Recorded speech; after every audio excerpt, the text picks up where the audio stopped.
Hello, ऐका ना, ते अनम्यूट करायला सांगा ना त्यांना. चालू केले का कार्यक्रम? हां, ते अनम्यूट करायला सांगा त्यांना. हो.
हे बाबा अनम्यूट कर ना.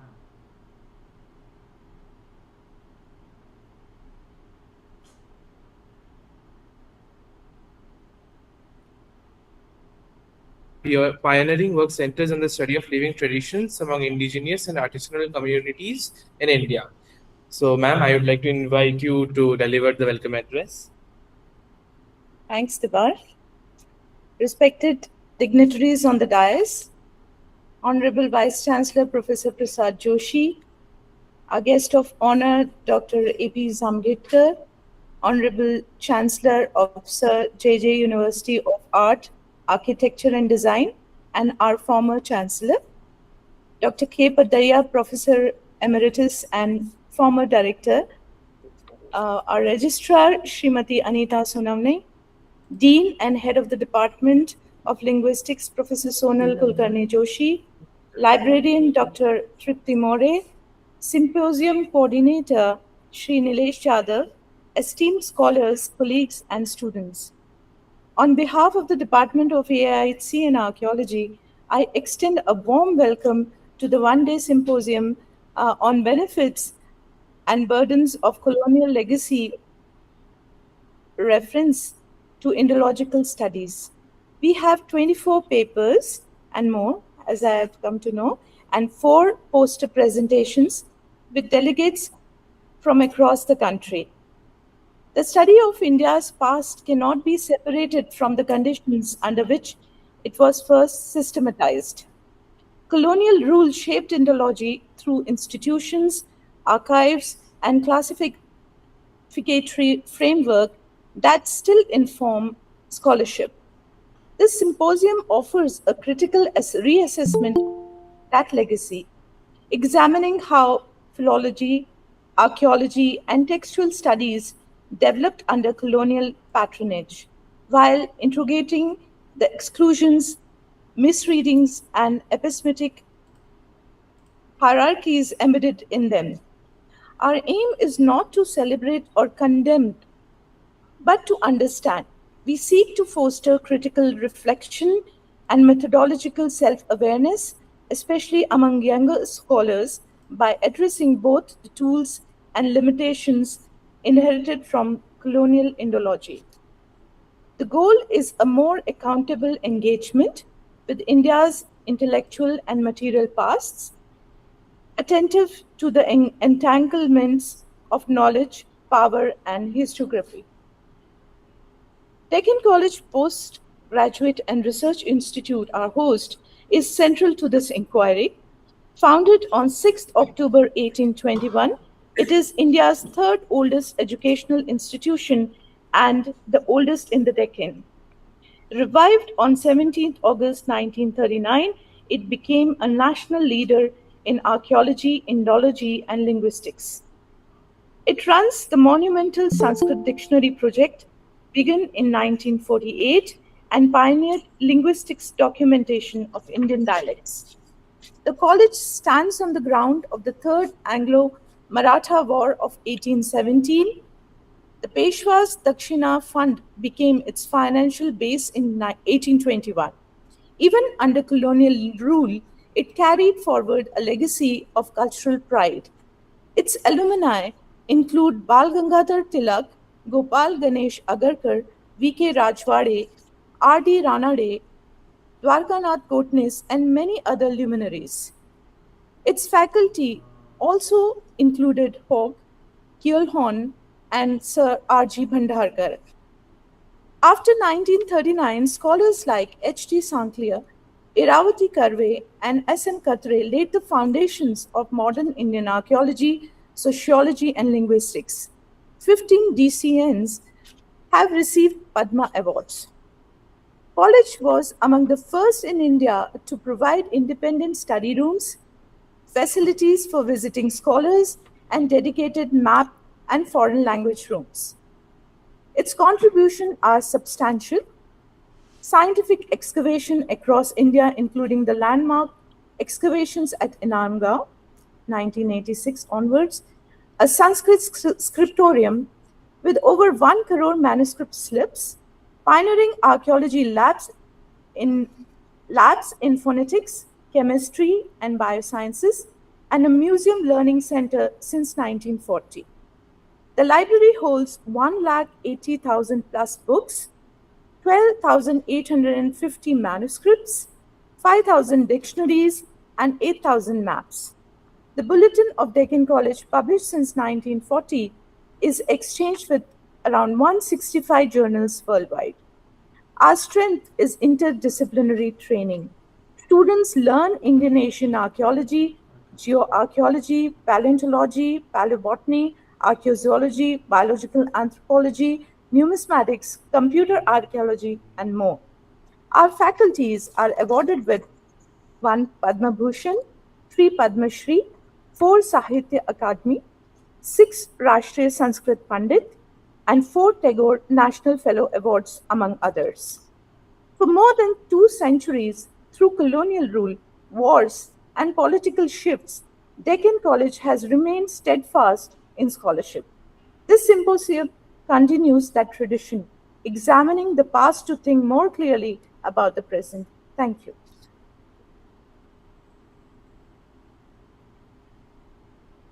Thank you so much, ma'am. I now request that our distinguished guests be felicitated with a token of love from the Deccan College family as a form of heartfelt respect and gratitude. Let us welcome them with a warm round of applause as the felicitation ceremony takes place. Firstly, I would request Professor Joshi to felicitate our guest of honor, Professor Jamkhedkar sir.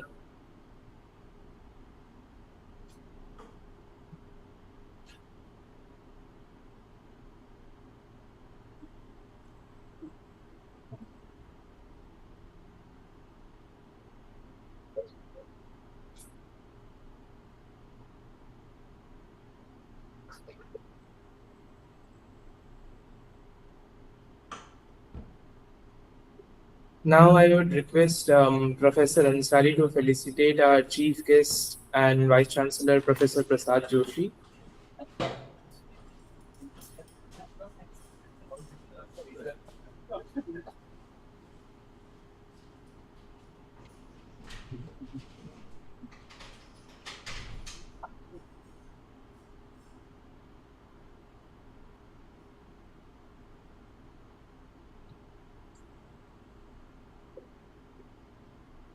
Now I would again request Professor Ansari to felicitate our Professor Padaya, sir.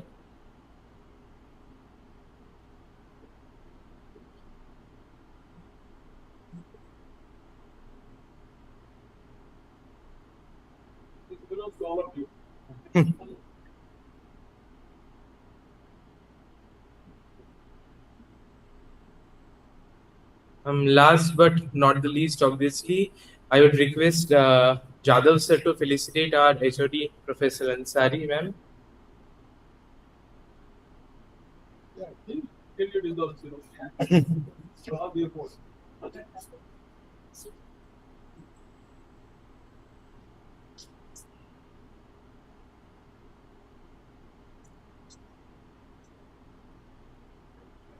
is for Ganesh, our coordinator.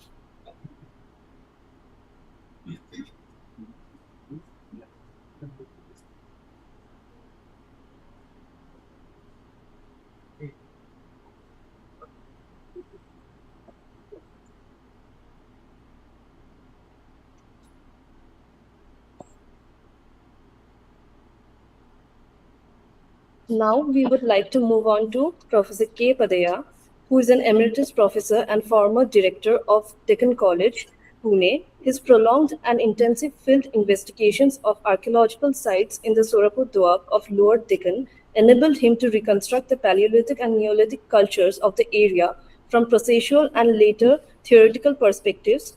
He has published several books and is an honorary fellow of the Society of Antiquaries of London.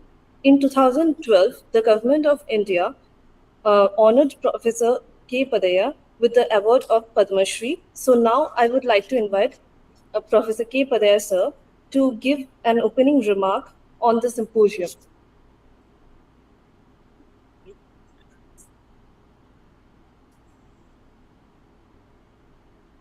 Just hold this one.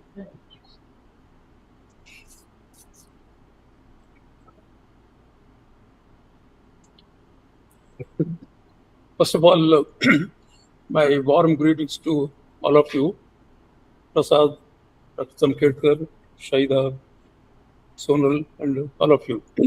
And having said that, I would like to appreciate that Shaida has thought of inviting me to be part of this symposium. And in fact, I would like to compliment both Shaida and her colleagues and her students for thinking of organizing this symposium and making all the arrangements. Although we are a bit late, but I think it has come up quite well. And I think it's an important event in the history of Deccan College. And as I visualize, Deccan College has a history of 150 years. Once the campus came here, and once it was renamed as Deccan College, a new goal was set, a new vision was set for Deccan College, and that you will see on the plaque which is there at the porch. And what is that goal?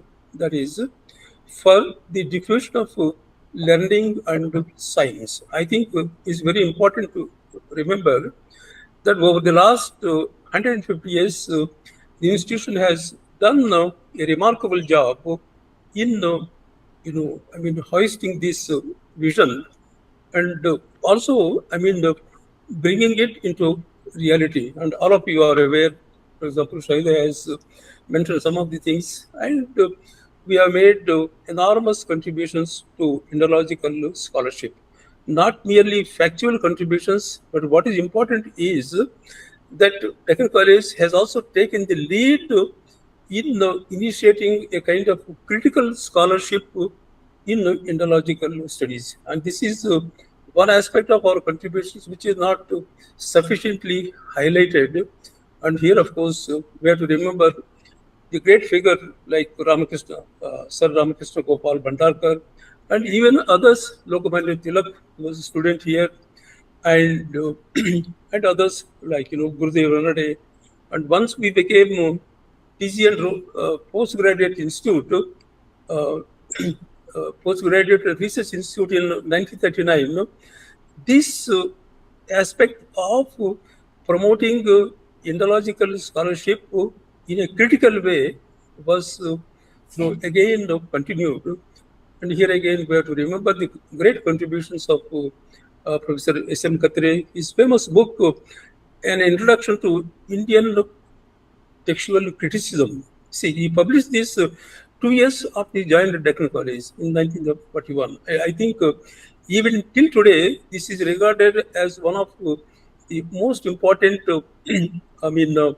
contributions towards understanding in a critical way our ancient texts. See, so this happened in Deccan College. And then, of course, Iravati Karve, and you are familiar with her anthropological and Indological contributions, and particularly her critical, analysis of the epic characters, whether it's Mahabharata or Ramayana, for example. And then my own guru, Professor Sankalia, the father of this department, father of this department, his own ideas about Ramayana and all.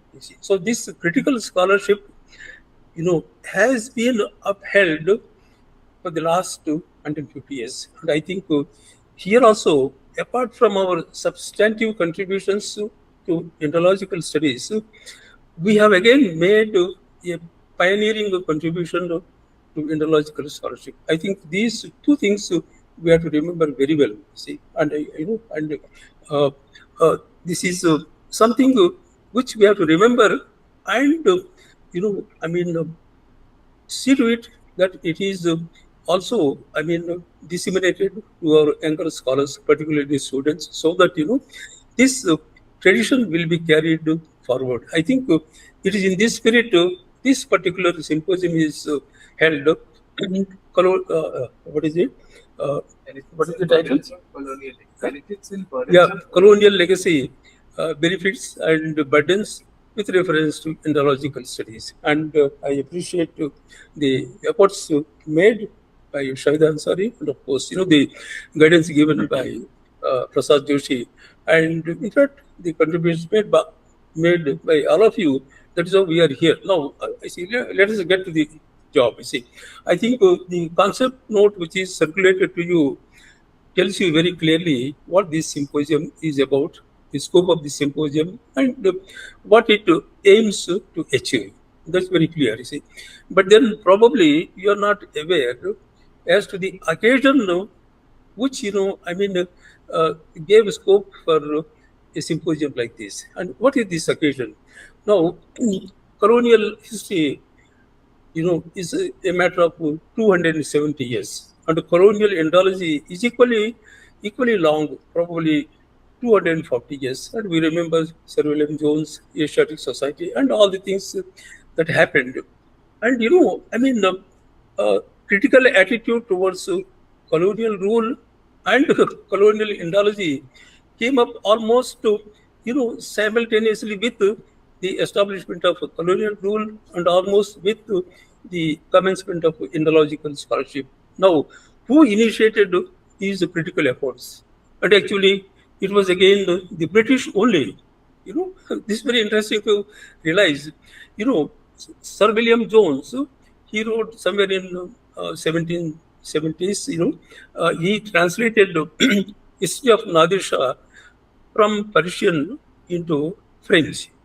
And in his introduction, he says he is, indicting his compatriots for their very narrow attitude towards other people and other cultures. And he has used very strong words in 1770s, 1757, of course, the Battle of Plassey was, took place, and we came under colonial rule. But already in 1770s, an Englishman indicting his own compatriots, and he's telling in this preface to History of Nadir Shah in French, we are like savages, and imagining that the sun rises and sets only for us. And we cannot imagine that the waves surrounding our island would have left coral and pearl on other shores. Now, this is an indictment of the British themselves by a Britisher, and that is Sir William Jones. And later on, there were others like Edmund Burke, the great British parliamentarian, who was equally, critical of the colonial rule. And in fact, he expressed, his unhappiness over the way in which, the British officers were behaving in India. He said, these officers have been sent there to be sheepdogs of the Indian people, to guide them, but they have become wolves. Now, these are very strong words, Like this, there was one Frederick Shore, who was an employee of the East India Company. Later on, he became magistrate, and before that, he was some revenue officer serving somewhere in central India, northern India. And he wrote a series of anonymous articles, Indian Gazette, with the name A Friend of India. And in all these articles, he was expressing his unhappiness over the way the British officers were looking at India, Indian customs, Indian traditions, and he says, the administration has become very oppressive and extortionist. Now, see, these are the comments made not by Indians, but by the British themselves. I think, so this critical attitude towards colonial rule, later I will tell you, even colonial Indology was initiated by the British themselves. See, and later on, when you come to the 19th century, things become, more and more dynamic, and more people join. And I think already by the middle of the 19th century, all these writings, all these great translations, etc., done by the Europeans of the Indian text, epigraphs and numismatics and religion, philosophy, and all these contributions led to what is called Oriental Renaissance. And some of you probably have read this book of Schwab. There he says that already by the middle of the 19th century, Europe was pervaded by another Renaissance. We are familiar with the old Renaissance of 1670s. What is this Oriental Renaissance? He says that this is more profound, more philosophical, and more poetic than the old Renaissance. Now, these are the words, See, this is how Indological Studies developed, and these, in a way, made the European minds, more sort of ennobled the European minds. And this is, I think, these are also the observations made by Professor Max Muller in his famous book, India, What Can It Teach Us? You see. Now, this, you see.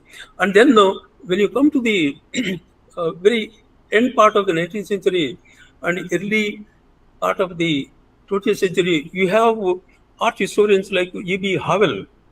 And E.B. Howell started telling the British art historians, so far we have looked at Indian art and architecture in the Greco-Roman terms. It's now essential that we must look at Indian art and architecture in the Indian terms, and we must, to study meaningfully Indian art and architecture, we must understand Indian philosophy, Indian religion, Indian psychology. No, you see, so what I want to say that colonial Indology is very, very long. There's a long history of over 40 years. But also some of the defects that crept in were already being highlighted by the Europeans themselves. And then later on, in 1978, if I remember the date well, this great work of Edward Said came, Orientalism. And this is, a very famous book.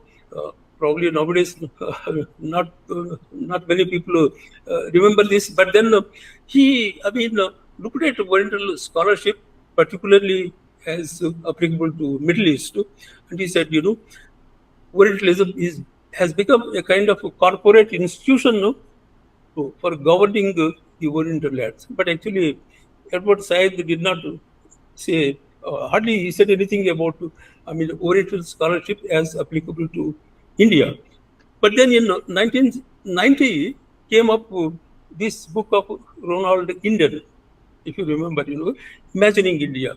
So what Edward Said could not do in his book Orientalism, Ronald Inden tried to do, and then he said, that colonial scholarship as applied to Indological Studies, they inflicted a lot of injuries, a lot of prejudices, they crept into the picture, etc., etc. And India, ancient India, has been treated in very essentialist terms, and the role of agency has been denied.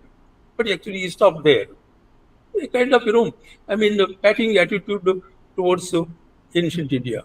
But then, somewhere in 1989, if some of you have read, came this famous book of German scholar, but actually he worked in American universities, Wilhelm Halbfuss, India and Europe. I don't know. That book we have in our library, but I don't know how many of us have read that. So there he says, yes, Ronald Indian has done a good job, but he has not really understood what India could contribute to in a positive way. Ronald Indian has only said India has done this. These are the contributions. But what are the original contributions? Ronald Indian has failed to point out, and this is what he tried to say in his famous book India and Europe. And his last book, in fact, is a contribution which says that the so-called phenomenological movement in philosophy, European phenomenological movement, already many of these ideas were being put forward in ancient Indian philosophy and Vaisheshika philosophy. And this is the last book. The title is On Being and What Is It to Be. Now, this is, this title is very philosophical. It is phenomenology. So there he says that European phenomenological movement, Heidegger and Husserl and Merleau-Ponty and others, toward the end of the 19th century, early part of the 20th century, they put forward, what is existence, what is being, what is, universe, etc. See, here in this book, Halbfuss says on being and what there is. That is the title of the book. Says that some of these ideas were already being advocated in the Vaisheshika philosophy. Here you see. So the point is, it's very easy to do just beating our heritage is very great, very immense, and you have done great things. But it is a very tough job to really identify what is this greatness. I think it is here. There have been only very few persons like Wilhelm Halbfuss, and I think this is the challenge before us. Now, you see, this is a kind of thing. And then, there has been a lot of bashing of colonial rule during the independence period and post-independence period. But I think the real spark was given by our respected Prime Minister Modi ji, and in 2 or 3 of his lectures, he referred to Macaulay's famous or infamous education minute of 1835. And this provoked him to say that it is high time that we must get rid of colonial mindset. And he has fixed within a matter of this lecture, he gave Ramnath Goenka Memorial Lecture organized by Indian Express in November last year.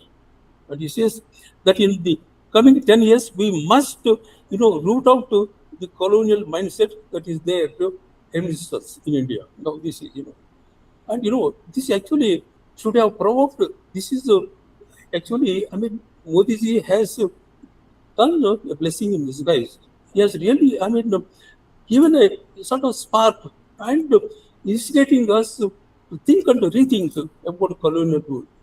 But as I notice, not much response has been there in the academic circles.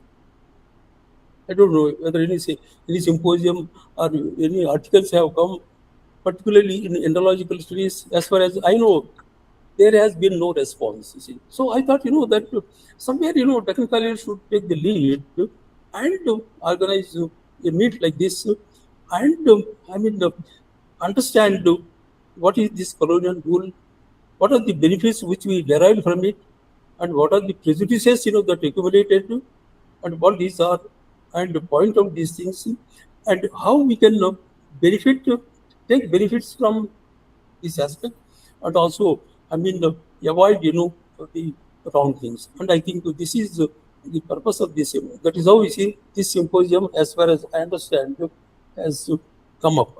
I think I'm very happy to say many more things could be said about writings, but you see, we are short of time.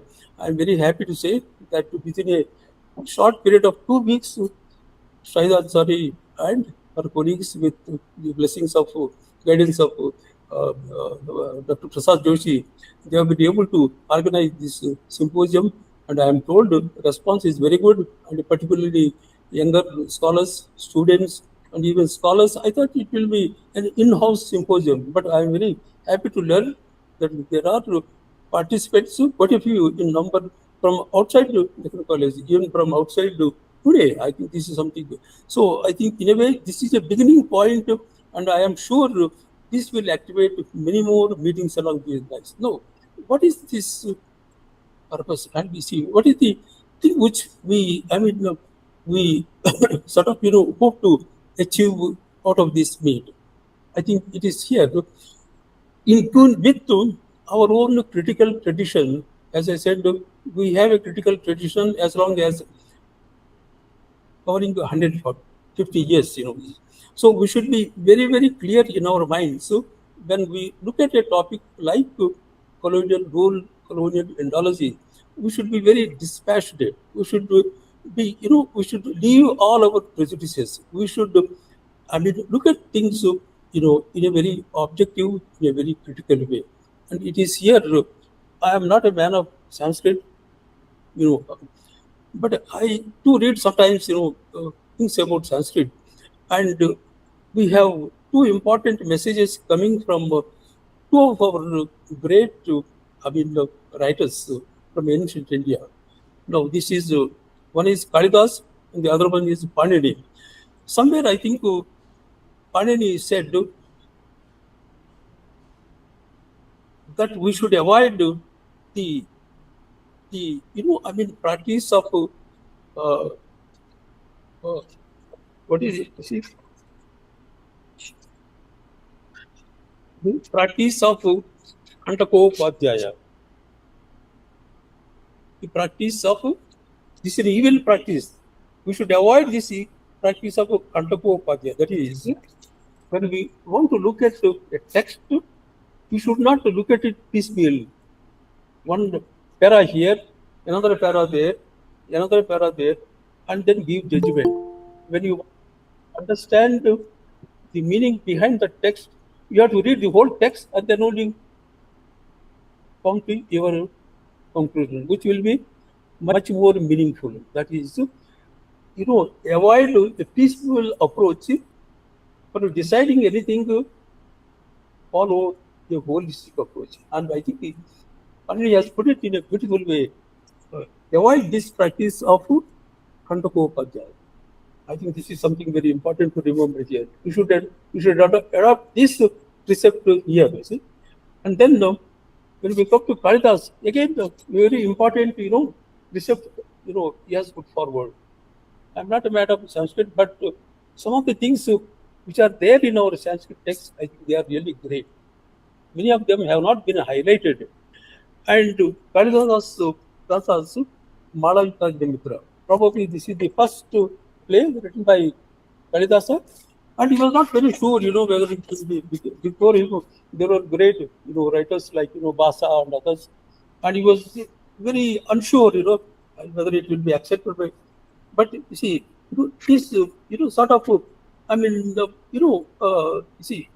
fearful attitude he puts in the words of Sutradhar, and the Sutradhar says this is a play written by a young person whose name is not known, But just because it is written by a new person, don't just reject it. And he says, so what is the precept there? Just because something is old, it's not necessarily good. Something is new, it is not necessarily bad.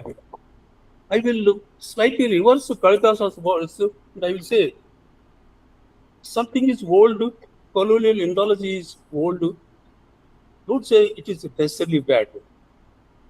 But what we are talking about, modern, revisionist ideas, these are new, and just because these are new, these are not necessarily good.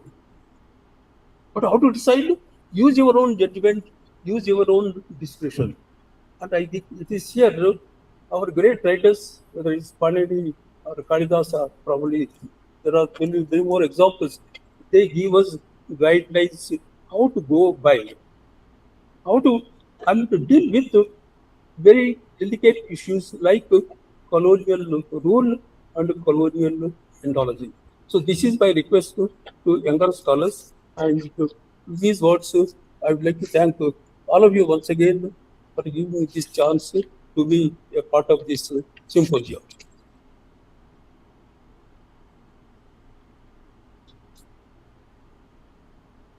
Thank you so much, sir. We will now proceed with our guest of honor for today, Professor Arvind P. Zamkhedkar, an eminent scholar of ancient Indian culture and one of India's most distinguished archaeologists. Professor Zamkhedkar served as the chairman of the Indian Council of Historical Research, New Delhi, and was also the former chancellor of Deccan College Postgraduate and Research Institute. An alumnus of the University of Pune and Deccan College, he earned his PhD in ancient Indian culture and has made remarkable contributions to the fields of archaeology, Sanskrit studies, and Indian cultural history.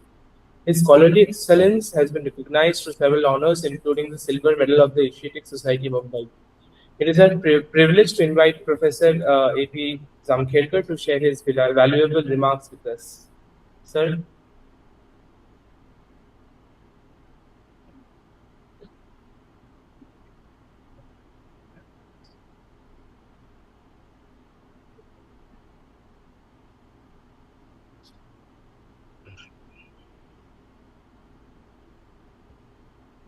Professor Prasad Joshi,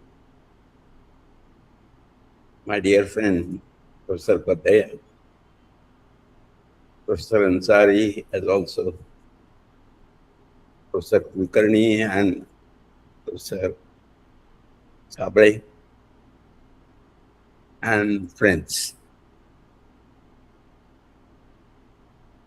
I was really very happy to respond positively to the new invitation sent by Professor Ansari. The topic, whether the colonial heritage is full of benefit or full of burdens to our scholarship, especially Indological Studies, is being discussed in India in different ways.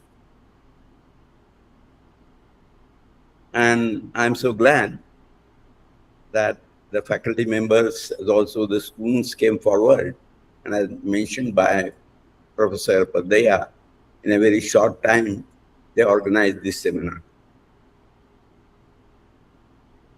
There are so many thoughts that come to my mind.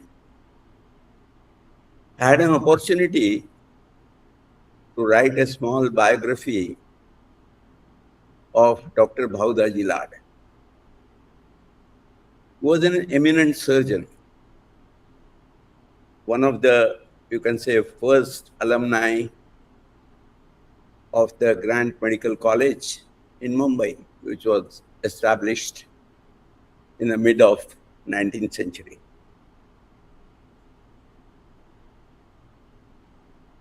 See, the reactions which were there in the mind of this sensitive person are very much to be noted. When he was in the school, he was all the time embarrassed because of the preciseness of details, events, and including political as also social, which he found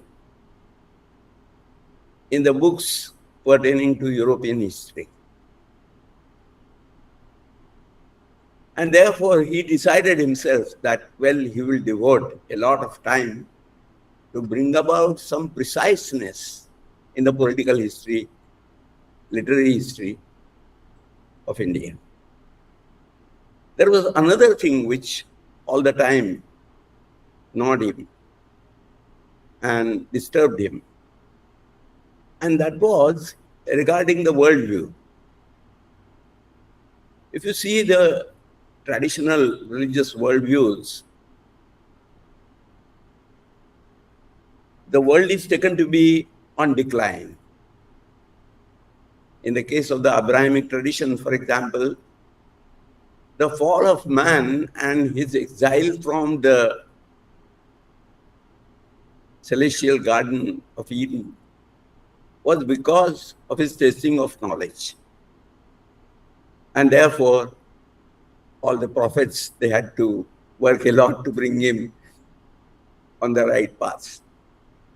Our own worldview, for example, it says that, well, now we are in Kali Yuga, and therefore everything will be on decline. There are advices in Mahabharata, for example, that one should not perform certain type of things like Ashwamedha sacrifice and other things, because there is a declining time. Same thing is there expressed in Jainism in a different way. That is the cycle of time. The times are bad, and therefore the Tirthankaras had to be born in order to bring the people on the right path. Dr. Bhaudaji Lad very clearly says, and he brings it to the practice, and he made it a point in his speeches many times, that, well, in spite of the Kali Yuga, our brothers, because that theory of Indo-European brotherhood was already there,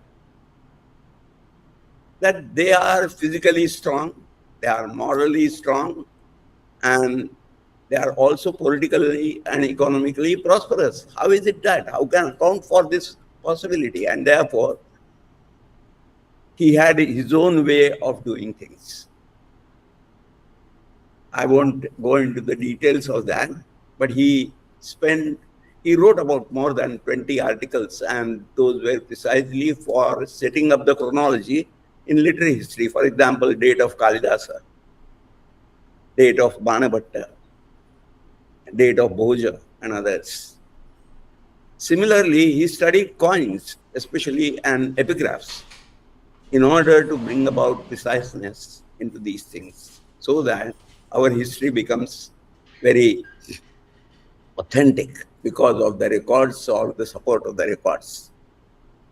The second thing which he did was that of bringing out reforms, education, and so many other things because of this awareness. There was hardly, he had spent something like 5 or 10 years in his practice, and there was an article on him in the famous Lancet. And it was to show that what was the attitude of the colonizers, we can say, or at least the academicians in the colonizers community. They said that, well, the growth of sciences like medicine, for example, has a natural growth in Europe. Whereas this new type of point of view regarding medicine, we are transplanting in a land which is totally different. And therefore, we look forward as to how this experiment of bringing new type of academic approach or a different type of approach in the traditional Indian medicinal community. So he said that we are very happy that persons like Bhaudaji Lad, they have not only adapted themselves to this particular profession, they have become proficient in that.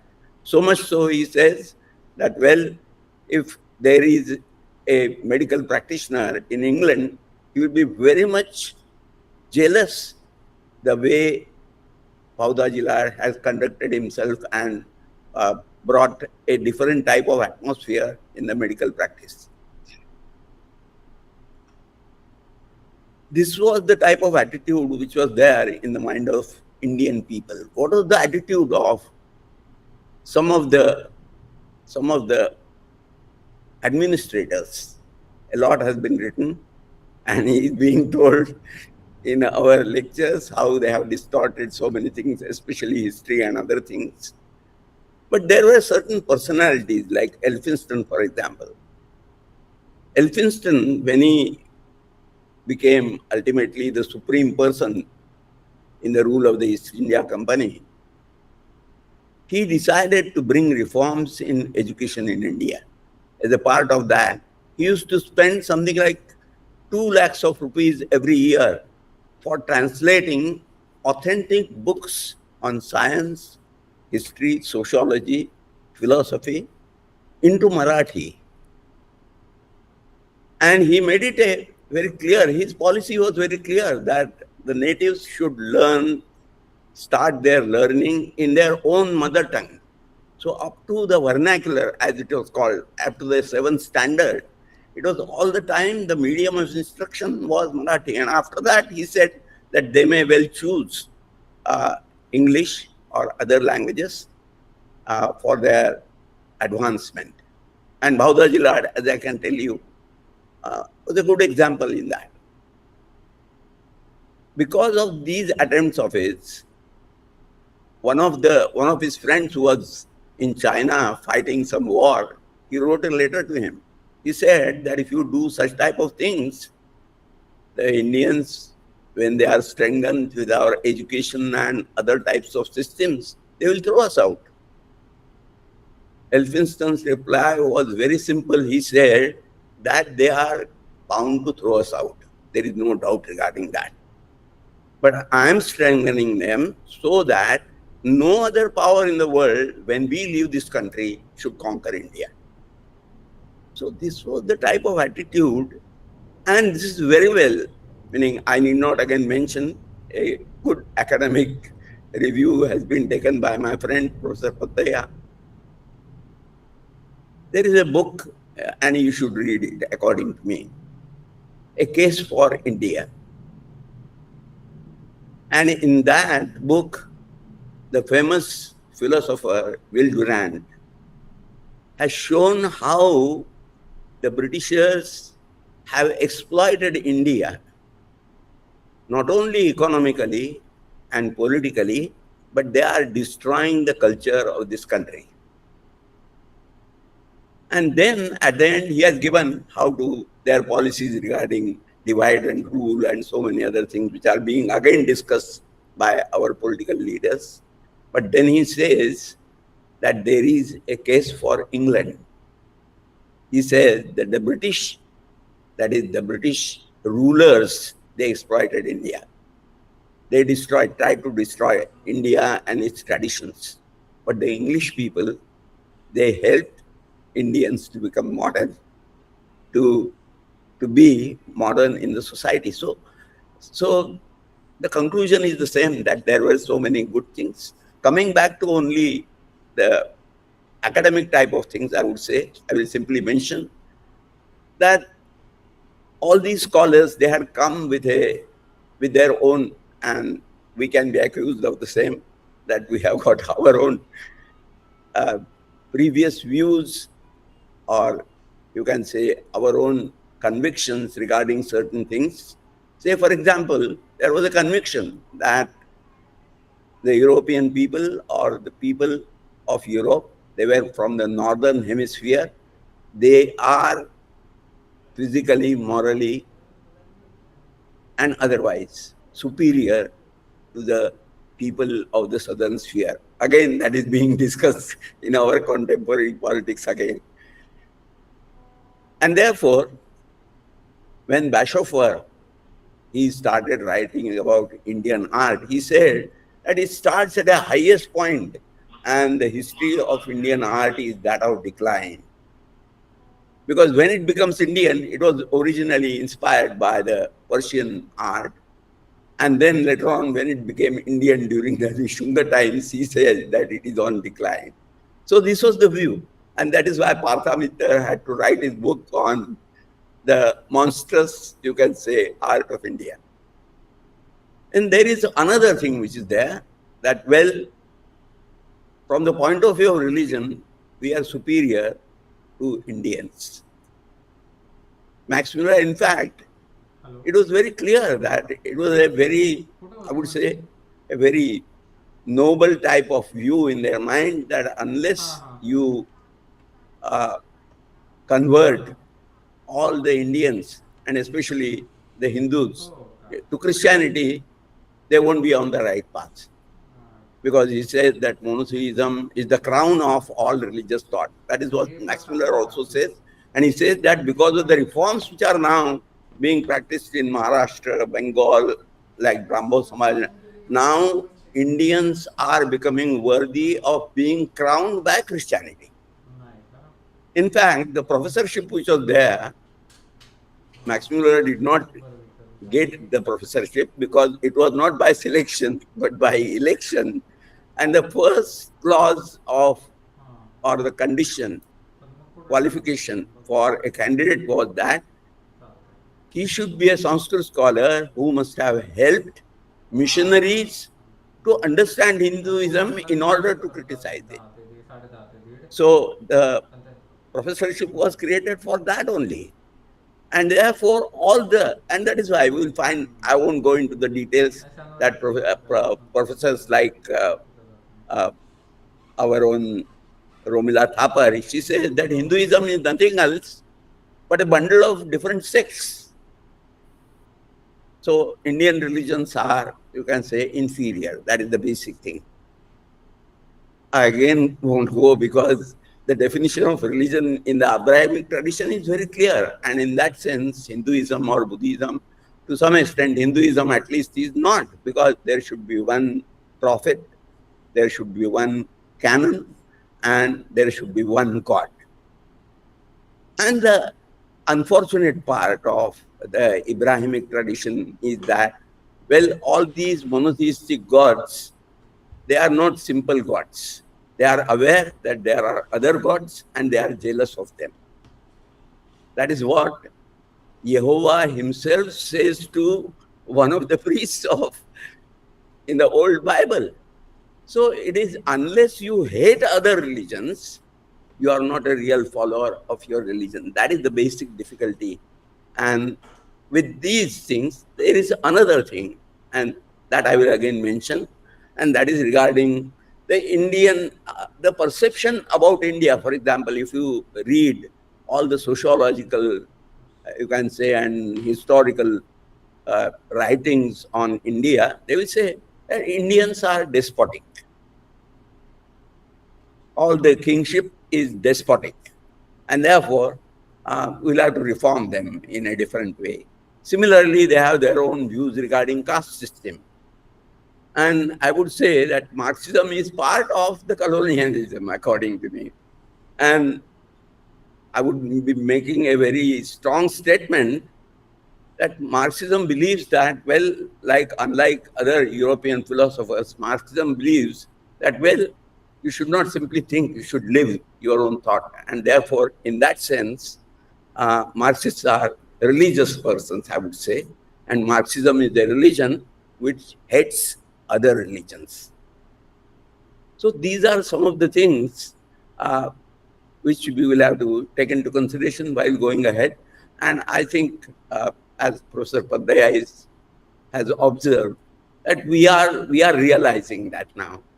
And as Bahuda Jila realized the shortcomings of our own tradition and heritage because it could not cope up with the modern times or the modern situations. Similarly, we'll have to do probably the same thing. We'll have to follow the same path. And probably that is the way the Indological Studies will go on.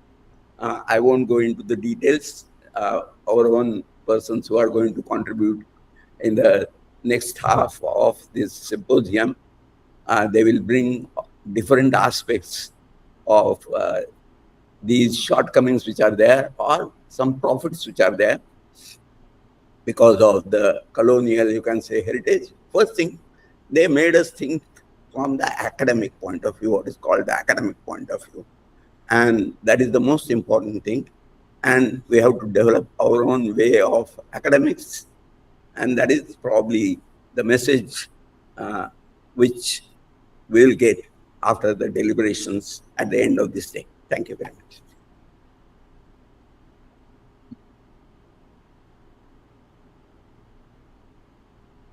Thank you so much, sir, for your delightful remarks on the symposium. Now we will move on to our chief guest, Professor Joshi.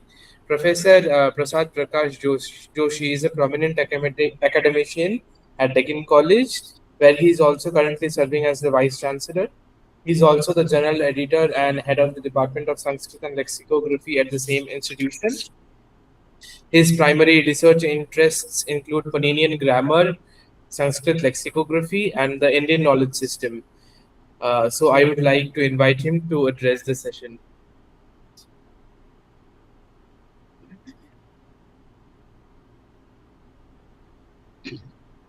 Namaskar, former Chancellor and today's distinguished guest, Dr. Arvind Zamkhedkar,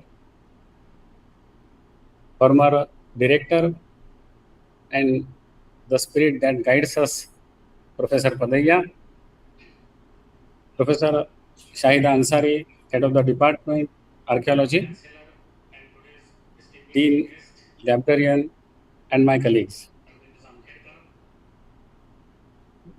Today, we are marking very important symposium in this institute, which is titled Benefits and Burdens of Colonial Legacy. And the symposium is very well organized, and I'm quite confident, quite sure that it will culminate, it will get successful accomplishment by end of day today. Being a student of grammar and also lexicography, I would like to share few observations about both these fields, lexicography and grammar. How were they in pre-colonial period, and what was the situation, what was the position of these two fields in colonial period, and what is happening today? We understand that India has long-standing history, probably periods invaded or migrated by many strangers, foreigners. But the most influential, the most significant was the period of Britishers. It totally changed the destiny of our country.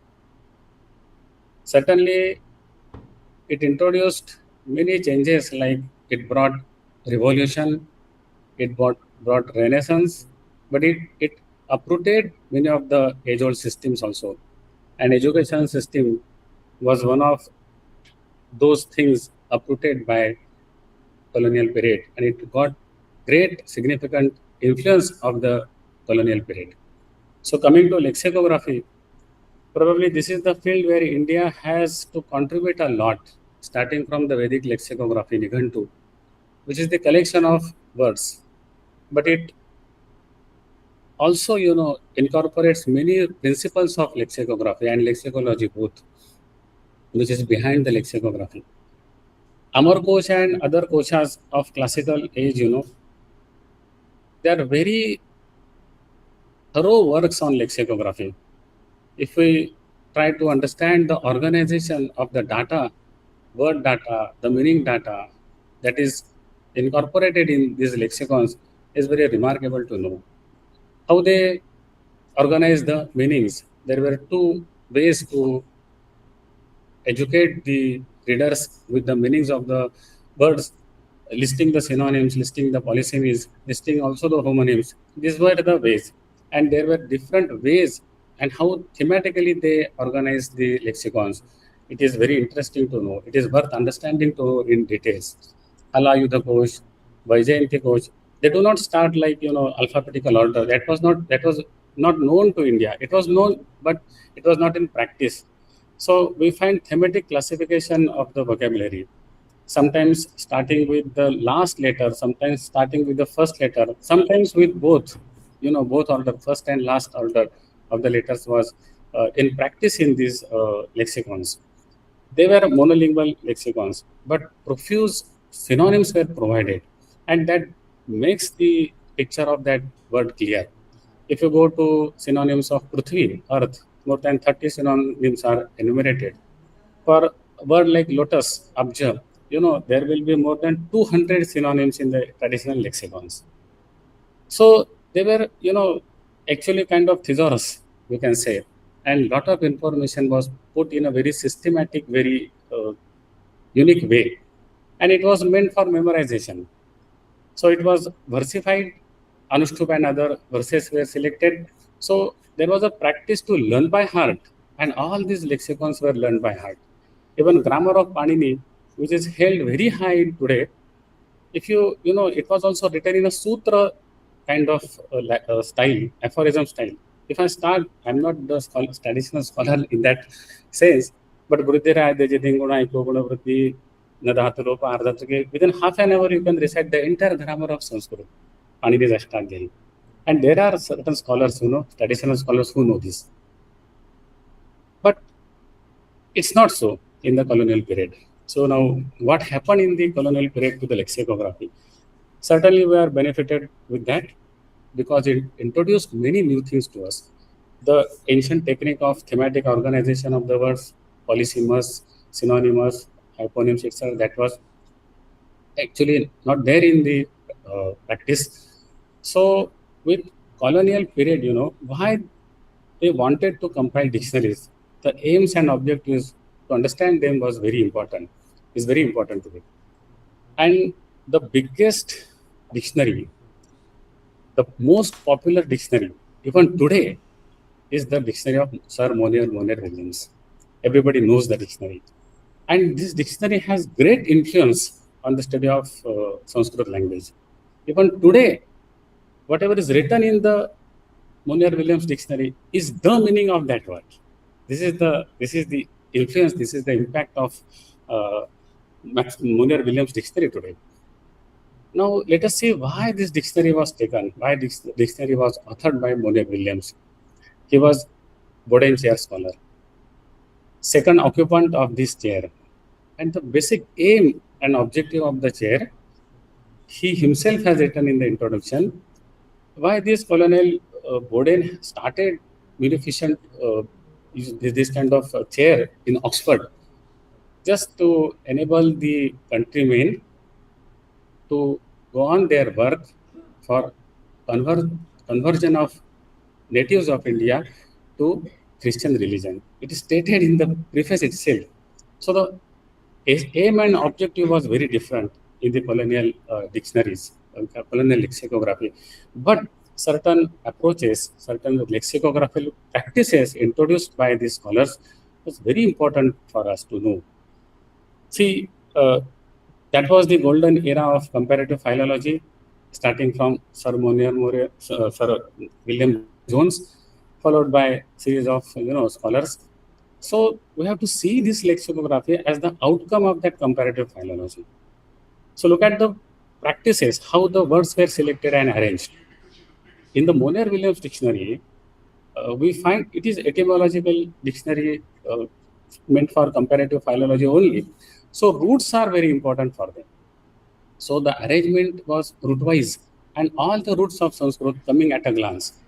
So the word kara, karta, karana, you will not find in the strict alphabetical order, but you have to go to the root crew.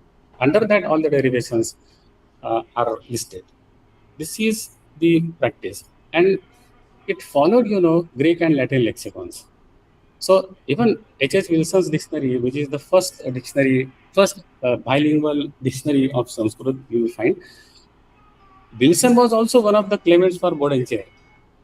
But all these lexicography, they are following the Greek and Latin lexicons practices, lexicographical practices.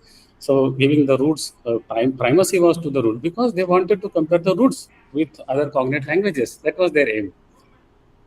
Then, of course, meaning, grammar, all these things were perfectly given, and more importance was to the references from the texts, exact references, quotations, citations. This draw, a particular importance while writing lexicography, while writing the lexicons. So certain practices were very, developed in this colonial period, and we have to respect those things very meticulously, very perfectly. They did those things, and certain practices were there. Another thing, I must talk about Monier Williams only because it is the perfect dictionary of colonial period. you know, and it had the influence of that Greek Latin lexicons, that is apart, but it was also under the influence of Victorian age. Hello? I will give some examples.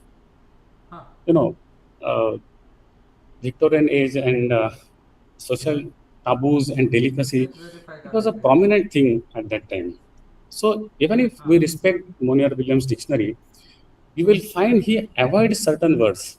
I mean, he lists headwords are there, but he is afraid of giving the meaning in English.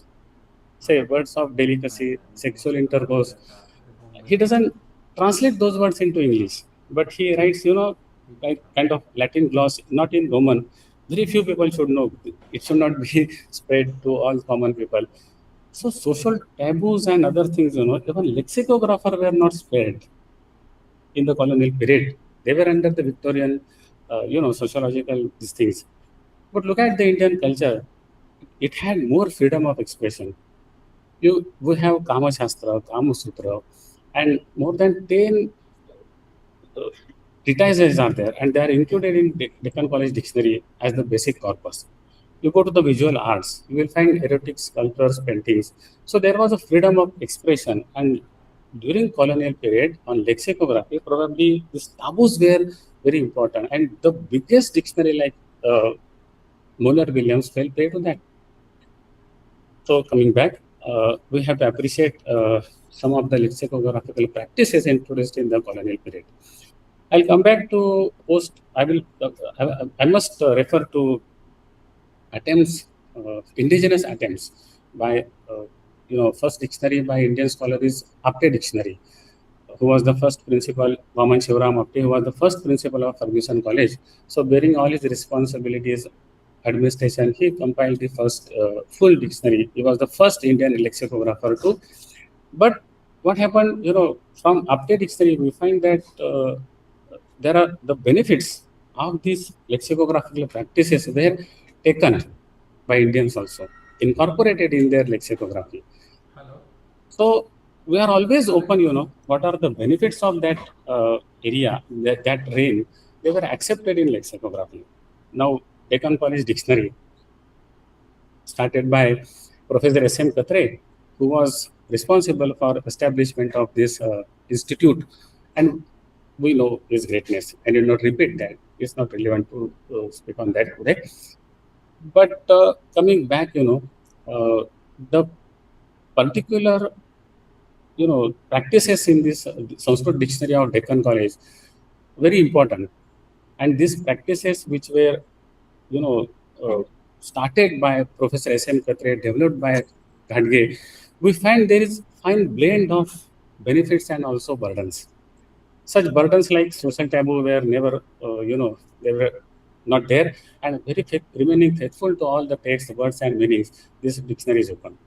Secondly, if we go to the dictionaries in the colonial period, there was focus on giving cognates, European cognates, Greek, Latin or anything. So what happened, that changed the focus of the readers, Suppose the word dharma is there. Go to the Monier Williams Dictionary. You will find its translation just like law. Even they translate Manusmriti as Hindu law. The law, because judicial system was there, law, it means there's something, justice, law, and all these things. But the concept of dharma is totally different in Indian context. It is an encyclopedic term, and it cannot be encapsulated in few lines of dictionary. It means dharma, like, many facets are there. It's an encyclopedic term of dharma. It's a basis of everything that holds everything. Dharana dharma itya. So you have to go to the glosses, Shastric glosses. And what happened, Professor Padanya has referred, when this institute was established, especially the Sanskrit Dictionary project, Professor Katre, Ghadge brought many Shastris here first.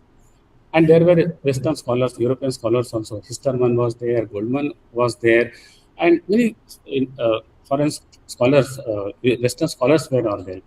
So in this dictionary, we find emphasis to the indigenous systems also. Because you take up any slip from the scriptorium, you will find two things, English meaning and also Shastric gloss. That was very much important to understand the original text. So this dictionary, it combines both all the practices of the colonial period or modern period that accepted strict alphabetical order, is adhered to, punctuations and other things. All we are taking benefits of that lexicographical practices also, but as well we are highlighting the importance. When we ascertain the meaning, we go to the Shastras. And as you know, in those dictionaries, you will find European cognates. They divert your attention immediately after the word. You see some cognates from Greek, Latin, or English languages. The focus is shifted. Doesn't matter. But at the end, all these traditional lexicons, Amar Koshas and others, at the end of the entry, the Deccan College Dictionary cites all the synonyms from the traditional koshas. That is the balance. So these are the practices inculcated by Professor Katre Ghadge in our dictionary, which is the fine, blend of both benefits and doing away the burdens also. So the Shastric gloss, which was given high importance by these scholars, you will not find that elsewhere. It is only in the scriptorium that Shastric gloss is given importance, because you have to understand the text in its original place, in its original sense. So for their, Shastric tradition, oral tradition, that helps to understand the meaning. And when we deal with the meaning, this bilingual kind of task, the language, international language, which is culturally not related with us, there are many problems while giving parallel or equivalence into English of that word. So their Shastric gloss is very, very important. Sometimes you cannot catch that into, same structural equivalence, but we have to provide semantic notes into bracket that gives you, the indigenous meaning, what is exactly written. I can give many examples, like the word abhichara. In Western context, it's very different. Witchcraft or spell, these things are there. But in the Vedic tradition, abhichara is not so like that. It means just a performance of a rite which causes harm to the enemy or opponent. And it has several types. But if you go to those dictionaries, they will just, in a couple of, words, they translate that original word. But in the commentary literature, it is not so. So the Sanskrit dictionary at Deccan College gives importance to the commentaries. We profusely cite commentaries. We profusely allude to the lexicons. You please check the dictionary entry of Abjam. We have given 200 synonyms of Abjam. That makes the picture clear of the word. And entire, history is there from the Vedas to the 19th century. So this kind of thing is there. So there are many things which probably I would have liked to add so far as the lexicography in colonial period and post-colonial or even pre-colonial, but time constraints are there. I'll come briefly to the grammar. Grammar was study of grammar, right? Starting from Panini, Professor Padilla referred to it. It was described as the greatest monument of human intellect by Bloomfield in his book Language, right? But when we start with the colonial period, entire grammar of Sanskrit was changed. And Professor Bhandarkar, actually, who comes with two important books, very, very important, but his aim was different. He wanted to provide a bilingual grammar for Westerners, actually, who didn't know Sanskrit. And for them, to facilitate them, he explained Sanskrit grammar in those two books using, what were parallels, what were common things that he emphasized, and few differences also. So it was meant for them. But it was introduced in school systems. Even today, right today, I was also taught from that angle. And our students who are educating to graduate level, they do not know Panini's name even. It's very, surprising for us, because that grammar was, burden on us. But now slowly, many schools and there are traditions where, they are going back to Panini. Original Panini is taught. Original Panini grammar is taught, because many categories differ. But the benefit, I must stop. I will just end with Vedic grammar. In the tradition, the Vedic grammar especially was viewed as one of the 6 limbs, Vedanga. And certainly Shikshas, Pratishakyas, Paninian Sutras, profuse grammar is there. Even more than 500 rules in Panini's Ashtadhyayi, they refer to Vedic language. So Vedic language was described, the grammar of Vedic language was described, but there were many things undescribed, unexplored. And Panini himself says, Vyaktayo Bahulam, Bahulam Chandasi, where he says he cannot account for those sporadic forms of Vedas. But in the colonial period, what has happened? For the first time, we got the full-fledged Vedic grammar.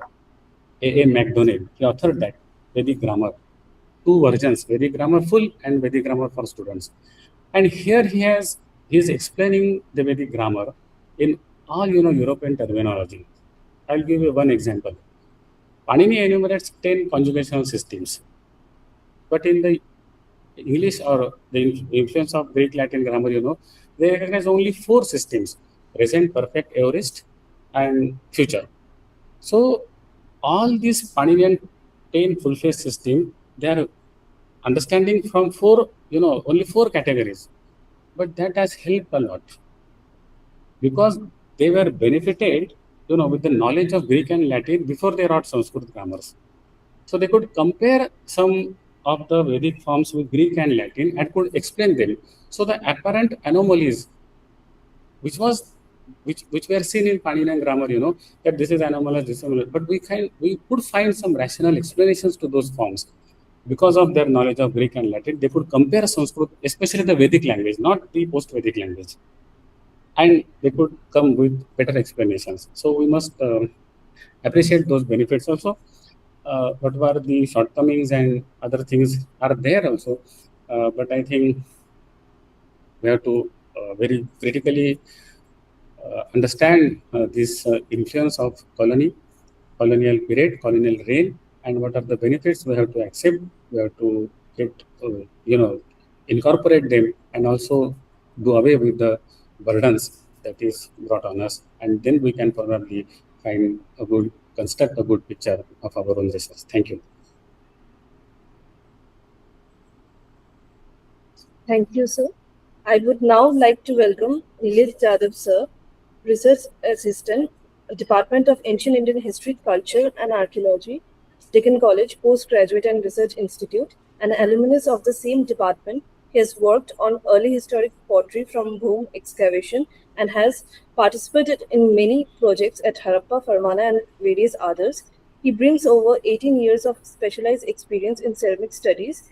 He is also the coordinator of today's event. I would now welcome Nilesh sir on the podium to deliver the vote of thanks.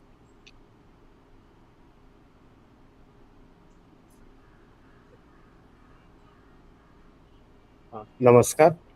Thank you. So now we will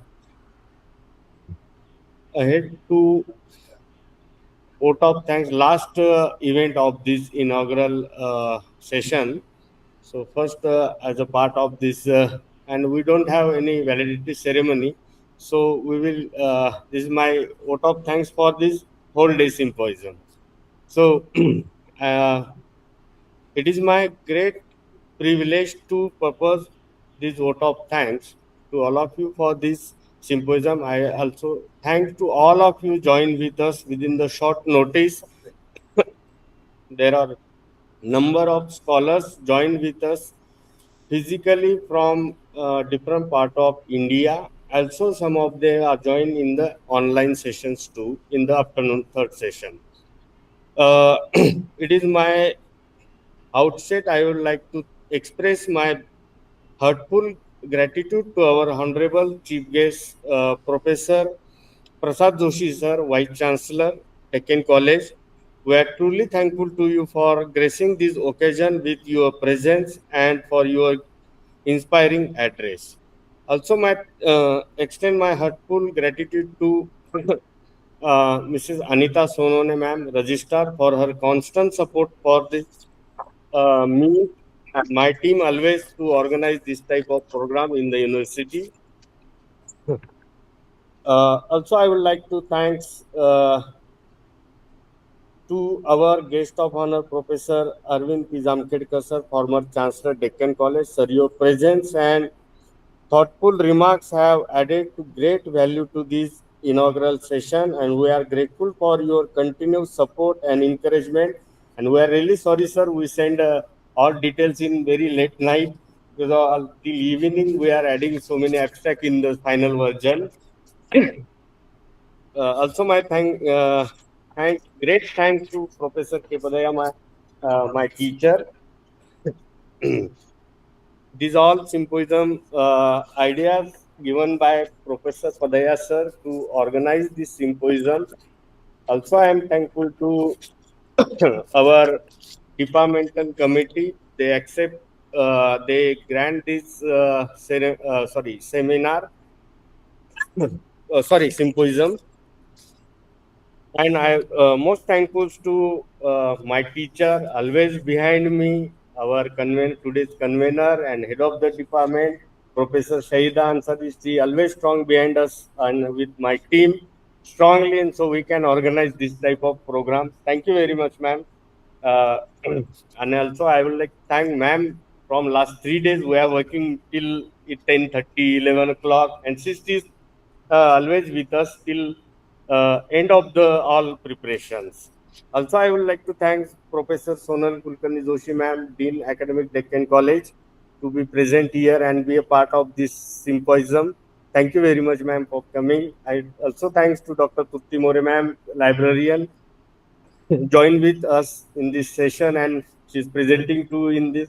And very short notice, she accepted our invitation. And thankful to Professor P.D. Sabale sir, joined with us. Also, I would like to special thanks to Dr. Srikant Ganvir sir, who help us not only morally, emotionally, but to financially from their diploma courses to organize this symposium. So I'm very thankful to Dr. Srikant Ganvir and his team, and we will have this delicious lunch because of him. So thank you very much, sir. I would like to thank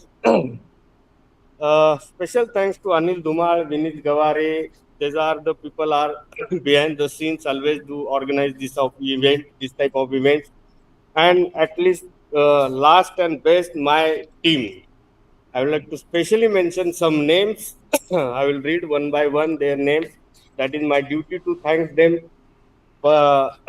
Especially Dr. Sri Prasad Shevale, Kiran Kochre, Sanika Jadhav, Sri Krishna Sutar, Atharva, Aviral, Akshansh, Aslesha, Ahona, Anesha, Ganeshra Deshetti, Gaurav Mehetre, Gauri Pawar, Isha Shukla, Kushal, Prasad Chate, Prashid, Sudana Yadav, Shiva, Swarangi, Swayam, Sanyukta, and others. Maybe I forget somebody's name, so please give me.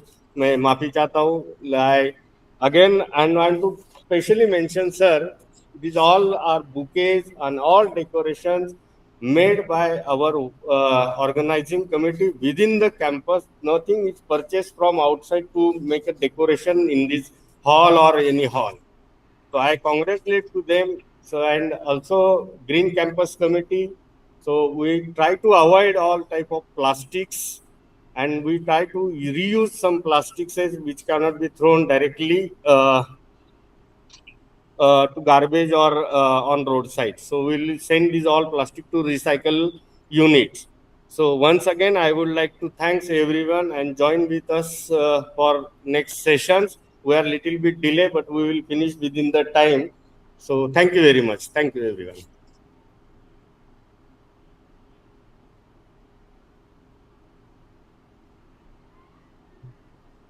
I would now request everyone to please stand up for the national anthem that we are going to have.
With this, we formally begin today's symposium on benefits and burdens of colonial legacy with reference to Indological Studies. I'm certain that the papers presented and the discussions that follow will offer valuable insights and inspire meaningful reflection on this important theme. Once again, I extend my heartfelt welcome to all our guests, presenters, and participants. Thank you, and let the proceedings begin. I would also request everyone to join us for a group photo now in front of the stage. Please, all of us, all of you can join us in the stage for a group photo.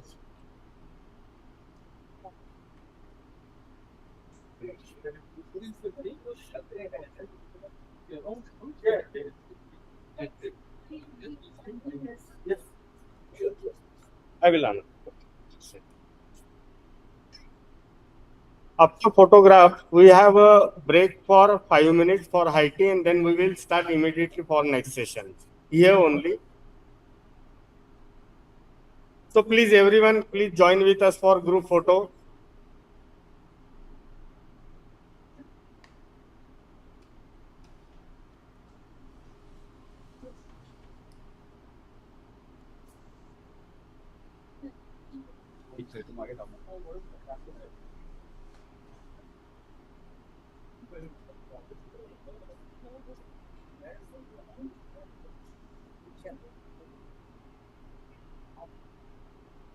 Please join with everyone.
As we said, our stage for the plenary session, everyone please join the high tea that has been arranged outside.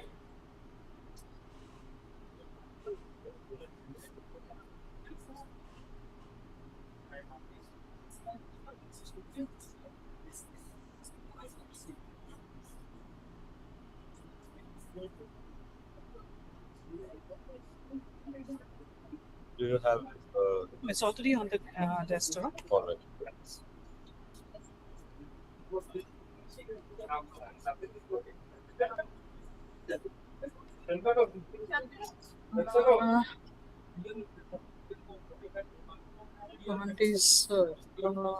could it be? Vineet saved it onto the desktop, but I don't see any folder on there. Yeah. Could you open it once? Just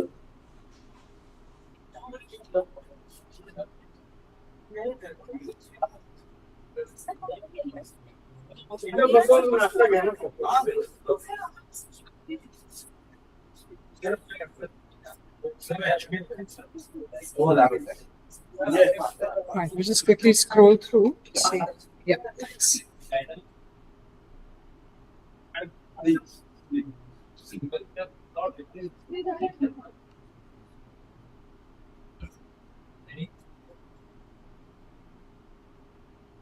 Where's the minimize?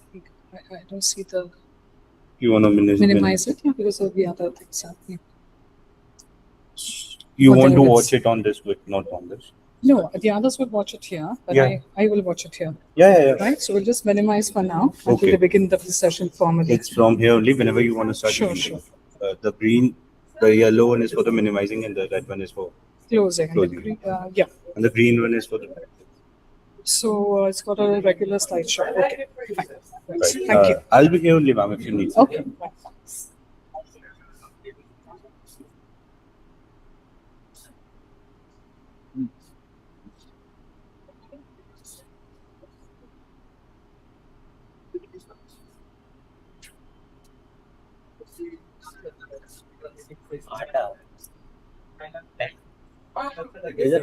अच्छा वो clear मार रही है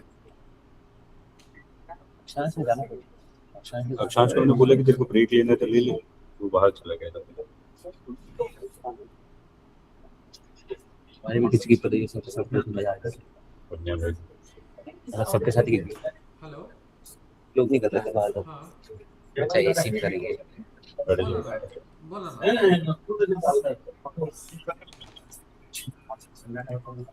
क्या हुआ था जब ma'am बोल रही थी सर क्या कर रहे थे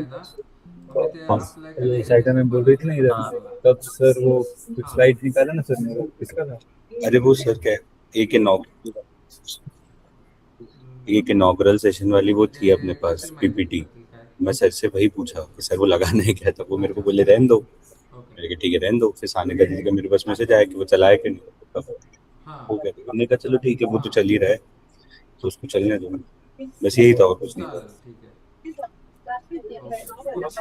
Yeah, okay. I'll copy it and I'll return you the pen drive. लगा चल।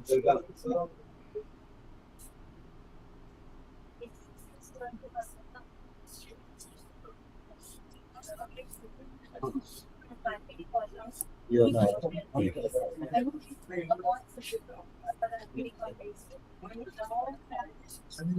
this is not the one. This is not yours.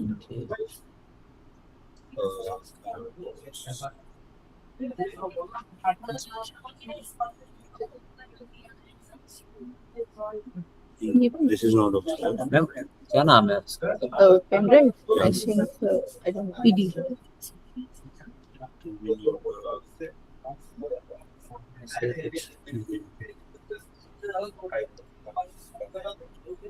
PD This one? This one? Yeah.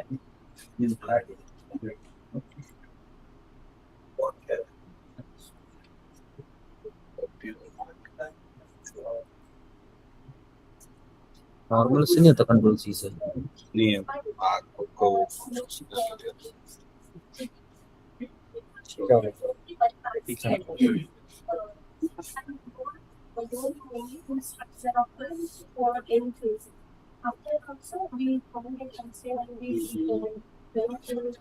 Just see if it's working from here. Else let it be plugged in. All And right.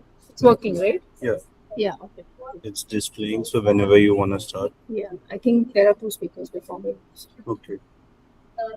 Whenever someone might be, he or Isha will be here.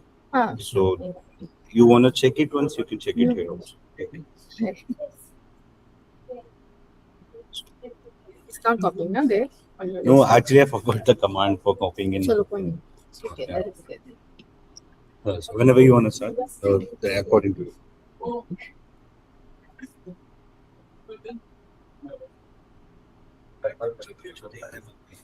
The mic copy का command क्या होता है? हुआ है ना शायद से, कहाँ हुआ? ये है ना अपनी, अपने को अपनी में कर लेंगे, किसमें करना है? डेस्कटॉप पे कर ले, अपने में करना है। पूछ रहा हूँ मैं, तेरे से पूछ रहा हूँ। काम अब वैसे क्या चल रहा है भाई? कॉपी कर रहे हैं, मैन की फाइल देख रहे हो, ठीक है ना? अब वो देख रहा है नहीं, इसको बंद करो ना, इससे ये चलाओगे तो अरे क्या बोला होगा? दे तेरा वही करेगा। आया कमांड आया, कमांड का ऑप्शन होता है, अपन कंट्रोल मैकबुक वगैरह नहीं आता मुझे। वही तो भाई, यही तो वो मैम की आराम से, मैम की वो जिंदगी में कभी चलाया नहीं। उन्होंने दे दी अभी दी है टेस्ट, और कॉपी कर सोनाली में हाँ देखना। अरे अभी जो थी सोनाली मैम की पीपीटी ना ऑलरेडी नीचे ही है, ठीक है? 7 yes ma'am, plenary session will be here only. सबर, सोनाली मैम ये अपनी है ना? हाँ yes ma'am, क्या Sure. क्या क्या समझ में आया उससे? ठीक है ठीक तो इसमें है कॉपी पूरे सब अच्छा, इसमें कमांड से होता है यूनिवर्सिटी का नाम है, ठीक है? इसमें नया फोल्डर कहाँ से बनाते हैं? साला मैकबुक किसका है ये, ऐसा होता है? एक काम करो ना, प्रमिला दस्तूरा का वो सेम ही कर दो। तो ही करना है, पर मेरे को इसमें पहले देखना है कि नया फोल्डर कैसे बनाते हैं। फाइल में जाके क्या हो गया? क्यों जी? देख रहे How हैं to make new folder and folder MacBook. in MacBook. लिख आ गया, शिफ्ट कमांड है, Shift Commander and Pen. इसका अलग ही चल रहा है, मैकबुक अलग ही है ये तो हम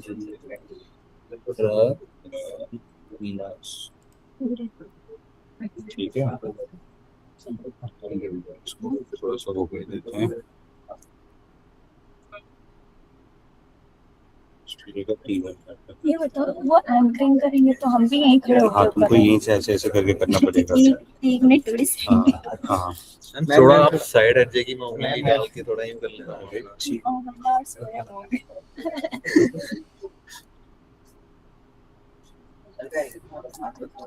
हमारी फोटो खींच लेना। हाँ ऐसे भी करते हैं भाई, मेरी मत खींचो, मेरे कुछ और लगेगा।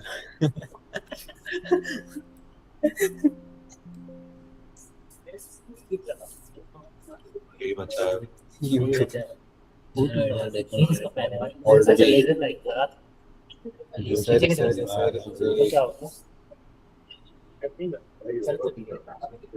नहीं हो रहा प्रीमियम किसका वो है बॉक्स आ रहा है, कैंसिल कर दिया, कैंसिल कर दिया नहीं किया था अरे यार यही एक कॉपी हो रहा है। देखा, अरे वो नहीं होगा शायद, डिलीट नहीं होता क्या? 17 मिनट तक क्यों है ये ऐसा सा? नहीं है, कल आया ना अपना ही तो किरण भी आपको मैकबुक चलाना आता है? आपको तो आता ही होगा। इसको हटाना है। क्या करना है? हटाना है, डिलीट कर दे, डिलीट कर दो। वही तो कर रहा हूँ। सिलेक्ट करना मुझे याद है, सेलेक्ट किया था ना उसने, ये देख मेरे पास लैपटॉप भी नहीं है। ये किसका मेरे पास? छोड़ो इसको, रहने दो, छोड़ो इसको, तो बंद कर दो अकाउंट। इधर पीछे जाओ ना। मैकबुक किसका है? हाँ बता, ये वाला, इसको कॉपी करो। कमांड सी ना, सर्च कर लो हाउ टू डिलीट। हो गया। मैंने कट नहीं किया, मैंने कॉपी किया है। तो इसमें खोल लेगी ना? ये शायद इसका होगा, सर का होगा, धमकड़ पर सर का। सोनल मैम का इधर ही है। सोनल मैम का खुला हुआ है ऑलरेडी। देख मैं तेरे को बता दे रहा हूँ फिर भी। ये जो पावर पॉइंट है ना, ओह थैंक यू, इसको पावर पॉइंट कहते हैं। Thank you. तू जलजीरा का पाउडर खा लिया पूरा? अच्छा विमल नहीं है वो, ऐसे लगता है। ठीक है, इधर प्रेजेंट करने का ऑप्शन नहीं आ रहा। जब भी होगा कर देना। ठीक है, प्लानरी में हूँ मैं यहाँ पे, से भी देख। वैसे मैम की है ये, और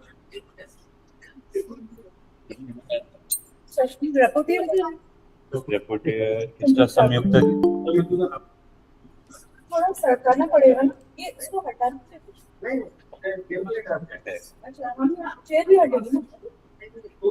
ठीक है, पुलिस पे फाइल करने वाली फ्यूचर नहीं बात है। अरे वो देख रहे हैं। अरे मत देख, पीछे आ रहा है। नाम दिखाएंगी ना, वो देख तब देखना। पूरा पूरा आइडिया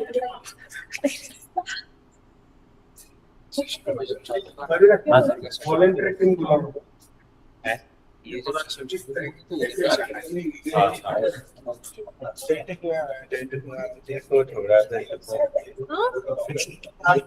भाई दीदी के साथ कोऑर्डिनेट कर लेना। ठीक है, क्या कर जब जो भी पीपीटी और वो लगानी रहेगी कर लेगी ना, करेगी। चल मेरे पता नहीं कैसे उनको बोलना है तो उंगली करनी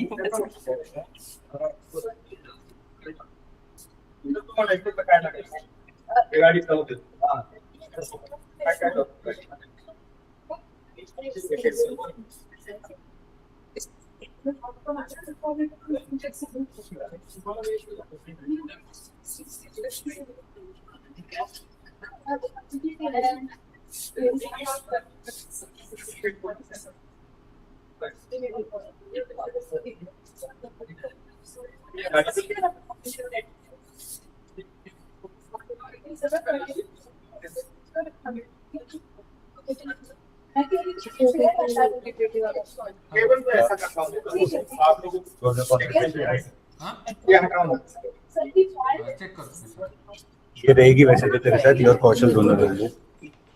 देख ये वाली जो है ना, ये पीडी नहीं, जो नो नेम वाली है, ये अपनी है। ठीक है, इसको तू खोलेगी, इसमें ये सिम्पोजियम डीसी वाला फोल्डर है, इसको खोलेगी, इसमें टेक्निकल सेशन 1, इसको खोलेगी, इसमें सारे लोगों का है, नंबर वाइज है ये। ठीक है, सबसे पहले वो सुब्रजीत बैनर्जी का है। ठीक है, तो जैसे तूने ये खोली सुब्रजीत बैनर्जी का खोला, तो ये इसमें उनकी पीपीटी भी है। पीडीएफ से खोलना हो तो पीडीएफ से, पीपीटी से खोलना हो तो पीपीटी से, और ये उनका बैनर है। ये तो मैं कर दूंगी। ठीक है, नहीं मेरे को देखना था कि सबके नाम है या नहीं। अब सुन, अब तुमको एक चीज, दोनों को एक चीज फिर से याद दिला रहा हूँ।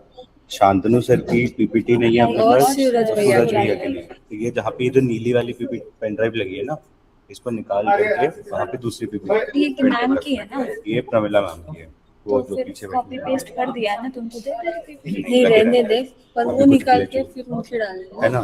इसको निकाल करके फिर जैसे शांतनु सर अपनी पेन ड्राइव देंगे तो वो लगा देना, सूरज भी अपनी देंगे तो वो लगा देना। ठीक है,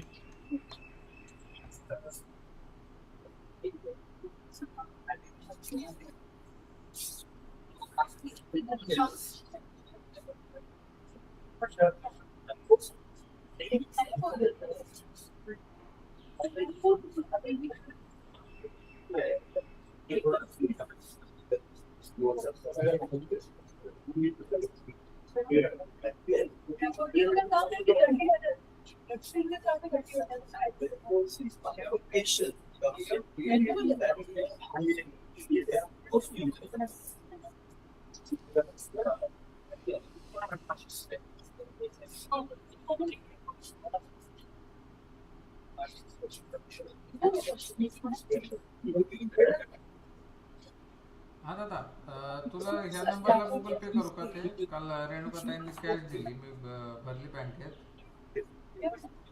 हा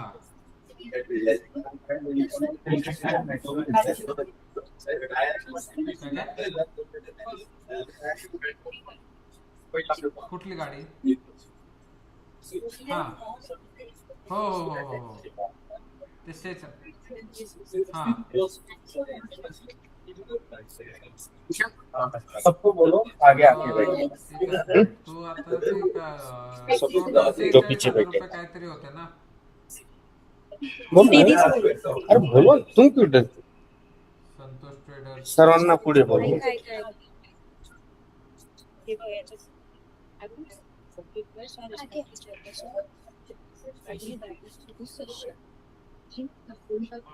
हॅलो ठीक आहे जाऊ दे. हे नॅचरली असतं मी दिलेलं हा ते गाडी भाडं included आहे का? आवाज आवाज येत नाहीये.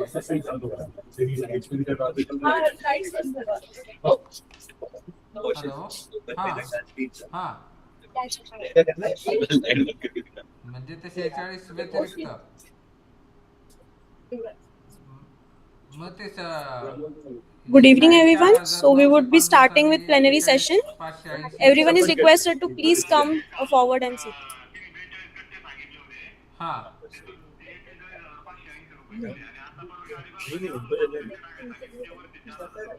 अच्छा अच्छा अच्छा ठीक आहे ठीक आहे ठीक आहे चालतंय.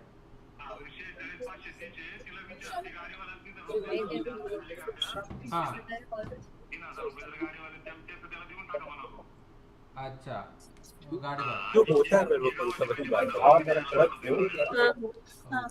सब लोगों से रिक्वेस्ट है आगे आके बैठिए सांगितले होते प्लीज. हम पीछे के फैन बंद करने वाले हैं, तो प्लीज आगे आके बैठिए. ओके टोटल 47 कट्टे का? Okay okay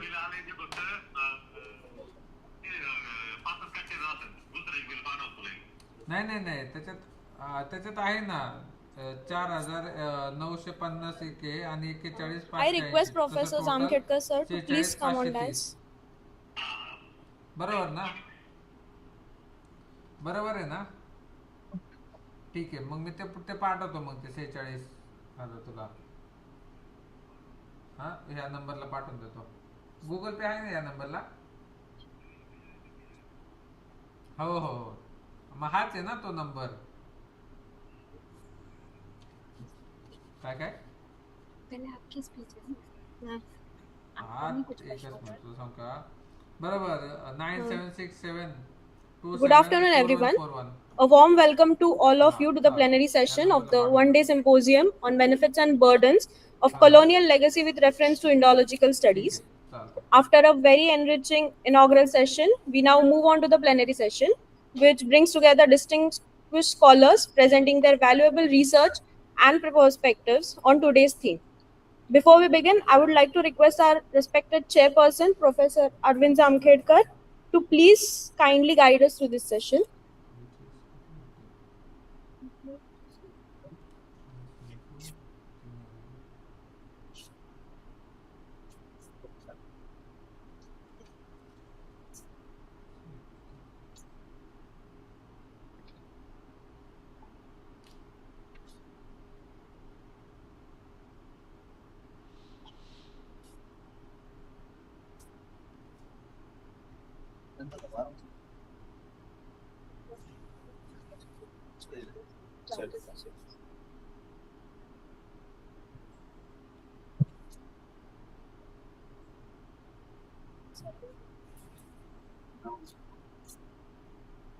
That when the first annual session started, and may I request that Sir Sonal Joshi make a presentation.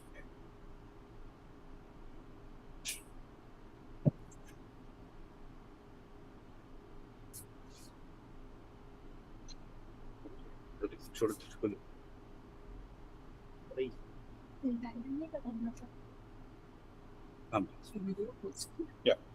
Great. Idea. So now we will begin with our first speaker. It's my pleasure to introduce Professor Sonal Kulkarni Joshi, Dean Academics, Professor and Head, Department of Linguistics, Deccan College. She will be speaking on the topic Benefits and Burdens of Classification, Indian Languages between Colonial and Contemporary Frameworks. I request you, ma'am, to please deliver your talk.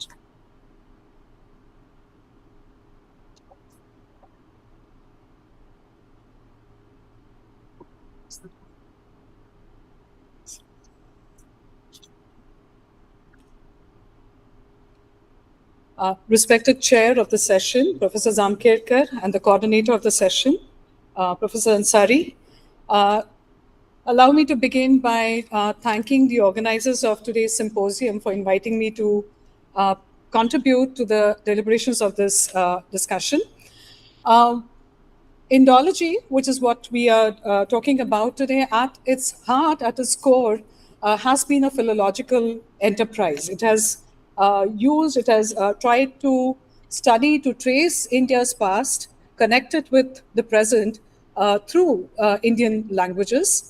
But beyond philology, which was mentioned and discussed in the morning inaugural session, the living languages of India, so beyond the classical languages and the written texts, which give us, which are a resource for Indological studies, are the living languages of the land.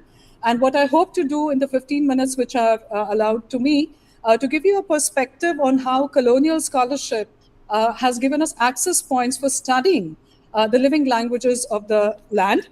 And towards the end, so two approaches or two models which arose through colonial scholarship, and towards the end, in contemporary times, when there is a revived discussion of the Indian linguistic landscape, how does that relate to the colonial landscape is what I will try to do. So this will be a bird's eye view. I'd like to begin by giving a snapshot of multilingualism in India, which distinguishes the Indian linguistic landscape. Even a cursory glance at the census figures would tell us that almost 20,000 language names have been documented by the Indian census, reduced to about 1369 mother tongues, reduced further to 22 scheduled languages which find recognition given by the Indian Constitution. 196 languages, by the way, it's important to mention, are endangered. Another characteristic of Indian multilingualism is the heavy incidence of bilingualism. If you look at the world statistics, 17% of the world population is bilingual. So in addition to the home language, a second language is also learned. As compared to the 17%, again, the Indian census tells us that 44% of the Indian population is bilingual. Now, this has a lot of implications for the way the interconnections among languages have a lot of implications for the way we understand the Indian landscape. Now, traditionally, given this multiplicity of languages, students might be interested in knowing that the number of languages in India stands at number 4, behind Papua New Guinea, Nigeria, and a third country, which I'm forgetting. But traditionally, the nature of bilingualism in India had been gradient. It had been a continuum of dialects, not divided into languages. And very importantly, as the earlier slide showed, the bilingualism emerged from using different languages with different social functions in different social domains. So this gives rise to what has been referred to as by Indian linguists as a horizontal diglossia, a functional, if you could call it, a division of labor among the different languages. I speak one language at home, another in the neighborhood, a third which I use to study in the university, etc. Now, with this very cursory understanding of or look at multilingualism in India, we now move to the colonial efforts, and the very first attempt at a systematic documentation of India's languages, of course, is through Sir George Grierson's effort, which is referred to as the Linguistic Survey of India. It employed what in the modern sense would be referred to as a survey. Survey methods were used in documenting almost the entire length and breadth. There were a few exclusions, a few important exclusions from that survey. But this gave us a methodology for chronicling, for enumerating the languages. So where dialect continua had existed in pre-colonial times, we find for the first time that languages have been counted. In order to do this, the languages were first labeled. So another important outcome of the language survey or the linguistic survey of India was for the first time language and dialect distinction was created, where a number of speech varieties or language varieties were given names. Now, this nomenclature also resulted in deciding the status of several languages. But before I go that, here is a quote from the Imperial Gazetteer of India. In the interest of time, I will give you a gist of what this quote is about. It tells us about the colonial chroniclers, the colonial surveyors, and their bewilderment at the multiplicity of languages that they found in their in their colony, namely India. So, of course, the need for conducting this survey was for it was an administrative need to have a good understanding of the languages that they were, of the people that they were governing. So this quote tells us of the bewilderment that the chronicler experienced when they found that the Indians had no sense of language, although they had a very keen sense of dialect. So this quote says it's almost like knowing what Yorkshire dialect is and what Somersetshire dialect is, but having no sense of what the English language is. So this sense of language was given to us for the first time by this survey exercise. And once the languages the boundaries of languages were decided, the next important task was giving the nomenclature, giving names to these varieties. Here also this quote tells us that to a large extent, the dialects were named after whatever it is that the local people were using, but the language names were a complete European invention. So whether it is Assamese, Bangla, Hindustani or Hindi, etc., creations of the European exercise. So even today, as linguists practicing in contemporary India, when we collect data in the field, we find rarely do speakers of languages refer to their own varieties as language X or language Y. They would simply say, what do you speak? We speak apni bhasha, hamari baat, Noling. Depending on which part of India we go to, it is apni bhasha that they're speaking. This nomenclature was completely an introduction of the colonial survey methods. Now, once the nomenclature took place, the next step, which was the classification. Now, we know that for any academic, Professor Zamkirkar earlier said that this was a completely academic exercise, but in any academic exercise, observation of shared features and differences resulting in a classification is a very basic exercise. So this kind of classification of the enormity of the multiplicity of Indian languages into language families using the methods of the historical comparative, the philology or the historical comparative method happened for the first time in the Indian context. And this shifted focus. So once the various Indian languages, which I'll name in a minute, were identified, what is similar, the shared ancestry of these languages was highlighted. The territorial belonging of these language families was also highlighted. Population movements which resulted in these different language families entering the subcontinent was also highlighted. So the classification of languages into language families, so even a cursory glance at this kind of data, as we call it, even the untrained eye will recognize their greater similarities. So these are the numbers from 1 to 10 in 6 representative Indian languages. And immediately we notice that Marathi, Bengali, Nepali have more in common, but they are different from Kannada and Telugu, or Tamil, which forms a different group. And Khadiya numerals do not belong to any of these subgroupings. So this entire, the very rigorous historical comparative method which was developed, which involved observation of cognates or form meaning correspondences, like you have 1, 2, 3, 4, 1, 2, 3, you set up a correspondence between form and meaning and postulate that these language groupings can be established. So as is well known, Indo-Aryan, Dravidian, Austroasiatic, and Tibeto-Burman, which were the 4 main language families of the subcontinent, to which at a later point in more recent years, Greater Andamanese and Thai Kadai have also been added as language families. Now, as is again well known, that in language families, there are only mother languages and sister languages. There are no brothers and fathers in these families, but the subgrouping or the relation of some of these Indic languages like Marathi, Nepali, Bengali to far-off languages like English and German was made evident by the rigorous methodology offered by historical comparative linguistics. Now, inherent in this kind of a subgrouping, this reduction of the multiplicity of the diversity of languages into finite number of groupings, you find underlyingly it is the emphasis or the importance given in the colonial thinking to homogeneity, to boundedness, to monolingualism. where monolingualism is more important than multilingualism or heterogeneity. So this also has implications of the biblical story, which is well known to us, the Tower of Babel, where, as I'm sure most of us know the language, but when God found that humans were getting wiser because they had only one language and they were getting very close to God's abode, heaven, as a curse to mankind, or in order to confuse humans, God gave us multiple languages. So this thought process where multiplicity of languages is seen as a curse rather than as a boon is very much inherent in the groupings of languages into language families and subfamilies. Now, what happened? On the one hand, the enumeration of languages, followed by the labeling of these languages, followed by their groupings into language families, was to have long-lasting implications for the way in which language would be understood and experienced in this country. Even the way we experience language today can be traced back to these colonial practices. So once the languages were established, there was a process of standardization.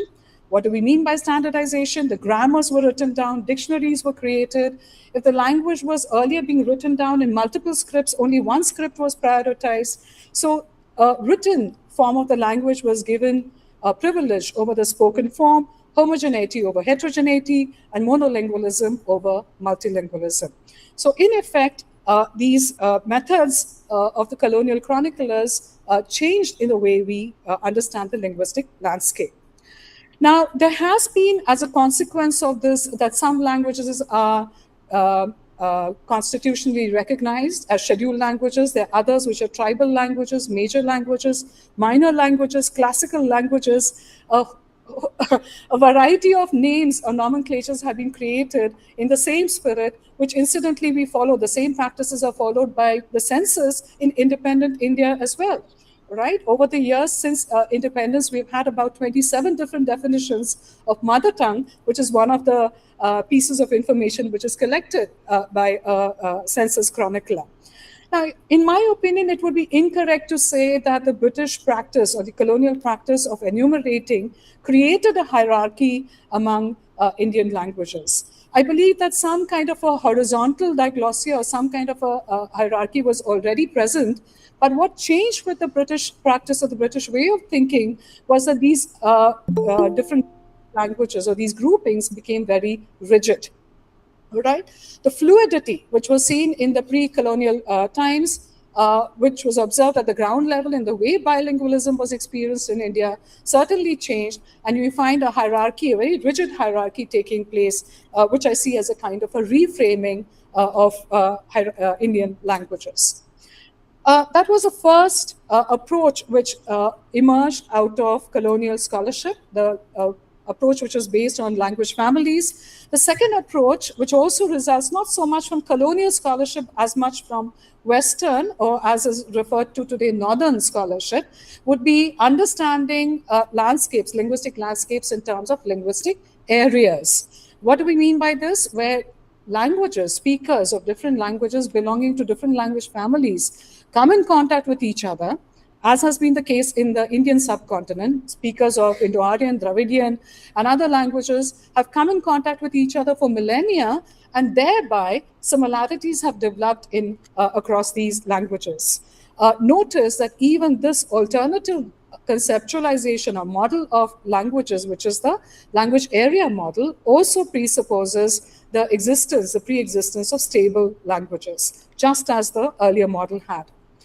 So if we are now going to look at Indian languages, or the Indian landscape of languages not made up of language families, as much as about the entire landscape being one linguistic area, then the question which asks itself is, what is Indian about Indian languages? All right. In other words, what are the linguistic similarities which Indian languages have developed over the millennia? And you find you'll be spoiled for choice. It could be the retroflex sounds, all right, the ta-ta-da-da-na, which majority. You find some differences across the language families, but almost all the languages have the retroflex sounds. The word order, it will always be Ram mango ate, and not Ram ate a mango in Indic languages. You find postpositions.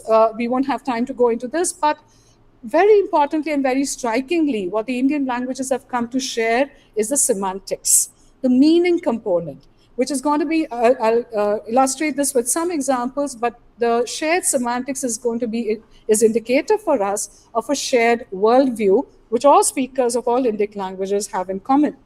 So whether we look at what are called, forgive the jargon, but the moment I give you examples, this should be clear, what are called expressives. So how do Indic languages describe the sound of flowing water in a river? How is the sound of a crow, put into a form? The knocking sound, or the bees buzzing, or the fire cracking.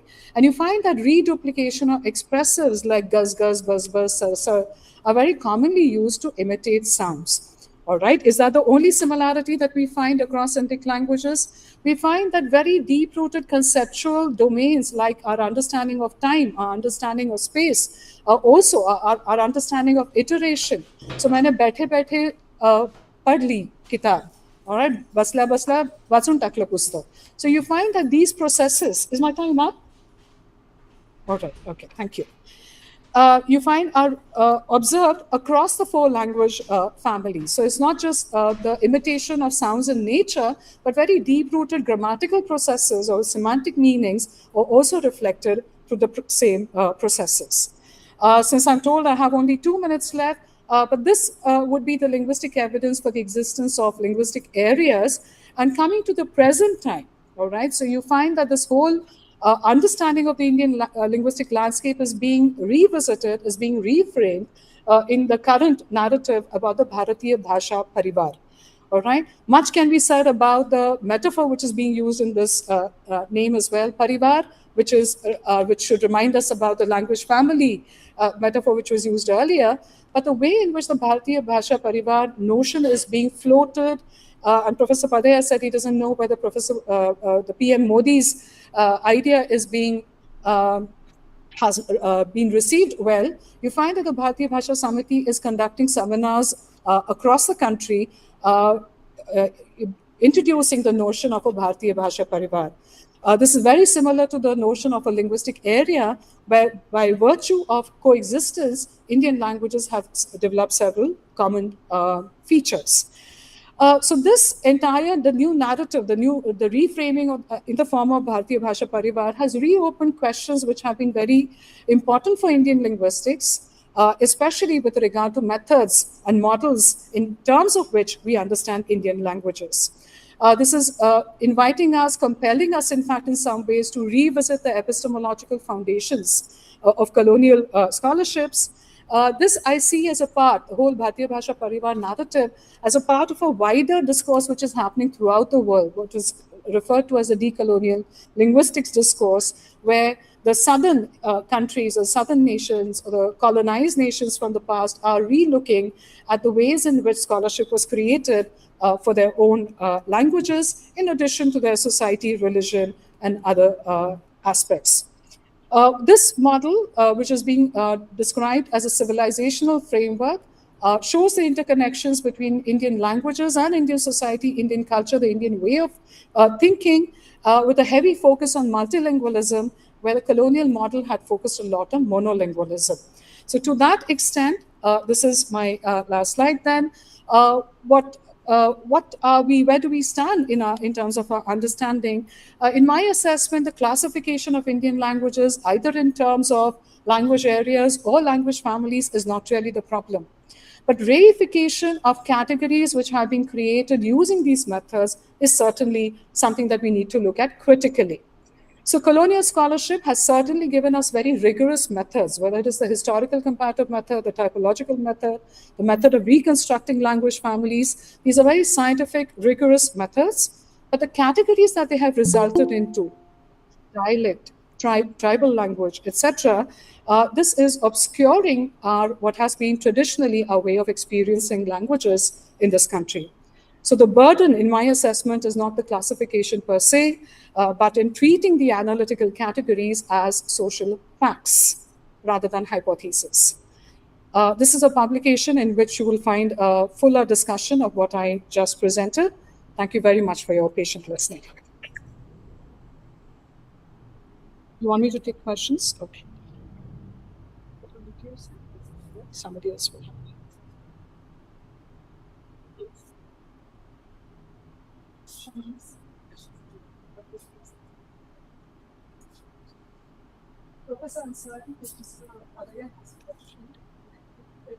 Mike.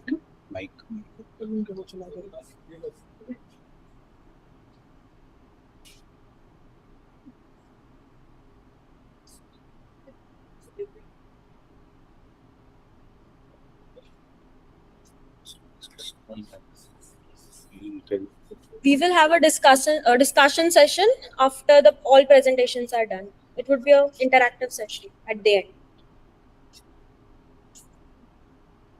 Now we move on to our second speaker, Dr. Namrata R. Ganneri, Associate Professor, Department of History, SNDT College, Mumbai. She will be presenting on the topic, the last British Sanskrit professor in Bombay Presidency, Peter Peterson, 1847 to 1899. Ma'am, please.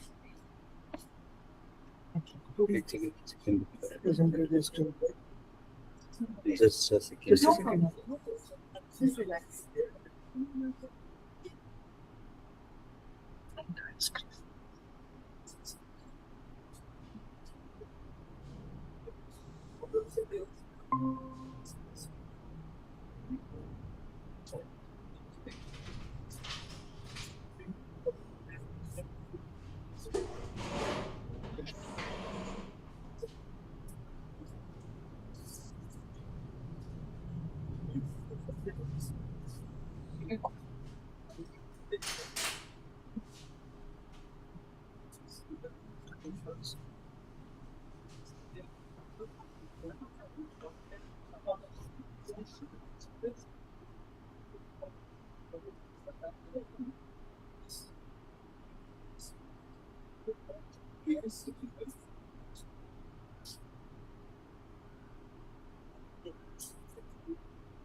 Okay.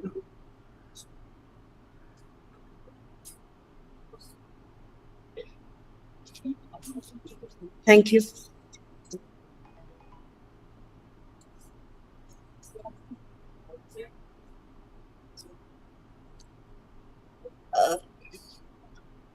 Hello, can you hear me well?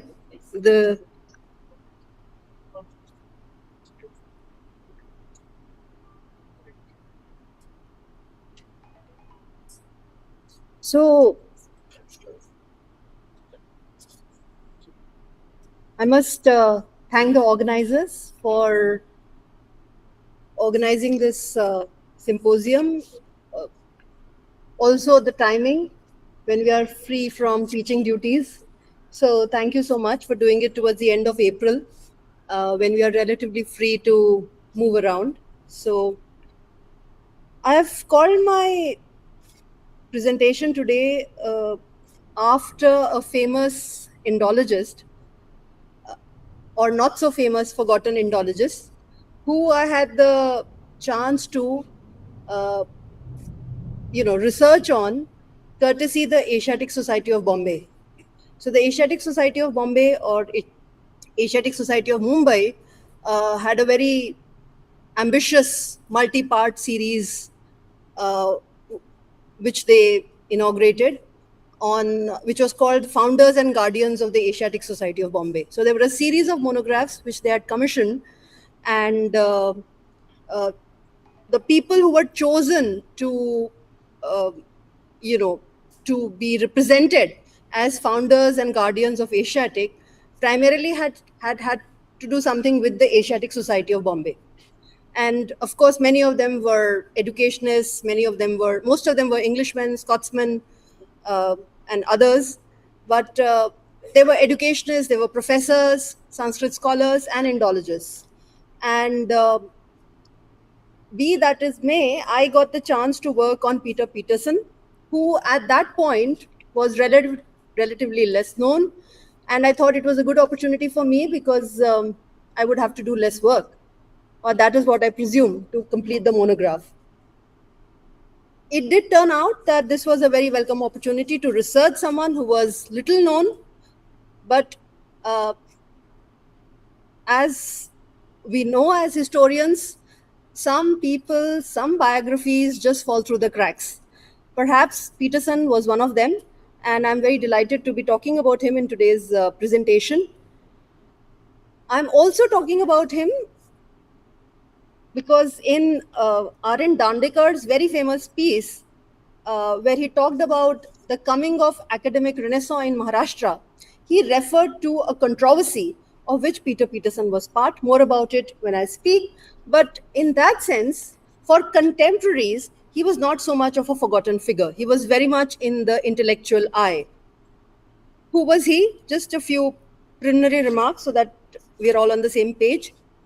In 1873, age 25, Peter Peterson was appointed Professor of Oriental Languages and Sanskrit at Elphinstone College under the Bombay Education Department, a position that he held on till his demise in 1899. This is the only photograph that I could trace of him. Incidentally, in a compendium on the history of Bombay University. So there was no other photograph that I could trace of this person, and then I used it for my monograph. He was a son of a prominent merchant who hailed from Shetland Islands. He earned his first master's degree from the University of Edinburgh. He studied under the German scholar Aufrecht, who was the first incumbent of a newly created chair in Sanskrit at the university. Today we heard about chairs in Sanskrit and the politics behind their endowment. I'll talk about the Bowden chair as well here in a minute. Peterson went on to study at Oxford, where he trained under Monier Williams and Max Muller, the two of the most outstanding Sanskritists at this point of time. He was also awarded the Bowden Scholarship. This is not the Bowden Professorship, this is the Bowden Scholarship. And so he was presumably a good student, but his appointment and career was caught in the eye of a storm. Why was that? In Bombay, Indology was acquiring a life of its own, spurred both by several native and foreign scholars of Sanskrit who were embracing Sanskrit philology, and study of Sanskrit manuscripts. The discipline of Indology, as most of you here might know, was born in Europe with the scientific study of Sanskrit in universities through endowing chairs and creating professorships. So in this academic tradition, Sanskrit had to be studied critically, and its affinity with other languages had to be revealed. Raymond Schwab's celebrated phrase, Oriental Renaissance, refers to the reinvigoration ushered into Europe by the arrival of Sanskrit texts, akin to the arrival of Greek manuscripts and Byzantine commentators after the fall of Constantinople. So we know about Schwab's famous 1984 volume. So in this tradition, Germany had already established itself as the center for all kinds of scholarship, although the first chair in Sanskrit was established in Paris at the Collège de France in 1814. The poet Schlegel's brother, August Schlegel, became the first professor of Sanskrit at the University of Bonn in 1819, and England was a latecomer to this entire world of European Sanskrit studies, with the Bowden chair being set up only in 1831. However, German ascendance in Sanskrit scholarship could also be attributed to not just German scholarship, but also the Humboldtian German university model, with generations of Sanskrit scholars being churned out of German academia till today. And Max Muller, in many ways, exemplified this hegemony of Germany for generations.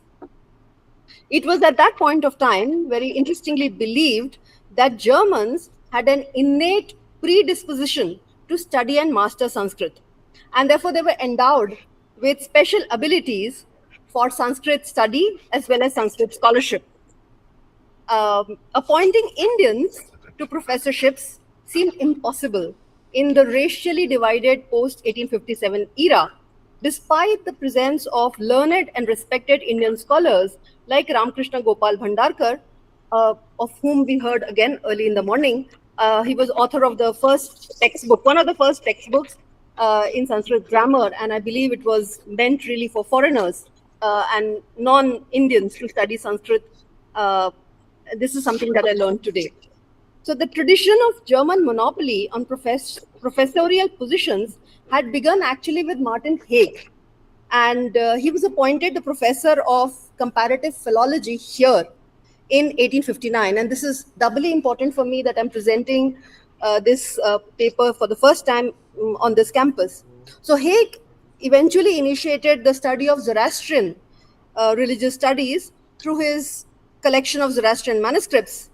And the other position at Elphinstone College, so Pune's Deccan College was the first position, and the other position in Elphinstone was specially created actually for the German Indologist Buhler, was invited by the Bombay Education Department to teach in 1863. And he remained in this post till 1869. So Bhandarkar had taught at Elphinstone in the interim, and Buhler was promoted. And many a times what happened was these European scholars went on long furloughs to Europe. So they were on long leave, 1 year leave, and so on and so forth. And in that period, usually Indian scholars stepped in for them. And one of these was, of course, Bhandarkar at that point of time. And Buhler was promoted, but eventually he did not choose to stay in India. He retired in 1872. And Haig also had retired meanwhile in Pune. And another German, Kiel, was appointed to teach Sanskrit in Pune.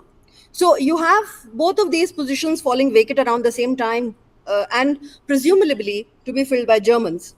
But by this time, there was a huge groundswell of Indian scholars and opinion in favor of Bhandarkar to be promoted, because Bhandarkar was seen as senior, he was seen as very worthy, he was seen as someone who was well equipped to occupy this professorial position at Elphinstone College.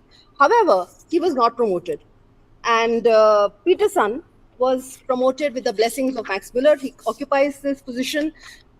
So Peterson displaced in many ways Bhandarkar, who was seen as the worthier candidate, but he also displaced Germans, because he was the first non-German to occupy this kind of a professorial position.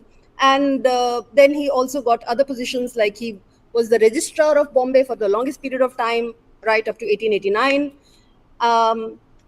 But he was always singled out because his research output, and when I was reading these words in the Maharashtra State Archives in the files, I really thought of how apt this is for us as college teachers, as educationists, to be reading this. A debate occurring almost more than 100 years ago, or more than 50, 60 years ago. So this was very interesting for me. So it was not his teaching that was found wanting, but his research output, especially when it was measured against Buhler's achievements. So was this the only claim for his ouster or planned ouster is something that I was interrogating in the files, and what I discovered was something more interesting. After joining and spending a few years in his position, Peterson had staked a claim to the Bombay Sanskrit series, which was a project that was aimed to publish edited versions of classic Sanskrit texts for use by Indian college students. So this Bombay Sanskrit series was actually conceptualized by Buhler. And the idea was we will have annotated, edited texts of classic volumes, and they will be used by Indian college students. The project was initiated, as I said, by Buhler, but Buhler did not want to let go of it even after his retirement. So he wanted to, do some kind of a distance management, managing it from a distance. He wanted to do some kind of a virtual management at that point of time. And he said, I will continue to direct this. But Peterson staked a claim to the project because he said, since I'm occupying the position of the chair in Sanskrit in Elphinstone College, I am by right, I'm entitled to direct this project. Please do not consider anything about my seniority or such other things. And several officials from the education department were actually convinced of Peterson's incompetence. So they wrote letters against him. And in the meantime, a German successor to Peterson was also found out. I mean, he was also discovered. His appointment letters were prepared, and his name was Hermann Jacobi. So this Hermann Jacobi had distinguished himself in the study of Jain manuscripts, and he was identified as the successor and someone to be displaced. And from all this conundrum, Peterson was actually rescued by two Indians. These Indians were Kashinath Rambak Telang, who was a distinguished Sanskrit scholar and eventually also the Vice Chancellor of Bombay University, and barrister, as we all know, and Shankar Pandit, who was the Oriental translator of the government who opined in favor of Peterson before the governor of Bombay. And this episode conclusively ended the German hegemony over Sanskrit professorial positions in Bombay.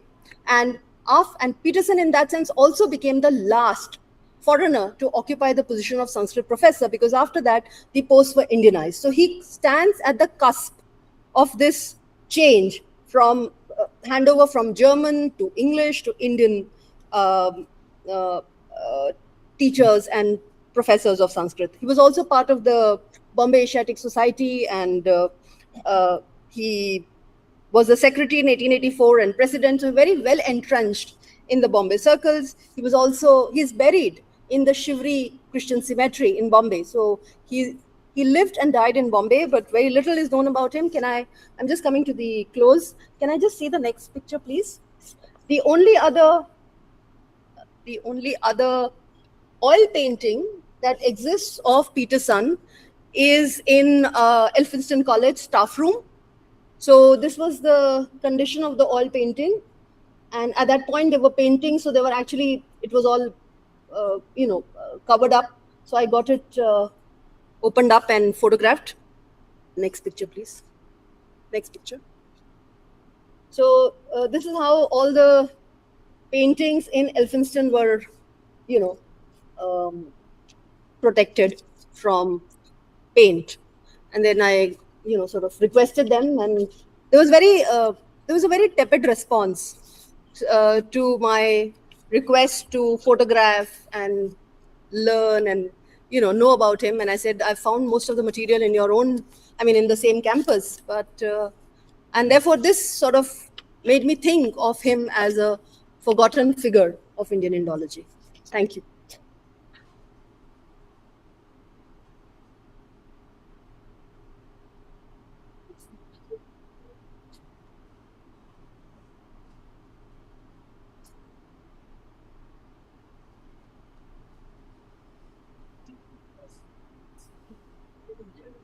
Thank you, ma'am. So now we will move to our next speaker. Our next speaker is Dr. Pramila Dasture, Associate Professor, Department of History, Naurozji Wadia College, Pune. She will be speaking on the colonial cartography of Indian pilgrimage sites and its impact on modern archaeology.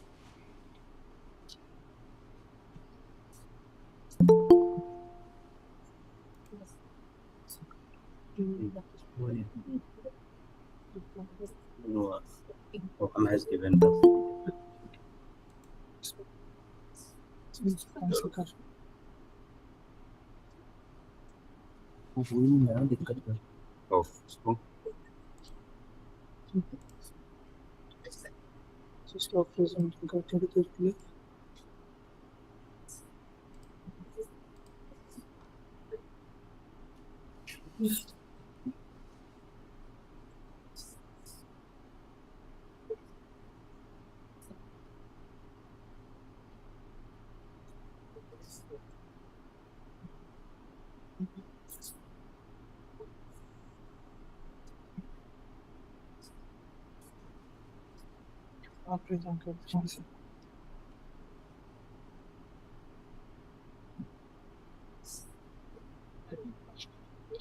That's good.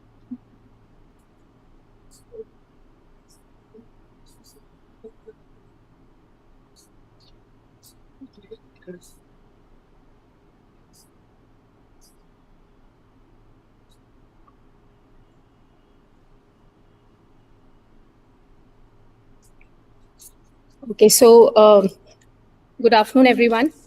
A very good afternoon to all the distinguished dignitaries here, the chairperson for this afternoon, the session coordinator, faculty members, research scholars, and students. At the outset, I'd like to thank the organizers for giving me an opportunity to present a paper here at today's symposium. My topic today is colonial cartography of Indian pilgrimage sites and its impact on modern archaeology. As one would understand, this is a very extensive and elaborate topic, and today's presentation is merely a tip of the iceberg. And as we move ahead, we'll come to know that this paper speaks about an amalgamation of Indology, archaeology, and cartography. And all three faculties have been deeply connected over time, and they have also collaborated and even collided on many occasions, where Indology speaks about literary, linguistic, and a historical framework.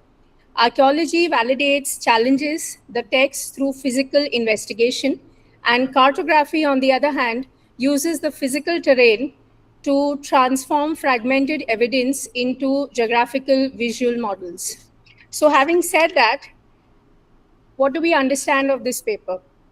How did the British efforts to map India influence how we dig India today? So what are we seeing in this? That there was a dualistic legacy that the British colonial cartography brought about on Indian pilgrimage sites, or the Tirthas, exploring how 19th century surveying functioned both as a tool for preservation and an instrument for epistemic violence, or even if you would call devaluing the sites or the culture of the native state. As we move ahead, we see that colonial mapping transformed sacred topographies, where there was a process where they were measuring monuments, which in many ways, in a historical sense, was considered to be desacralizing these pilgrimage sites, where architecture was giving prioritization to the monument rather than the intangible heritage. As we move ahead, we see that cartography was something that was introduced by the British, not only by the British, but even prior to them, it was already in existence. But it came to the fore in the late 18th and as we moved ahead into the 19th and the 20th centuries. And it was a systemic process of mapping the transformed indigenous pilgrimage networks into legible data for British administration, resource management, and control. The transition of India from a landscape of sacred tirthas or pilgrimage sites into a network of scientifically mapped archaeological monuments is a direct legacy of the colonial cartography. What we need to understand is that even before the cartographers of the Brits came in, there was earlier a map, even in the 1700s, in the mid-1700s, which was presented to Warren Hastings. This is the one which I will be showing you. Did we move ahead? Yeah, this one. So this was one which was given to him, which spoke about, for the first time, a raised relief map of the Kingdom of Nepal, which was based on elevated topography. So this was something which was unique, which the Britishers picked up. Then we move ahead and we see that pioneering efforts of cartography were made by Major James Rennell, who spoke about this in the terms of mapping on scale and speaking about moving a little away from tradition, mountains, rivers, and coastlines, which were represented in maps earlier as straight lines. So we move ahead and we see that there were others who also contributed towards this. There was William Lambton and George Everest, who were the ones who began off a very major, what you could call as the great trigonometry scale.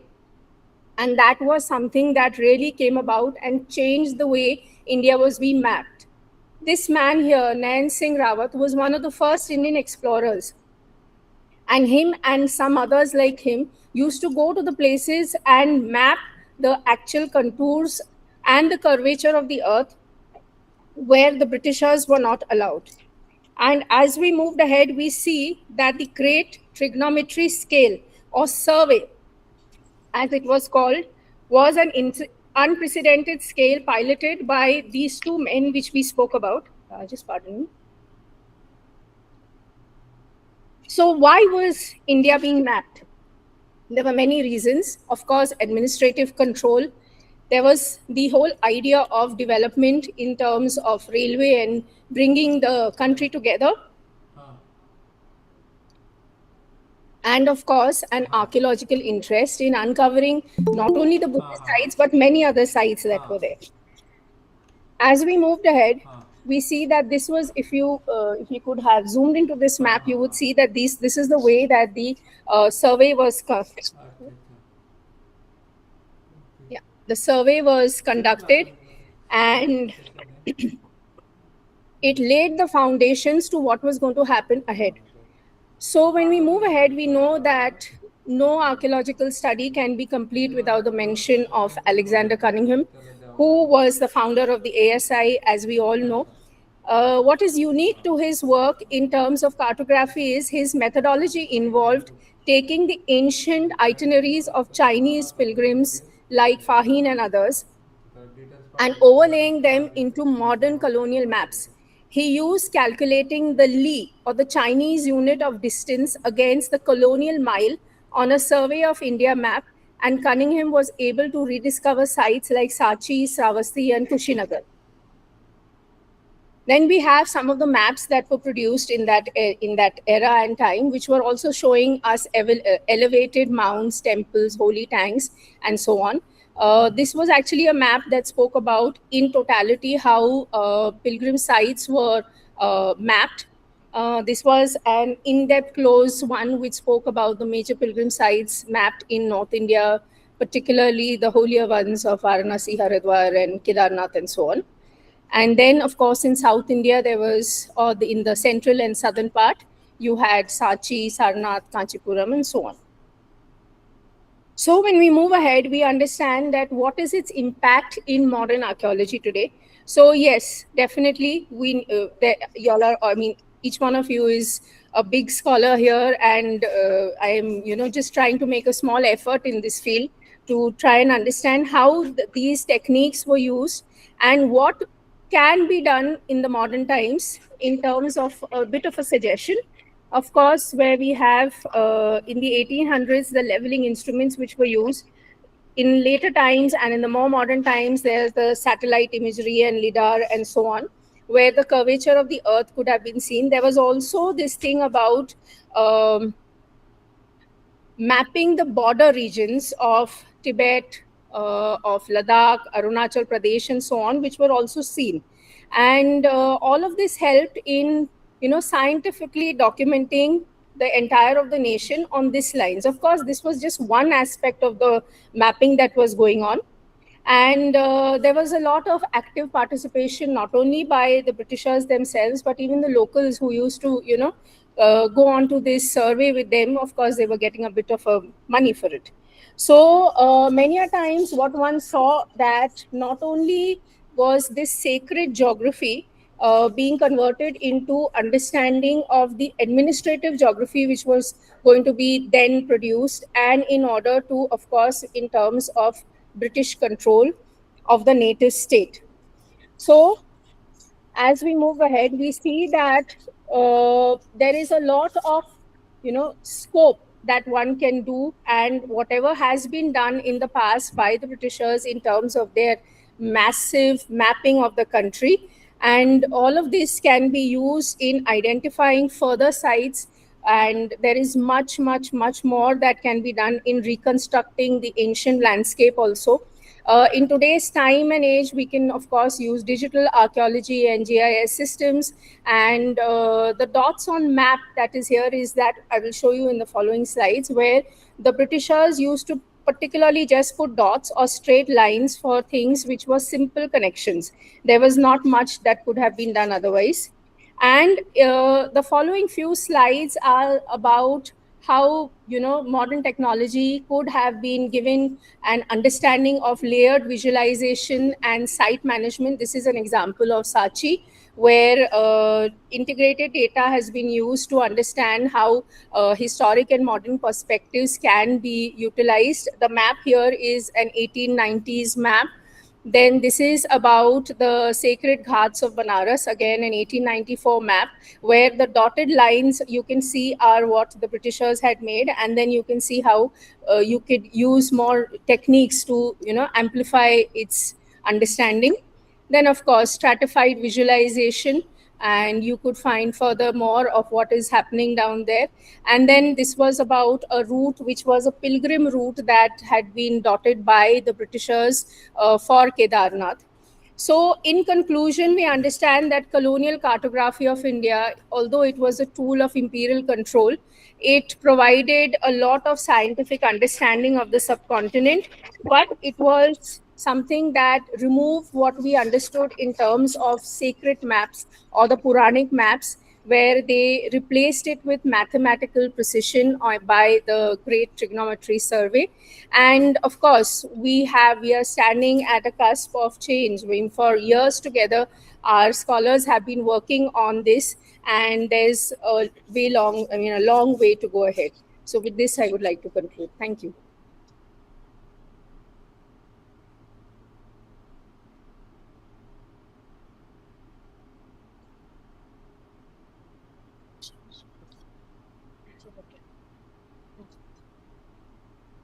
Thank you, ma'am.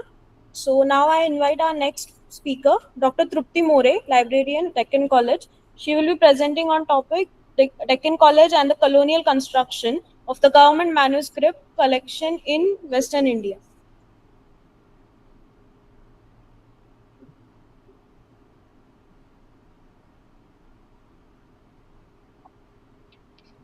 I'll just run your. I'll just start your.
Accordingly schedule नुसार 2चा हे होतं timing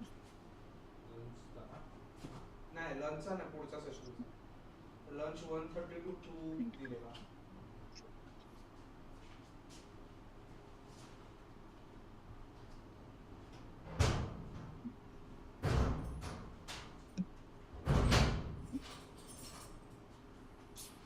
to PPT consider.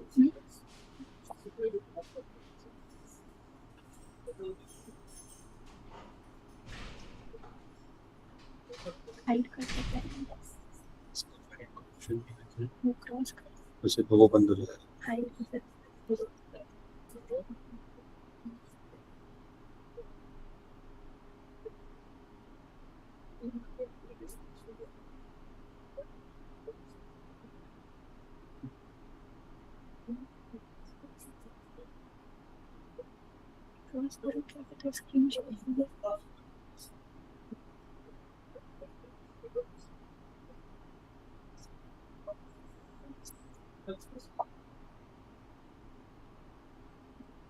Good afternoon, everyone.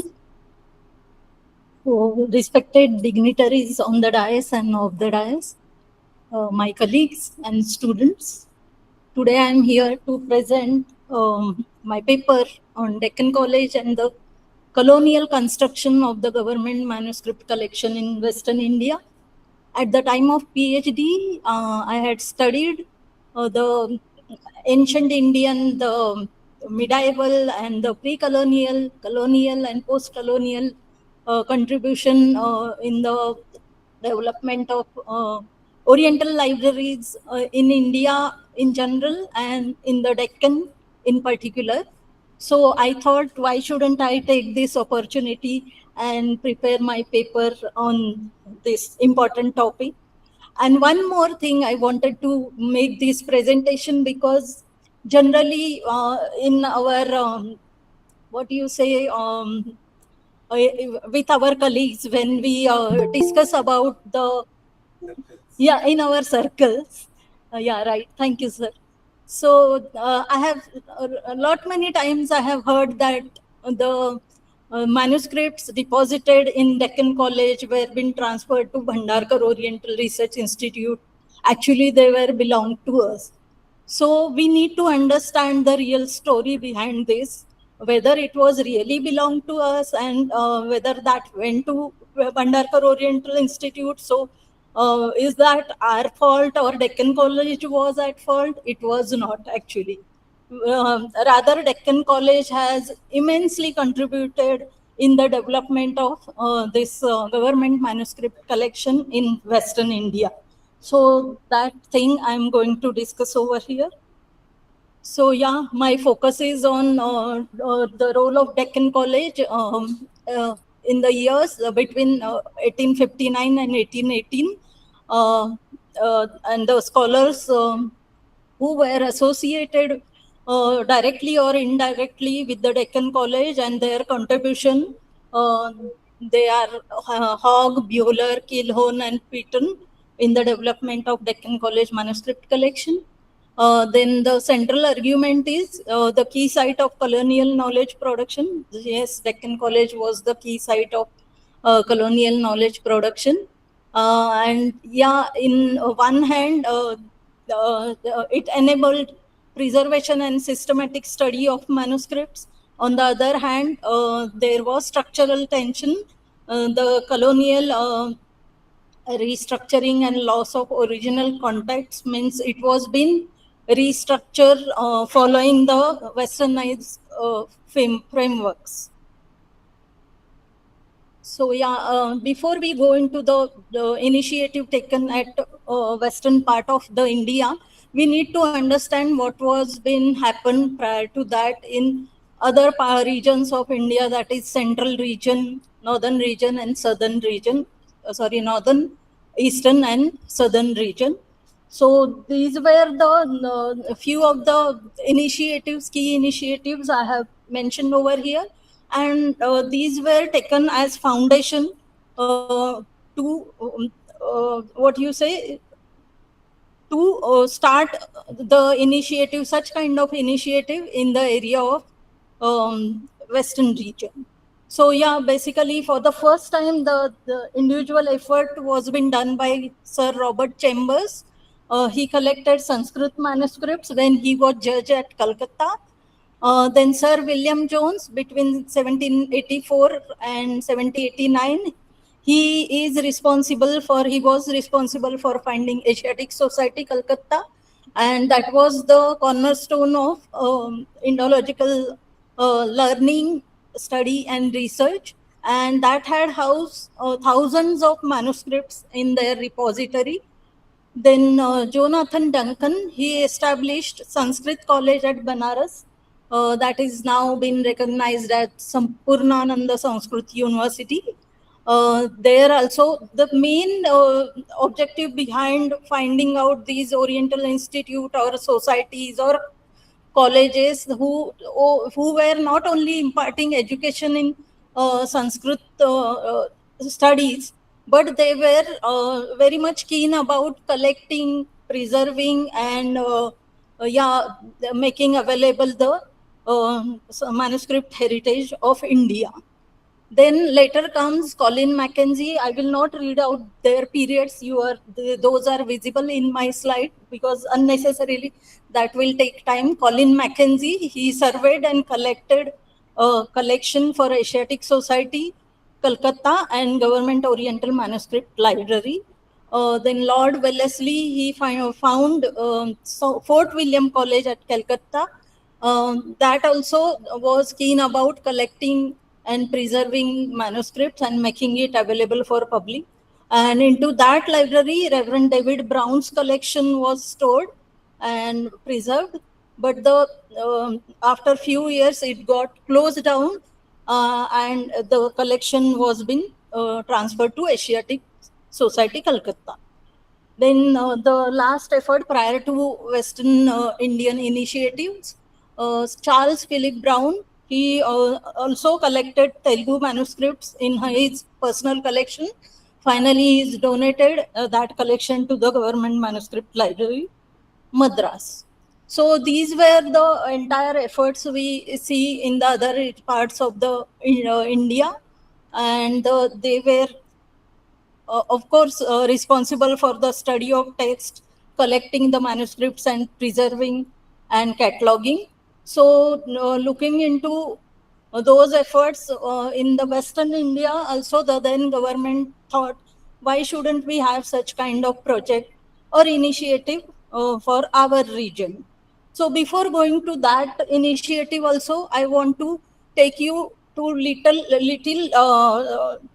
before of the time. Vishrambagwada was been constructed in 1808, and they had manuscript repository situated at the Peshwa Palace. So when this Peshwa state was fallen in 1818, British assumed control to the manuscript collection after the fall of the Peshwa state, and this marked the beginning of the transition from a courtly repository to an institutional archive. And since the Pune Sanskrit College was situated in the Peshwa Palace, Vishrambagwada, so automatically that custody came to the Pune Sanskrit College. And so that was become the nucleus collection of government manuscript collection project. And then later on that systematic survey was been undertaken. So let us again come to the initiative.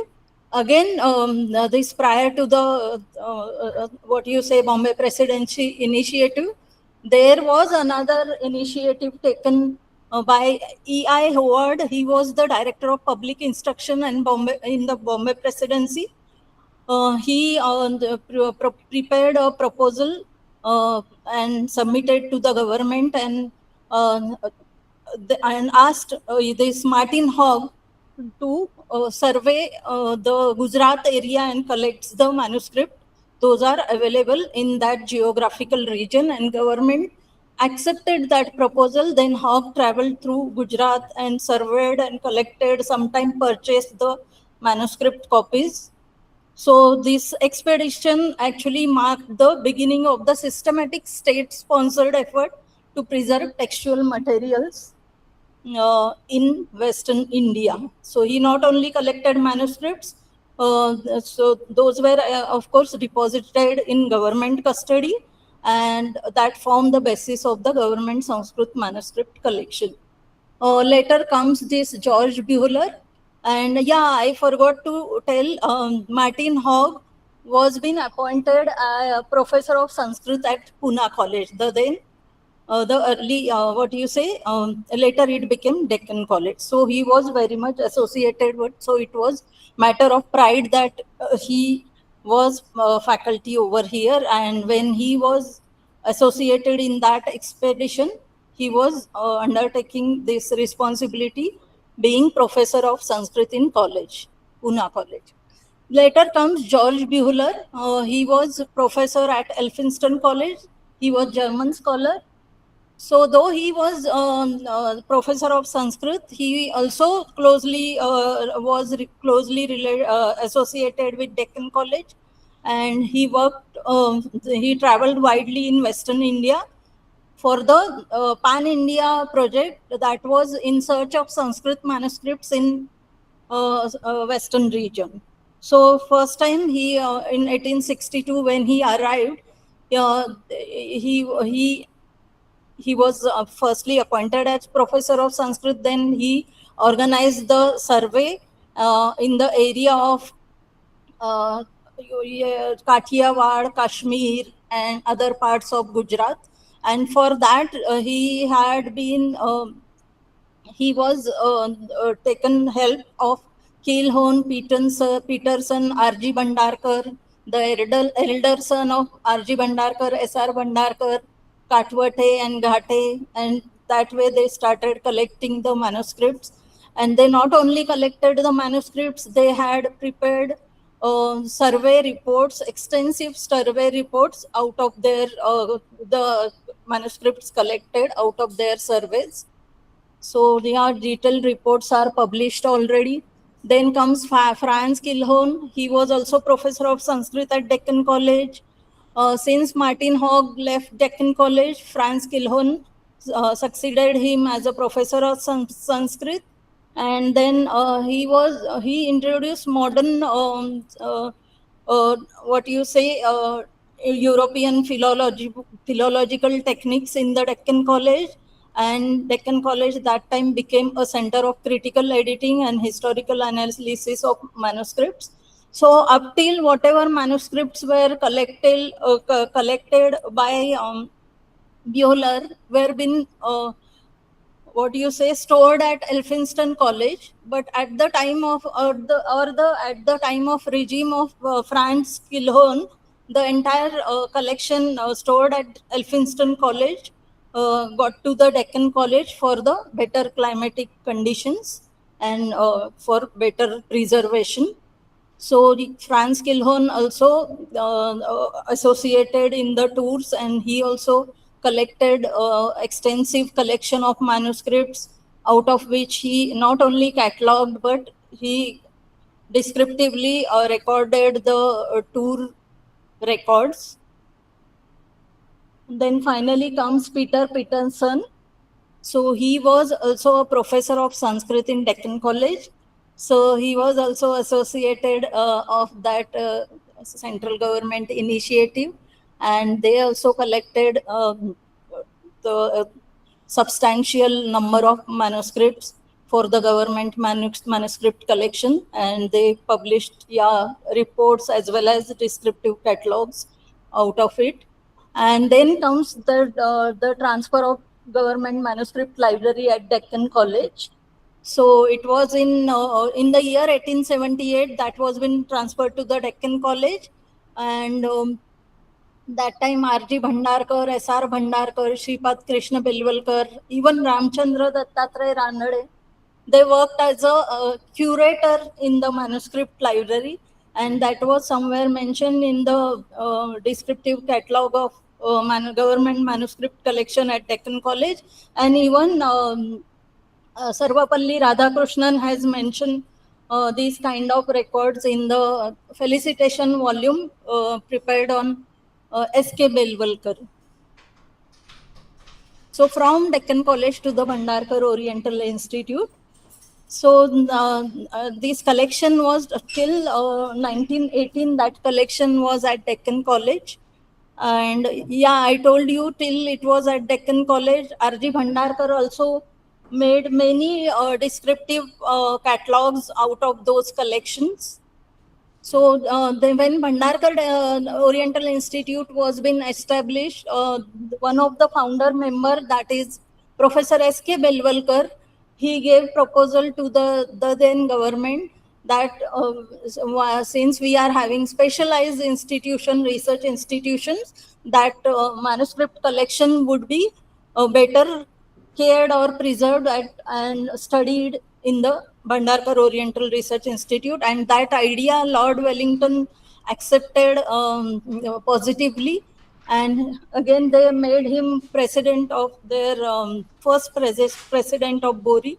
And this way that collection got transferred at Bhandarkar Oriental Institute. Since that custody was with the state government, it was totally their decision that where they wanted to store their collection. So that way, this way that collection went to So while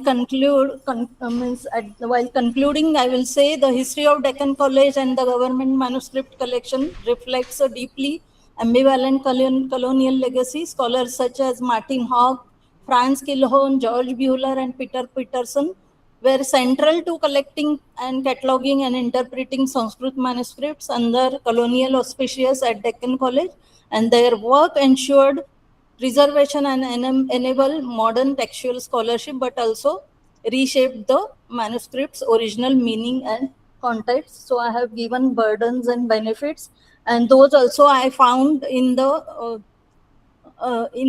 what you say in the books. Some are in by books by Buehler, Kuhn, Peterson, or many other things. I will not read them out. So again, I want to take you to the positive side, from burden to benefit. We continued that legacy, and we thought of renewing and growing that collection after 1939. Yeah, college was closed down in 1934. So when it revived in 1939, Professor S.M. Katre, the former director, and Dr. R.G. Harsey, the first registrar of Deccan College, they took keen interest and the new initiative to construct new manuscript collection at Deccan College Library. And this way we have around 12,000 manuscript preserved, and that collection still is preserved well, and it is growing day by day. So for that purpose, we had scholars like Professor M.A. Mehendale, Dr. N.G. Kalelkar, Dr. M.M. Patkar. Even they prepared descriptive catalogs on Veda, Kavya, Dharma, Shastra. Even I got opportunity, so I made a descriptive catalog of Marathi manuscripts. And R.G. Harsey, he was not only registrar at Deccan College, and he not only involved in the collecting manuscripts, but he also prepared descriptive catalog of Sanskrit manuscripts. So see the immense work done by the then registrar. Even Pandit D.V., Sheikh C.S., they also worked for in that direction. So yeah, these also we can see, as though collection went to Bhandarkar Oriental Institute, we didn't keep on murmuring like the collection should have been here, we would have done that and this and that.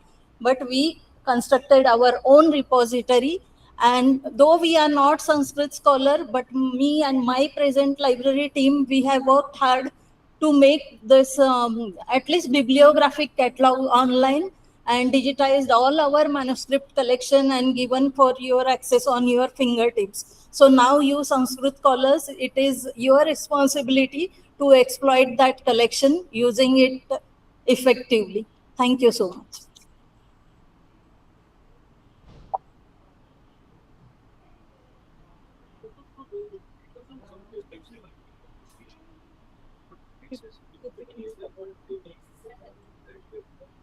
Thank you, ma'am.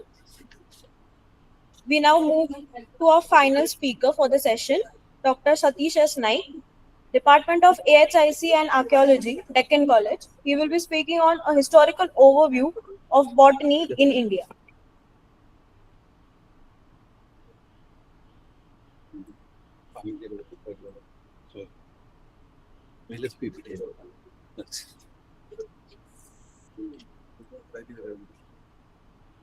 लग रहा है good लगा sir, एक second में देख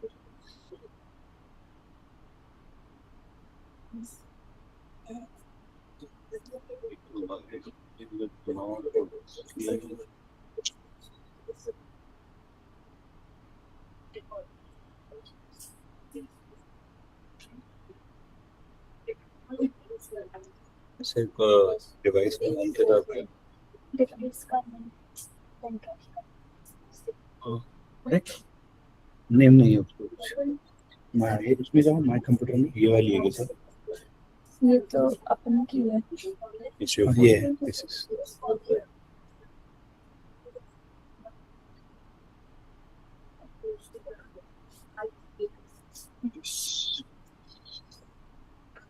Thank you. Respected Chairperson, Dr. Jamkirkar sir, Session Coordinator, Professor Shahid Ansari Madam, Professor K. Padaya sir, Professor Sonal Kulkarni Joshi Madam, all the research teaching staff and students. First of all, let me thank the coordinators, organizers of this symposium to invite me to present this paper, a historical overview of botany in India. Actually, this is a very interesting topic, and particularly it is related to the botanical studies in India. And here we have very strong base for botanical studies during early historic times, and then furthermore, particularly number of things are associated with us, very systematic and scientific studies during colonial period, which has facilitated much more up to the next generation scholars. So I'm just taking a review of whatever the work done by earlier scholars and how presently this subject is flourishing at Deccan College. So the earliest literary references to Indian plants are some Sanskrit classics, particularly the Vedas, Rig Veda, Atharva Veda, etc. Particularly these plants were documented for medicinal, ritualistic, and economic purposes of significance. So significant plant classifications of medicinal plants have been classified in Charak Samhita and Shushrut Samhita. There are a number of archaeological plant depictions in archaeological findings, particularly in prehistoric, protohistoric, and historical cultural traditions, which are continued till date. So works like Vrikshayurveda that focused on plant cultivation, soil management, and horticulture. That maritime trade, which is started during early historic, has developed due to the spices in India. So I am going to just talk on some of these plant uses, their important values, and its classification. That point of view, the foreigners were attracted to the Indian land, and though Indo-Roman trade was very much flourished, but this Islamic polity disrupted maritime trade with direct European access, and it was the Vasco da Gama who all the way visited India via Cape of Good Hope in 1498, and then particularly these systematic botanical studies have been started in India because of the European entry into the India. So Portuguese physician and pharmacist Garcia da Horta that studied indigenous medicinal plants. Actually, this is the beginning. Number of foreigners, they came here after formation of their companies as a military officers or the officers for the company.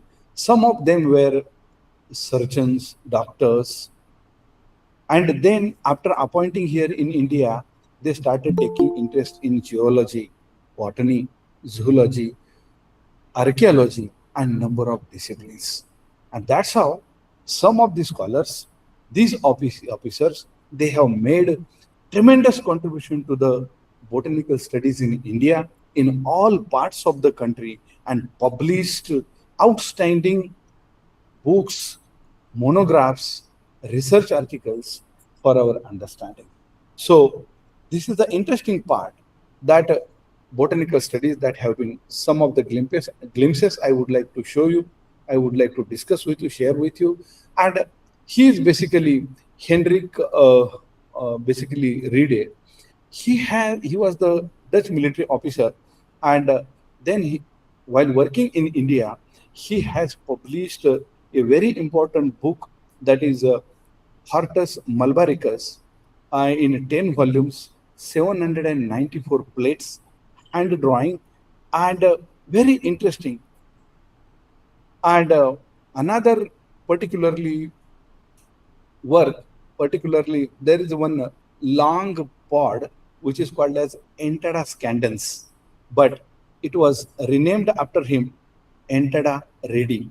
Like during our basically practice students of the botany, particularly when we give the name of the Carolus Linnaeus, that is Oraja satava for rice, Linnaeus has described first time this plant. So first time these British or European scholars have described much more plants in India, and that's how they became author of that particular plant, authority of that particular plant. So this is a pioneer figure in India. Then particularly George Rampiers, he was a German botanist, worked for Dutch East India Company, and he has collected several plants and prepared a herbarium and published near about 1,000 plant species in Herbarium Aboynes and illustrated 697 plates posthumously between 1941 to 1741 to 1755. And then particularly Johannes Berman, he was also the Dutch botanist and physician, but he has explored southern part of the country, southern India, and also Sri Lanka, that times Ceylon and Cape. And he has written a very good book on flora of Sri Lanka. And another Nicholas Berman, he's the son of particularly Johannes Berman, and he has continued the tradition of his father and worked very hard with Carolus Linnaeus.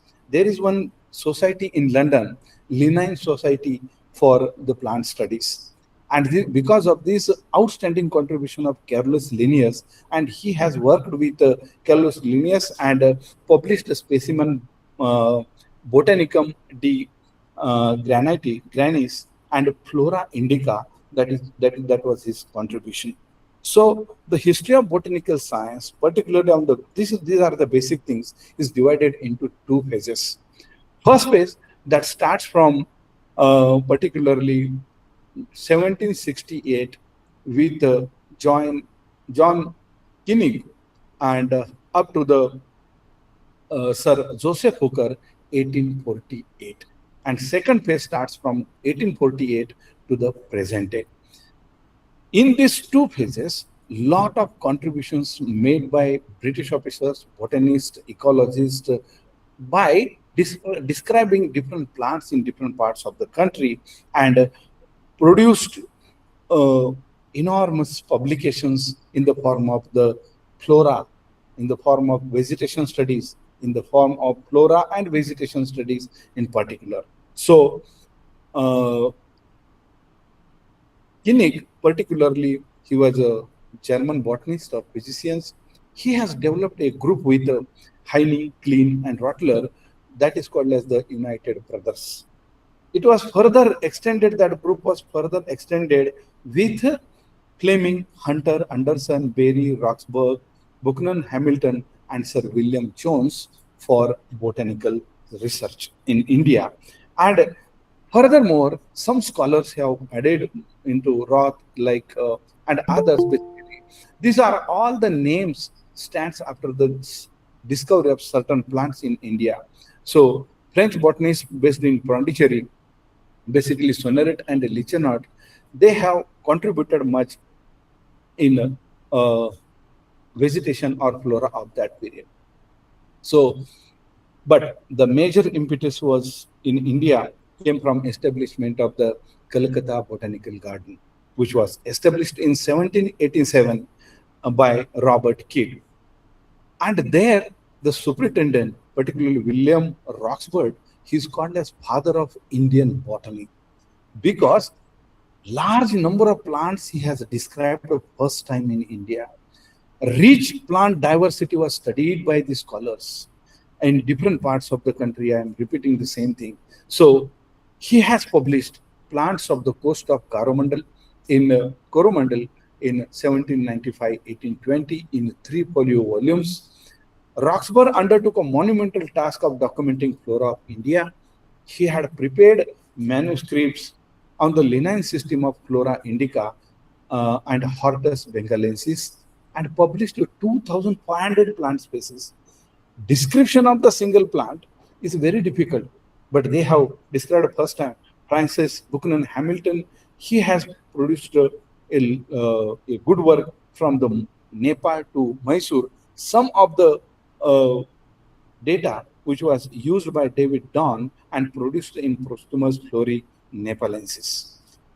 It was William Roxburgh who stayed in Indian Botanical Garden, which is after independence, it is renamed as Acharya Jagdish Chandra Bose, who contributed a lot in Indian botany during independence, before and after independence. So his grave in Botanical Garden, and this Wolf Wallich, particularly Nathaniel, Wallich was a botanist and he was a surgeon, and he was a from Danish origin, and he has prepared a number of things.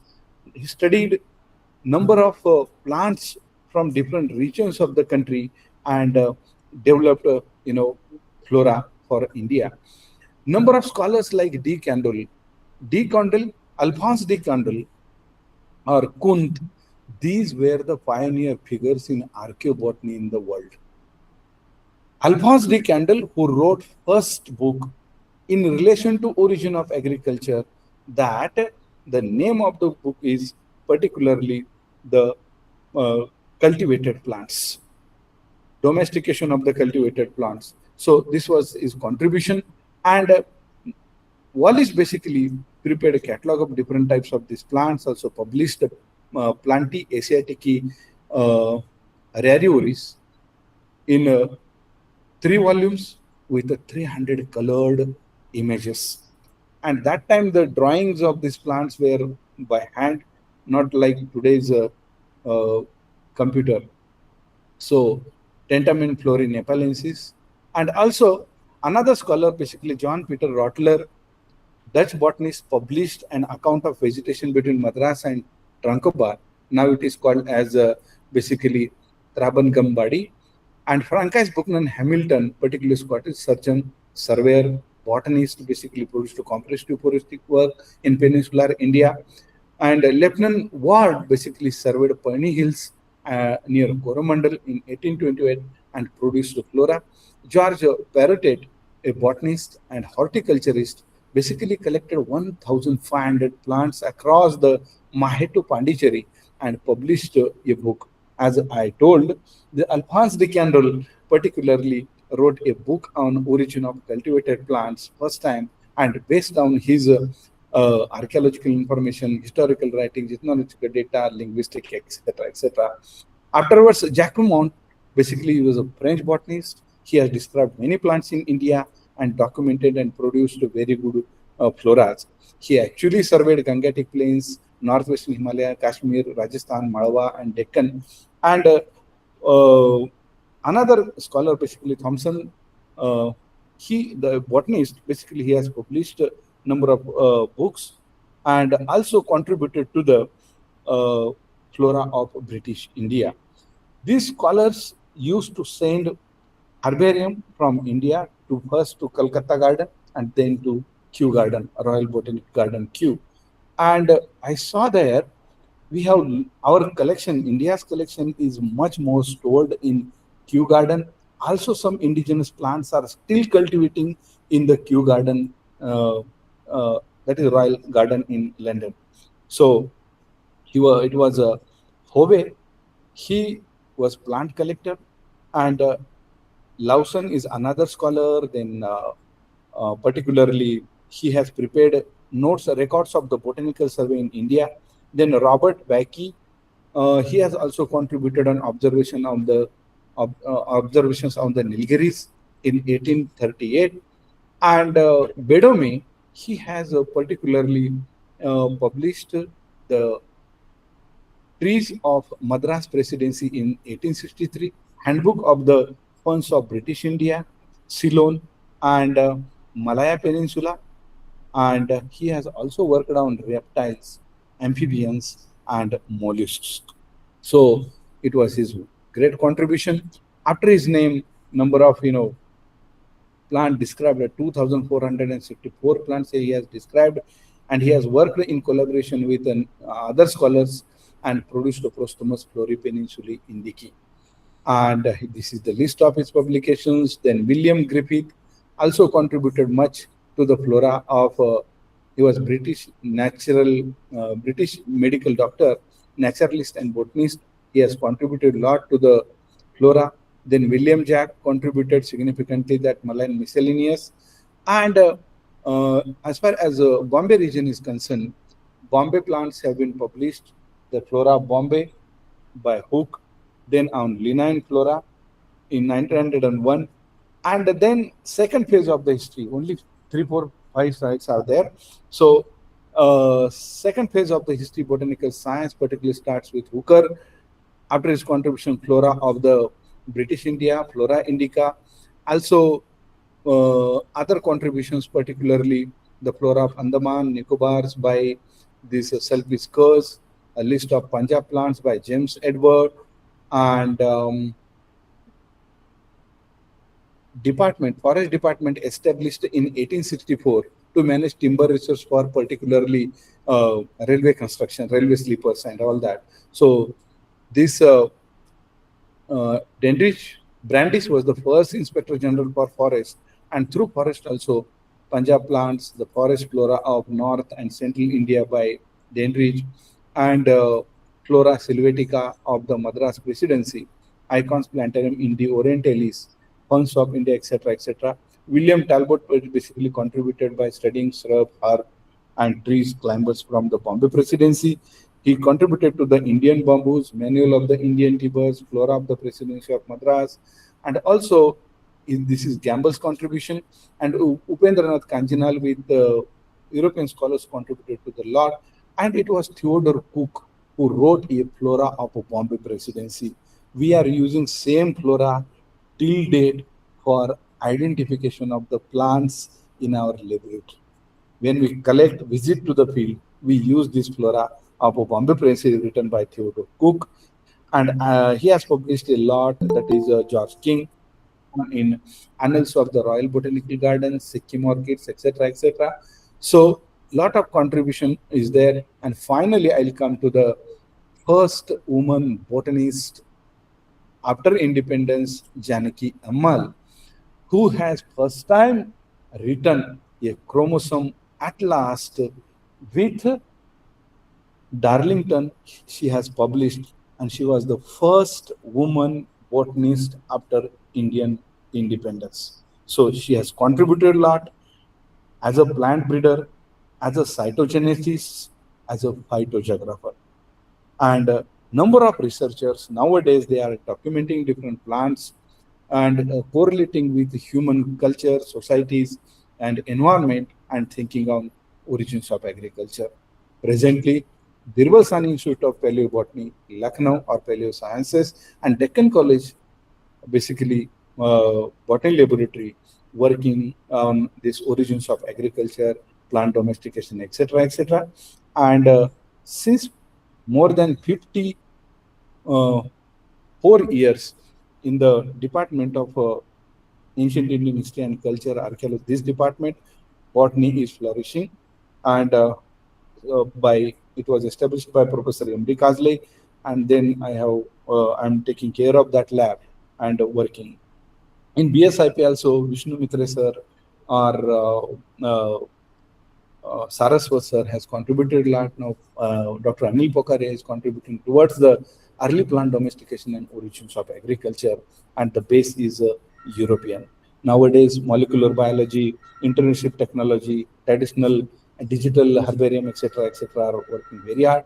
So this is my final slide. Particularly, it is related to the how botany has evolved in India, and actually, these are through the colonial, what we can just say, these are the benefits to the subject and not the burdens. Thank you.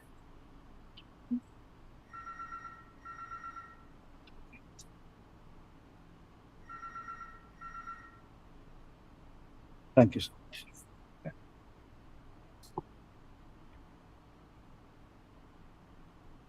Close it.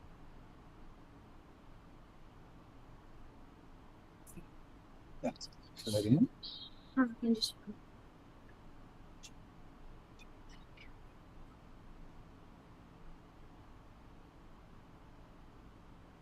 Thank you to all our respected speakers for the insightful and thought-provoking presentations. As we are delayed for the lunch, I request our chairperson, Professor Arvind P. Zamkhedkar sir, to kindly present mementos and certificates to our respective speakers, followed by chairperson remarks. Also, I invite all the speakers to kindly come on dais.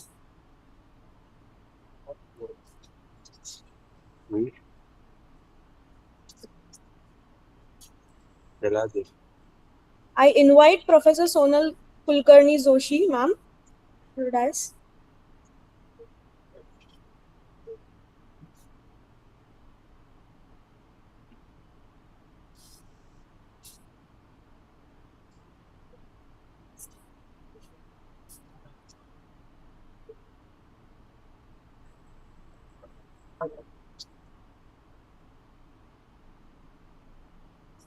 I invite our second speaker, Dr. Namrata R. Ganneri, ma'am.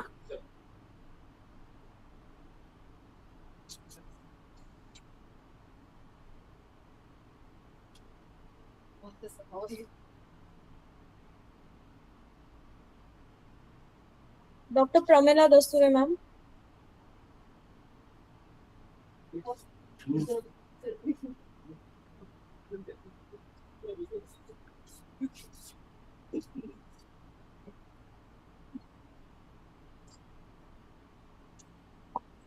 Dr. Trupti More, ma'am.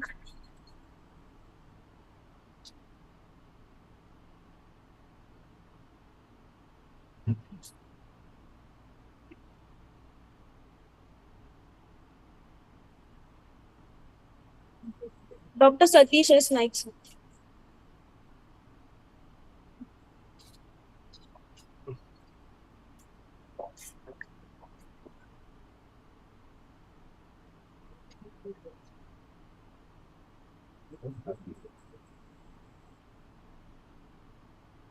I request our chairperson to kindly give his remarks.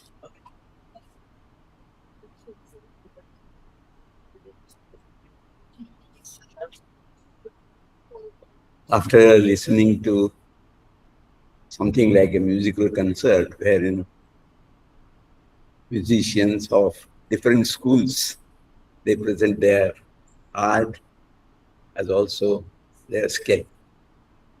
It was a wonderful journey, I would say, to know about the different disciplines, such as you can say, as just now explained to us by Dr. Naik, about the botanical studies which were in India. Those were definitely for their own, you can say, sake, but there might be certain other, you can say, economic or practical considerations in these also. Then there were surveys about manuscript. It was really enlightening to know about that, the whole journey, because many of us did not know about it. At least I didn't know. I was simply knowing that Bhandarkar and others, they were associated with this collection. But the whole history, how it started, I would just correct you in a way. In Deccan, it might have been from the royal court to the you can say, archives. But in India, it was Saraswati Bhandaras, like starting, we know about Nalanda, Takshashila, and so many other. And presently also, there are so many Jain manuscripts which are beyond the limits of their, you can say, religious traditions. It was wonderful to listen to Professor Kulkarni. In spite of my very rudimentary, I won't call it knowledge, understanding of linguistics, it not only made us know about how the approach was, what were the practical considerations and you can say political considerations also in all these things, as also some some presumptions which are there in the mind of the European scholars. Say, for example, language being something like standard and all those hierarchy and other things. I won't go into the details, but in Indian tradition, what I call, it is not conversion. I call it the process of urbanization.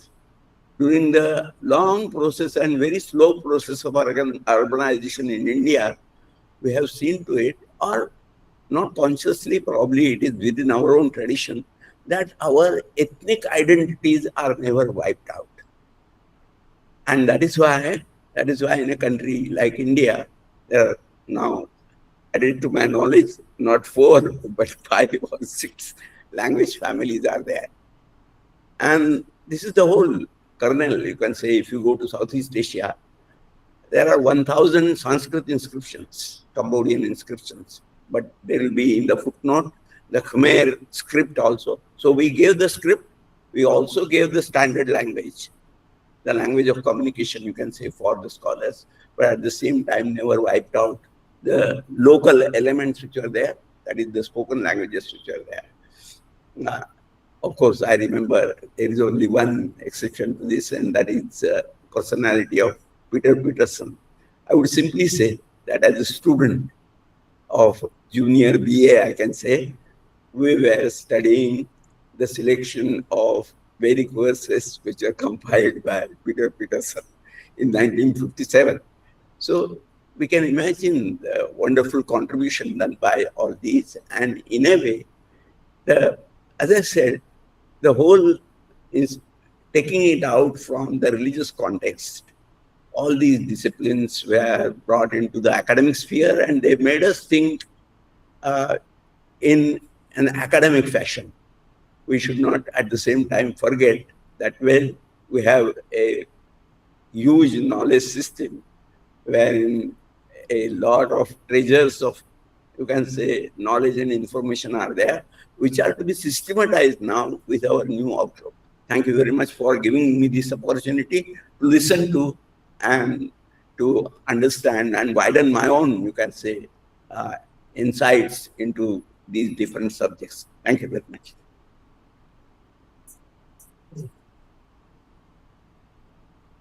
I would like to request all presenters to join with us for group photo, please.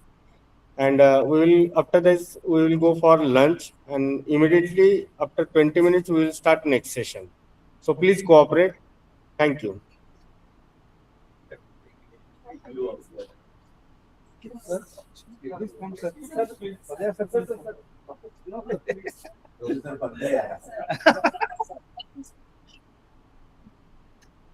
अभी आएगा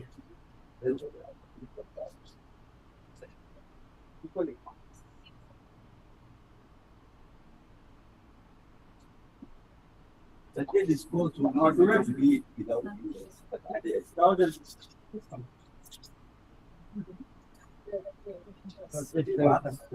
knowledge.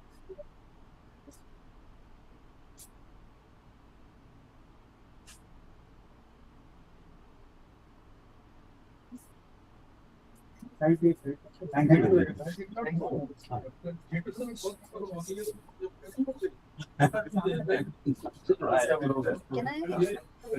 Can I have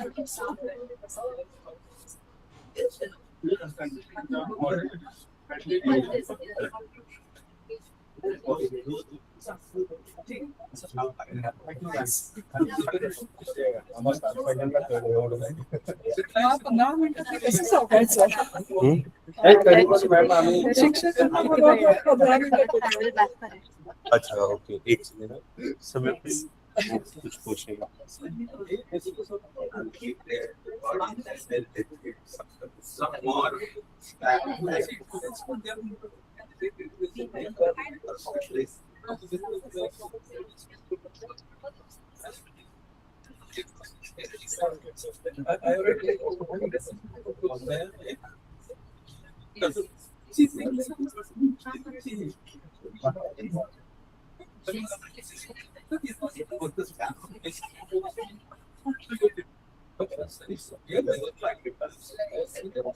खाना खाना कुछ चाहिए तुझे?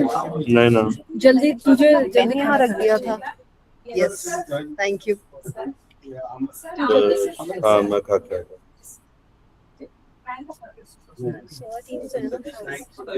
हाँ बोल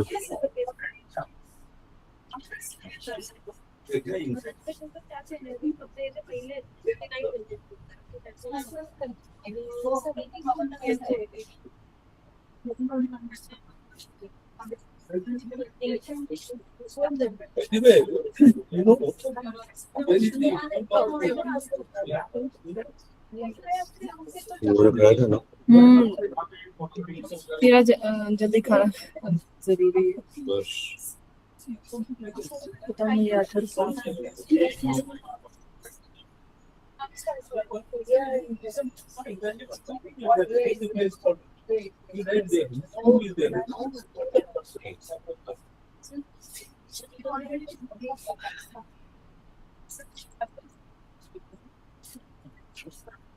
schedule है क्या किसी के पास?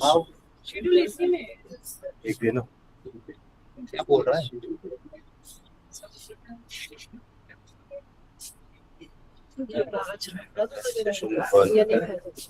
खाऊंगा ना लोगों का वेट. ठीक है तुम्हारा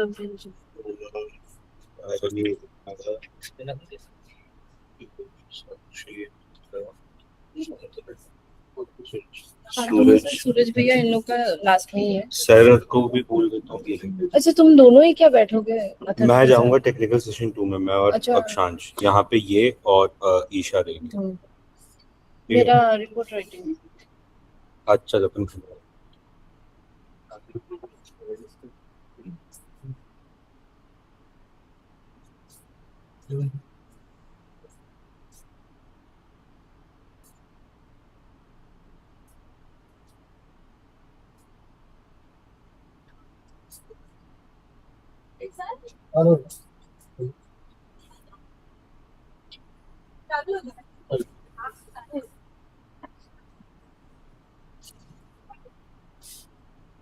ये हमारा ये लंबू चल रहा है.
नाही येत का?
पेन ड्राइव ओपन कर रहे हो? हाँ वो नो नेम वाला जो है उसके पेन ड्राइव को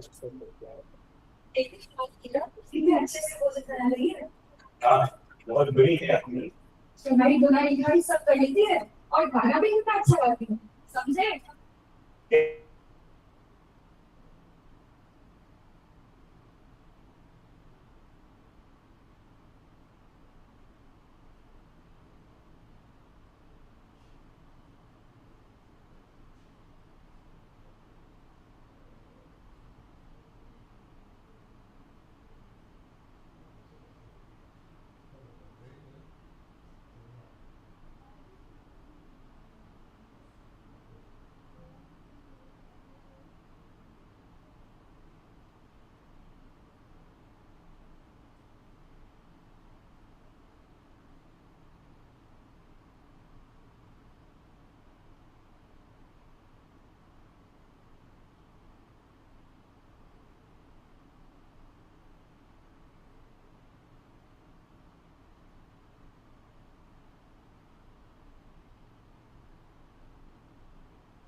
chairperson, Professor Sonal Kulkarni Joshi ma'am, and Nilesh Jadhav as session coordinator. We will begin the session. Our first speaker is Subrajit Banerjee.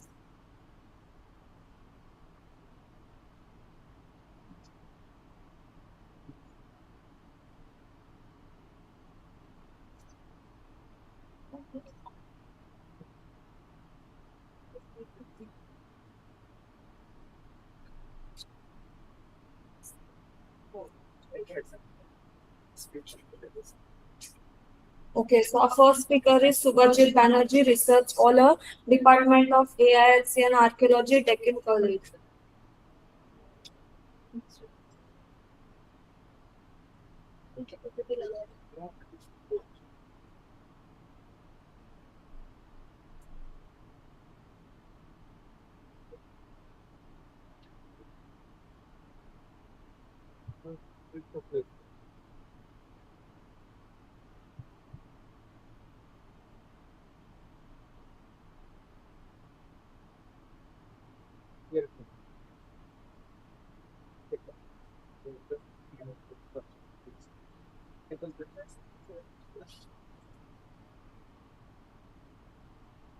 Good afternoon. I pay my great obeisance to Sonal ma'am, Nilesh sir, and Jamkhekar sir, Amrita ma'am, Shahida ma'am, Padaya sir, all of my teachers and the scholars who are here, and my teachers. So today we are discussing about an approach towards decolonizing Indology, a study on the paradigm of colonial heritage laws and site museums during colonial India from an aesthetic approach. Now, whenever we are understanding the concept of decolonization, there are numerous amount of explanations of decolonization.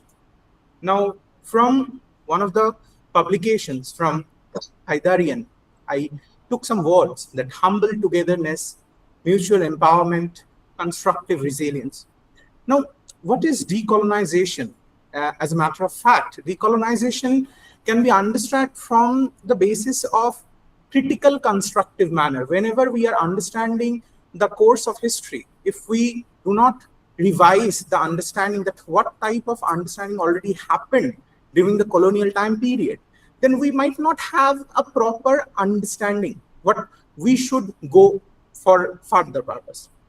Then evaluating the concept of power dynamics. Now, when we discuss about decolonization, in colonial time period, if we see, the power dynamics is very straightforward. It is from upside to down, mainly. Now, in the colonial time period, this power dynamics happened on the basis of political approach, on the basis of socio-economical approach, and that's all. So in decolonization approach, when we are understanding all of these methods from a critical perspective, when we try to revise the construction of power dynamics, then we will understand how it is important, what was bias and what is non-bias. Then voice of aboriginals, it is one of the very important facets of decolonization, that the voice of the autochthon people or the people of the land, that is very much important. What development they faced. And then dynamic variables in cross-cultural timeline. Now, this is interesting that in something which we can see that was important in the colonial time period, that might not be important in contemporary times. Or else similarly, the vice versa can happen. So that's why cross-cultural dynamic variables timeline approach is very much important. Now, do we need methodical study of decolonization in Indological studies? That can be, the question can come up. Now, why we should approach towards decolonizing Indology? Now, when we see the idea of decolonization, the idea of colonization, we have to understand first. Now, Indology, as a matter of fact, if we see in colonial time period, Indology was started as an initiative towards administrative ease.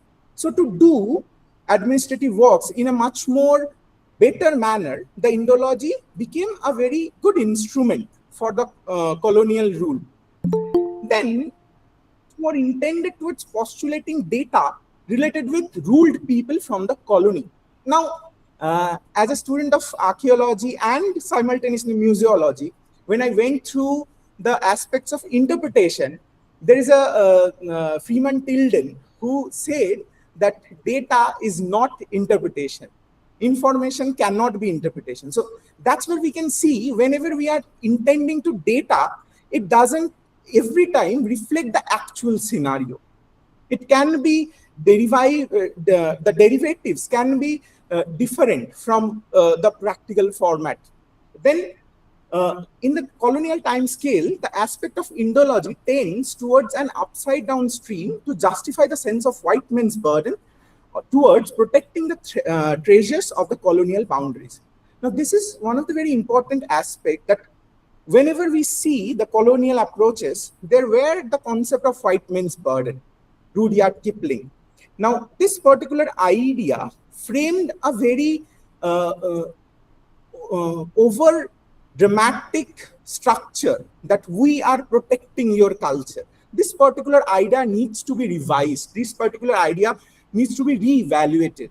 So that's why we need to understand the relevance of decolonization approach towards Indological studies. Now, another two questions, what I feel very important in this context. Was Indology a colonial instrument from the administration from the very beginning or not? So when I went through my studies, I went through this particular book named by Mitro, written by Mitro. And there he is stating that it is no false that by founding Asiatic Society on 15th January 1784, the model which is in the upcoming future nurtures the plinth for establishment of Royal Asiatic Society of Great Britain and Ireland, London, at Colebrook's residence in 15 March 1823. So it's mainly, we can see the concept of Royal Asiatic Society came later, and the Asiatic Society Bengal, that came before. So, but still, whenever we are studying Indology, it is basically we more intended to give focus to Royal Asiatic Society London. So that's a typical idea of power dynamics, no doubt. So that's where we can see from the very beginning when Sir William Jones and his other dignitaries, they made Royal Asiatic, the Asiatic Society Bengal. It was much more intended to, here we can see Sir William Jones alongside with enthusiastic learned fellows at then Calcutta undoubtedly saw the roots of a methodical educational institute to investigate and study the past of colonial boundaries in Asia. So it was established, but later it was changed. Like when we see James Prinsep's letters, when the foundation of Indian Museum Calcutta was happening, the British government, they tried that no, not Indian Museum, rather it should be Imperial Museum of Calcutta. So there, James Prinsep had a technical quarrel between the administration and the intelligentsia. So that's where we can see this concept of timid colonization is everywhere, which we cannot see with our bare eye, but we have to understand. After near about 70 to 80 years of independence, if we do not dismantle the barriers, then it might be bias for us. Then what made the instrument of Indology to change itself as a tool of the rulers? Now, in the morning session, Jamkhekar sir, Padaya sir, both of them discussed about Macaulay minutes. Now, if we go through the perspective of Macaulay minutes, it was very much instrumental and it was very much colonial in nature. If you go through the writings of Macaulay said that on the verge of this English education, we will make black English. So that is what somehow we can feel that is colonial imperialism on culture. So that should be understand, or that should be idealized to study why we are decolonizing Indology. Now, an interpretive change through Macaulay minutes. What type of change happened on the verge of Macaulay minute? If we see the first one, discrete division between Orientalist and Anglicist. So it's very much visible that Orientalists such as James Prinsep, H.T. Colebrook, and various others who really intended to study the indigenous knowledge, who really intended to study the basic nature of Indian culture. But they had a clash with these type of Anglican people. And when I was a student in Scottish in my degree, so I had a very big interest on this particular Orientalist and Anglican study. And Sushobhan Sarkar, one of the profound historians, he made a comment that no, Bengal Renaissance is not at all a Renaissance. Rather, it's a dichotomy. So that's different approach.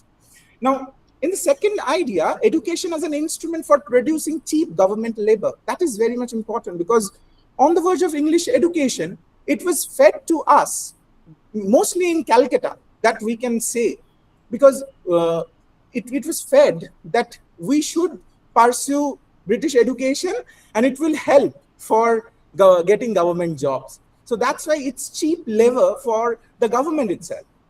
Then implementation of Eurocentric cultural imperialism. So when we were discussing about Macaulay minutes, it's no doubt that it's a implementation of Eurocentric cultural imperialism, which makes us understand that no, we should adapt English so that we will be much more civilized. Then change in government funding initiatives towards popularizing Indological studies at the fundamental levels of education. Now, in the secondary and primary level of education, during that period of time, after Macaulay minute, we can see the 3 lakh rupees, what the government used to, the East India government, East India Company government, they used to give for 3 lakh rupees. That was mainly focused to give to English education. So it was not Indian type of education which was funded. So that funding came a little bit problem. But now, a forever shift in colonial governmental administrative initiative. So on the verge of this particular idea, on the verge of this Macaulay minute, a governmental initiative that changed. And we will see how it changed actually. Now, did everything change after the implementation of Macaulay system? It's no. Orientalists were contemplating their duties towards Indology. The Orientalists who were very much intended, they were doing. But simultaneously, universities were established and formal higher education from an Anglican approach developed throughout the colonial Indian. So there are some good points, no doubt. Positive remarks was there. But what was lacking? Just as a matter of fact, public access towards Indology became scarce. So Indology became a much more scholastic approach rather than a public approach. Interpretation of heritage was happening from a colonial perspective. So interpretation, what is very much fundamental, that through which we can understand what is our heritage, that was coming from a colonial or English type of idea. Then people gradually became more opinionative towards indigenous customs and traditions. A very good example I can give, the development of young Bengals in Bengal region. What they did, they just throw every indigenous idea and nomenclature. So they were feeling like British ideas and nomenclatures are only scientific in nature. Now, uprooted from its own heritage. That is very much important, that after the Macaulay minute, it was much more the intellectual people, they were much more intended to British education system. Now, theoretical development on perspective towards heritage, how heritage actually works on individual ideas. Now, heritage have 3 basic variables. Now, time, interpretation, and accountability. Now, time is basically, in this particular study, if we see, the time is colonial time period. Interpretation is from the concept of British Macaulay minutes into Macaulayite interpretation. And accountability, how accountability is important, we will see. Accountability gets a shift or upside down change when in 1878 the Indian Treasure Trove Act came. Because in Indian Treasure Trove Act, if you go through in the section 3.1, section 3 subsection 1, you will feel that there is a nomenclature called treasure. So treasure is something very different than heritage. Simultaneously, in section 3, subsection 3 also, there is owner. So owner, who will be the owner? In the legislative account, if you see, the owner was defined as an individual who possesses the land. So that idea, now these two nomenclatures can be interpreted from numerous contrasting perspectives, but as a layman common, the nature of identifying heritage as a treasure can be vulnerabilities to the sense of sense itself. So that's where in Bengali there is a term, mati khullei tal tal shona. Like if we dig the soil and the golds are coming out. This vague idea gradually shaped inside the common man, common human being. Now, in simultaneous run, when we see the perspective of site museums also, in the site museums we can see from 1904, under Archaeological Survey of India resurgence, there were numerous site museums gradually came up. In the first one in Sarnath, then Sachi, and gradually numerous site museums gradually came up. But during that period of time, in 1936, a study happened by Markham and Hargreaves. They were studying the development of museums in contemporary colonial India. Now, in their study, they are stating that Markham and Hargreaves also stated in their tremendous work codifying the colonial initiatives towards museum paradigm entitled as Museums of India 1936, that there was a decrease in the numbers of museum 2 minutes. Yes. So from 1920s onwards, there was a lack that various site museums were gradually getting closed, and simultaneously in their work, that's a scholastic work, but still they have also mentioned the word illiterate to address the ruled people of the then British India in page 60 in their work. So basically, during that period of time also, the perspective of colonial idea that the layman people of India might be illiterate. So that perspective in a museum, it can be problematic because museum should be accessible. Museum should be for each and everyone. Now, in this particular aspect, if we use one of the museological idea or museological analysis aspect, that's SWOT and PEST, which is strength analysis, weakness analysis, opportunity and threat analysis, and simultaneously political, economic, sociological, and technological analysis, we will have a basic idea that after Macaulay Minutes were implemented in 1835, a gap between Indology and fundamental plinth of colonial Indian education system took place, which was never been rebridged. Then most of the governmental initiatives and approaches were streamed down from up to bottom. Then people of the colonial boundaries were not being considered as a stakeholders in their own heritage. Then site museums never became a true public learning aid in colonial India until 1940s, because after 1940s, they were open for the scholars. Then was everything bad? It is not everything is bad. Like what good was there? Art movement came up, then sense of nationalism came up, universities built for formal discourse learning, but way more to go, because where is the people? In post-processual archaeology, we discuss about the people and the archaeology. So where is the people? Now, in contemporary times, if we want to decolonize Indology, we can use this particular methodology, and we can be tend to interpretation over information, much more intending to what we are interpreting. Then introducing people from different backgrounds as museum volunteers. So attaching museums as a social organization, not as a repository, like that museums for people instead of museum as repository. Then capacity building for sustainable development through heritage and Indology. So if museum is promoting social development, then rural development can happen, and that will make a bridge between the people and the museum. Then connecting primary and secondary level of education with simple heritage scopes. Now it is very important to make a connection between the very plinth label of education with the heritage scope so that they might understand beyond the decolonizing approach of Indology. So this is one of my form bibliography. That's it. Thank you. Thank you.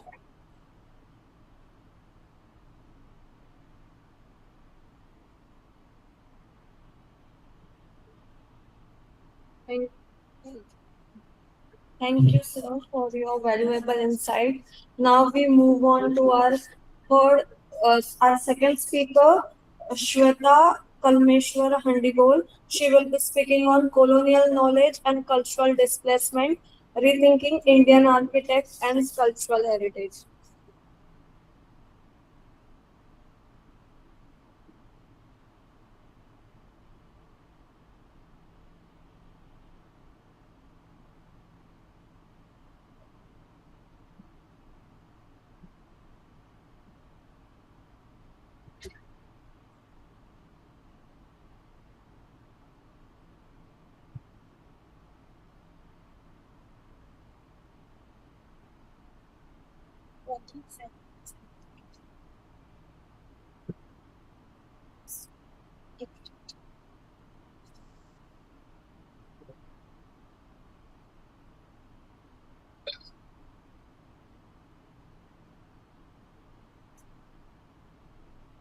I am Shweta Kalmeshwar Handigor and I am from Belagavi, Karnataka. I am really grateful for Deccan College for giving me this beautiful opportunity. Today, I am discussing about colonial knowledge and cultural displacement, rethinking Indian architecture and sculptural heritage. Good afternoon, respected chairpersons and fellow scholars. The study of Indian architecture and sculptural heritage is not only a matter of documentation. It is also a history of how knowledge has been produced, structured, and interpreted. Within this context, the colonial period becomes particularly significant. During the 19th and early 20th centuries, institutions such as the Archaeological Survey of India and scholars like James Ferguson played an important role in surviving, documenting, and classifying monuments across the subcontinent. These efforts laid the important foundation for the modern study of Indian architecture and continue to influence research even today. However, this process was not natural. The frameworks through which architecture was studied were shaped by external categories and hierarchies. In the process, complex architectural and traditions were often reduced to fixed stylistic types, and their ritual, spatial, and cultural demonstrations were not fully addressed. At the same time, another process was taking place. Numerous sculptural elements and architectural fragments were removed from their original context and relocated to museums and collections, both within India and abroad. This movement disrupted the relationship between architecture and sculpture and transformed living cultural forms into isolated objects of display. While existing scholarship has examined colonial approaches to architectural history, the connection between interpretation and physical displacement remains insufficiently explored. This paper argues that colonial engagement produced a dual legacy. On one hand, it contributed to documentation and preservation. On the other, it led to cultural displacement and fragmentation of architectural meaning. First one is colonial knowledge and foundation of architecture. The emergence of architectural historiography in India is closely connected to colonial period. It is during that time that systematic efforts of documentation, survey, and classification begin to take shape. Institutions such as the Archaeological Survey of India played a crucial role in this process. They undertook extensive recording of monuments across the subcontinent through measured drawings, site reports, and photographic documentation. They created a large archive of Indian architectural heritage. In many cases, this documentation became the only surviving record, especially for monuments affected by neglect or natural decay. Alongside this, scholars like James Ferguson contributed to building a structured understanding of Indian architecture. He introduced comparative and chronological method and attempted to organize diverse and tradition into categories such as Dravidian and Nagara. These classifications were not perfect, but they provided an initial framework for study and made Indian architecture part of a larger global discourse. Another important development during this period is the beginning of conservation practices. Monuments that were earlier part of living traditions start to be seen as heritage that requires protection. This marks the emergence of institutional conservation in India. These developments represent an important aspect of colonial engagement. They established the methodological institutional base on which architectural studies in India continue to depend. Colonial frameworks and their limitation. However, these contributions also came with important limitations. Colonial approaches to Indian architecture were shaped by frameworks that imposed external interpretation on endogenous traditions. The classification of style into categories such as Dravidian and Nagara, associated with scholars like James Ferguson, did not simply organize knowledge, it also simplified a highly diverse and regionally complex architectural landscape. In doing so, it overlooked fluidity, overlap, and the continuous evolution that defines Indian architecture.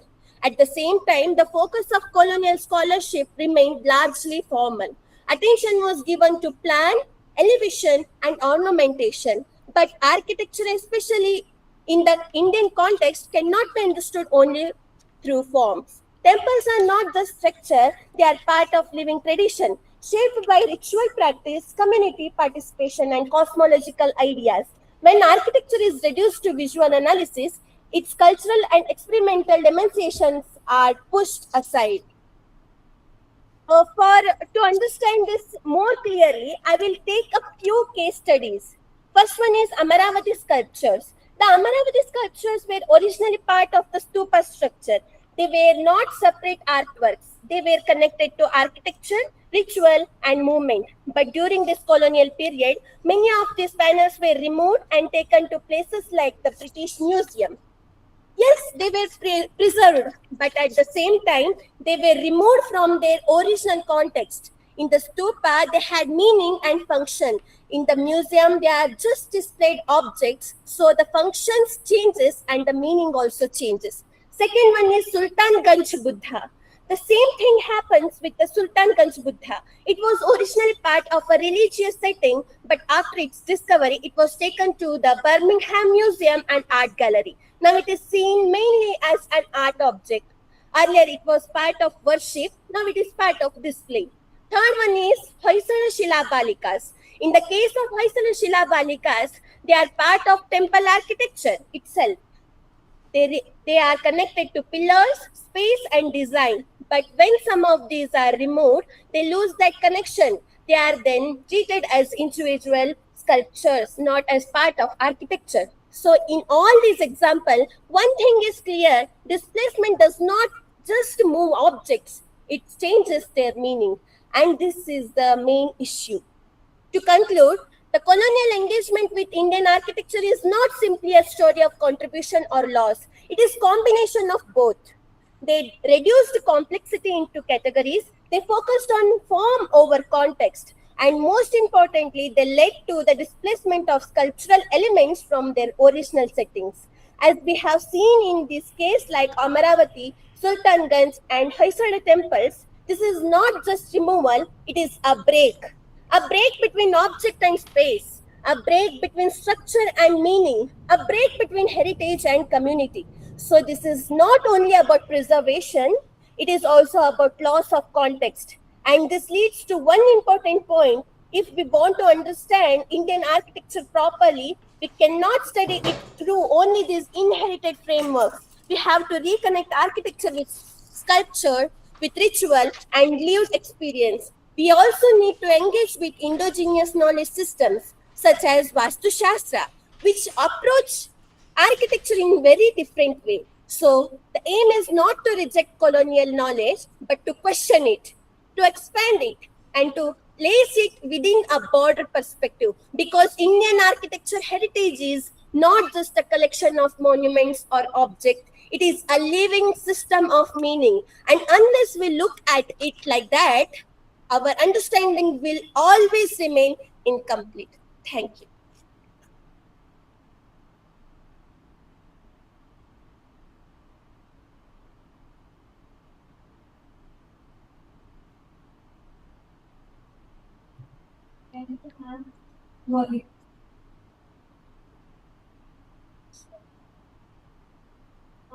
Now we have our next speaker, Sakshi Vedya, MA in History, KJ Somayama College. She will be presenting on benefits and burdens of colonial legacy with reference to Indological Studies. No, that's not mine.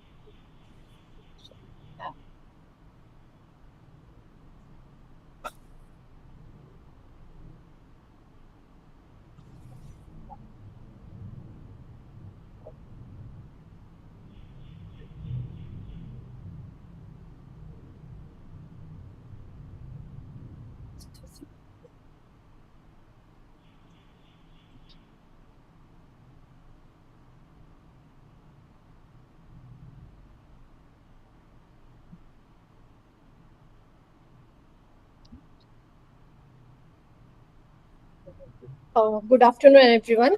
I'm Sakshi Vedya, and today I'm going to present on Indology, a colonial legacy of scholarship and struggle. Indological studies emerged as an institutionalized academic discipline largely under European colonial in India, particularly from the late 18th century onward. Defined broadly as the study of Indian language, text, tradition, religions, philosophy, history, material, culture, and Indology is also shaped by colonial encounters, scholarly curiosities, and administrative existence. Ideological study legacy of Indology is paradoxical. It simultaneously enabled the preservation and global recognition of India's intellectual traditions while reframing them through Eurocentric and Orientalist lenses. Let's get deep dive into it and understand what it further speaks. The birth of discipline, Indology under the Raj. The Raj here, it speaks about the British Raj, that is a European culture. What is Indology? The systematic study of Indian civilization, as I said, encompassing the literature, philosophy, religion, history, art, and language. It is formalized during the British rule as an administrators sought to understand and categorize India for governance and intellectual curiosity. Two-faced legacy. Two-faced legacy also speaks about the burdens and the benefits.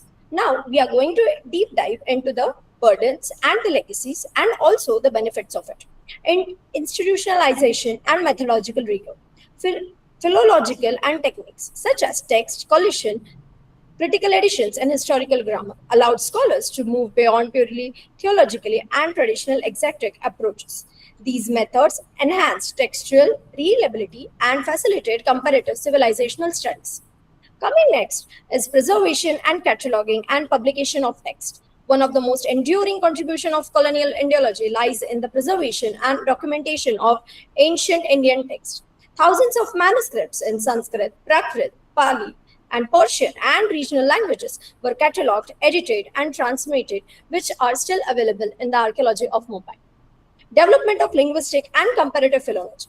Colonial scholars such as Sir William Jones established the relationship between Sanskrit, Greek, Latin, leading to the concept of Indo-European language family. This contributed to the historical linguistic understanding of culture, linguistic understanding exchanges, and scientific study of language evolution. It also speaks about the institutional foundation. The Asiatic Society of Bengal, 1784, became a hub of academic research, manuscripts, preservation, and scholarly exchange. Archival system. The systematic cataloging of manuscripts created unprecedented access to India's literary heritage through the colonial frameworks. Global circulation of Indian thoughts. Transitions of Indian philosophy and religious texts into the European languages facilitated global intellectual exchange. Indian concepts such as dharma, moksha, karma, and yoga entered international philosophical discourse and influenced the Western thinkers. The Orientalist and the epistemic asymmetry. Colonial Indology was embedded within what Edward said terms Orientalism, a system of knowledge that positioned the West as the rational and dynamic and the East as a static and mystic. Eurocentrism and normative judgments. Colonial scholars often evaluated Indian texts and institutions against European norms of history, rationality, and progress. The absence of linear historiography or the modern scientific categories in India traditions was interpreted as deficiency rather than difference. This Eurocentric perspective led to selective emphasis on religious and metaphysical dimensions of Indian culture. Marginalization of indigenous knowledge system. Traditional Indian modes of knowledge production, oral, transmission, Guru Shishya Parampara, that is Guru Shishya pedagogy, commentarial traditions were frequently dismissed and unscientific or anecdotal. Indigenous scholars were often reduced to role of assistants or informants rather than recognized as an individual agents. The colonization, periodization, and political implications. Colonial historiography imposed rigid periodization such as ancient, medieval, modern derived from the European historical experiences. This also speaks about the overemphasized religious identity as the primary marker of historical change. Such interpretations contributed the communalized readings of Indian history and influenced modern political discourses, leaving a lasting impact on the post-colonial history and the era. The intellectual and the cultural challenges. As we already spoke about, minutes, the prioritized English education and Western model systematically marginalizing the traditional Indian learning centers and languages like Sanskrit. Knowledge displacement. Indigenous knowledge systems, IKS, declined as the colonial education policies devalued the traditional pedagogy and local expertise. Economic and social restructure, unequal foundation, economic impact. Colonial economic policies served Britain's interest and restructuring the Indian society and constraining the intellectual pursuits. Traditional patronage systems collapsed, affecting the scholars and the institutions. Social divisions. English education created a westernized site, the westernized culture, which widening the social and intellectual divides. Many were alienated from the heritage while lacking full access to the Western knowledge.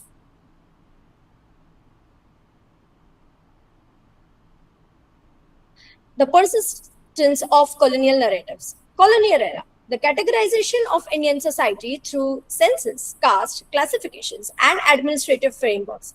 Contemporary reappraisals reveal how colonial interventions shaped and sometimes froze historical and social structures. Post-independent. The debates on caste today reveal how colonial categorizations continue to influence contemporary understanding of Indian society and Indian culture. Bridging the divide, reviving and reinterpreting. Decolonizing knowledge, critical re-evolution of colonial sources and frameworks centering Indian perspective and epistemologies in academic discourse. Reviving IKS, restoring indigenous knowledge system in education, recognizing pedagogy alongside modern scientific approaches. Multilingual education, promoting different languages like Sanskrit, Pali, and Prakrit, while strategically using English for global scholarly exchange. Balanced future, using English strategically for international outreach while restoring the indigenous knowledge system is academic institutions. Coming to the conclusion, I would like to conclude the colonial legacy in Indological Studies presents a complex and enduring duality of enrichment and distortion. As this paper has shown, the colonial engagement with Indian knowledge system played a critical role in institutionalization Indology, preserving vast textual traditions, advancing the linguistic and comparative philology, introducing the Indian philosophy, culture, tradition on the global level. This also speaks about the comparison between the colonial period and the advances in the linguistic and comparative philosophy highlights on the contrast clearly. While the former remains heavily critiqued for its ideological political consequences, the latter continues to be valued for the scholarly contributions. In conclusion, the colonial legacy in Indological Studies should neither be wholly rejected nor uncritically accepted. a nuanced and decolonized approach on that one that critically interrogates colonial frameworks while productive engaging with their scholarly methods. Such as approach enables Indology to move towards a greater intellectual plurality, recenter indigenous voices, and contribute meaningfully to more balanced understanding of Indian civilization in contribution to the European culture. Thank you for listening. Thanks a lot. Thank you, ma'am. Now we will invite our next speaker, Mithila Narude, student of Department of History, Ferguson College. She will be presenting on the evolution of adoption, colonial interpretations, and the shift to secular law.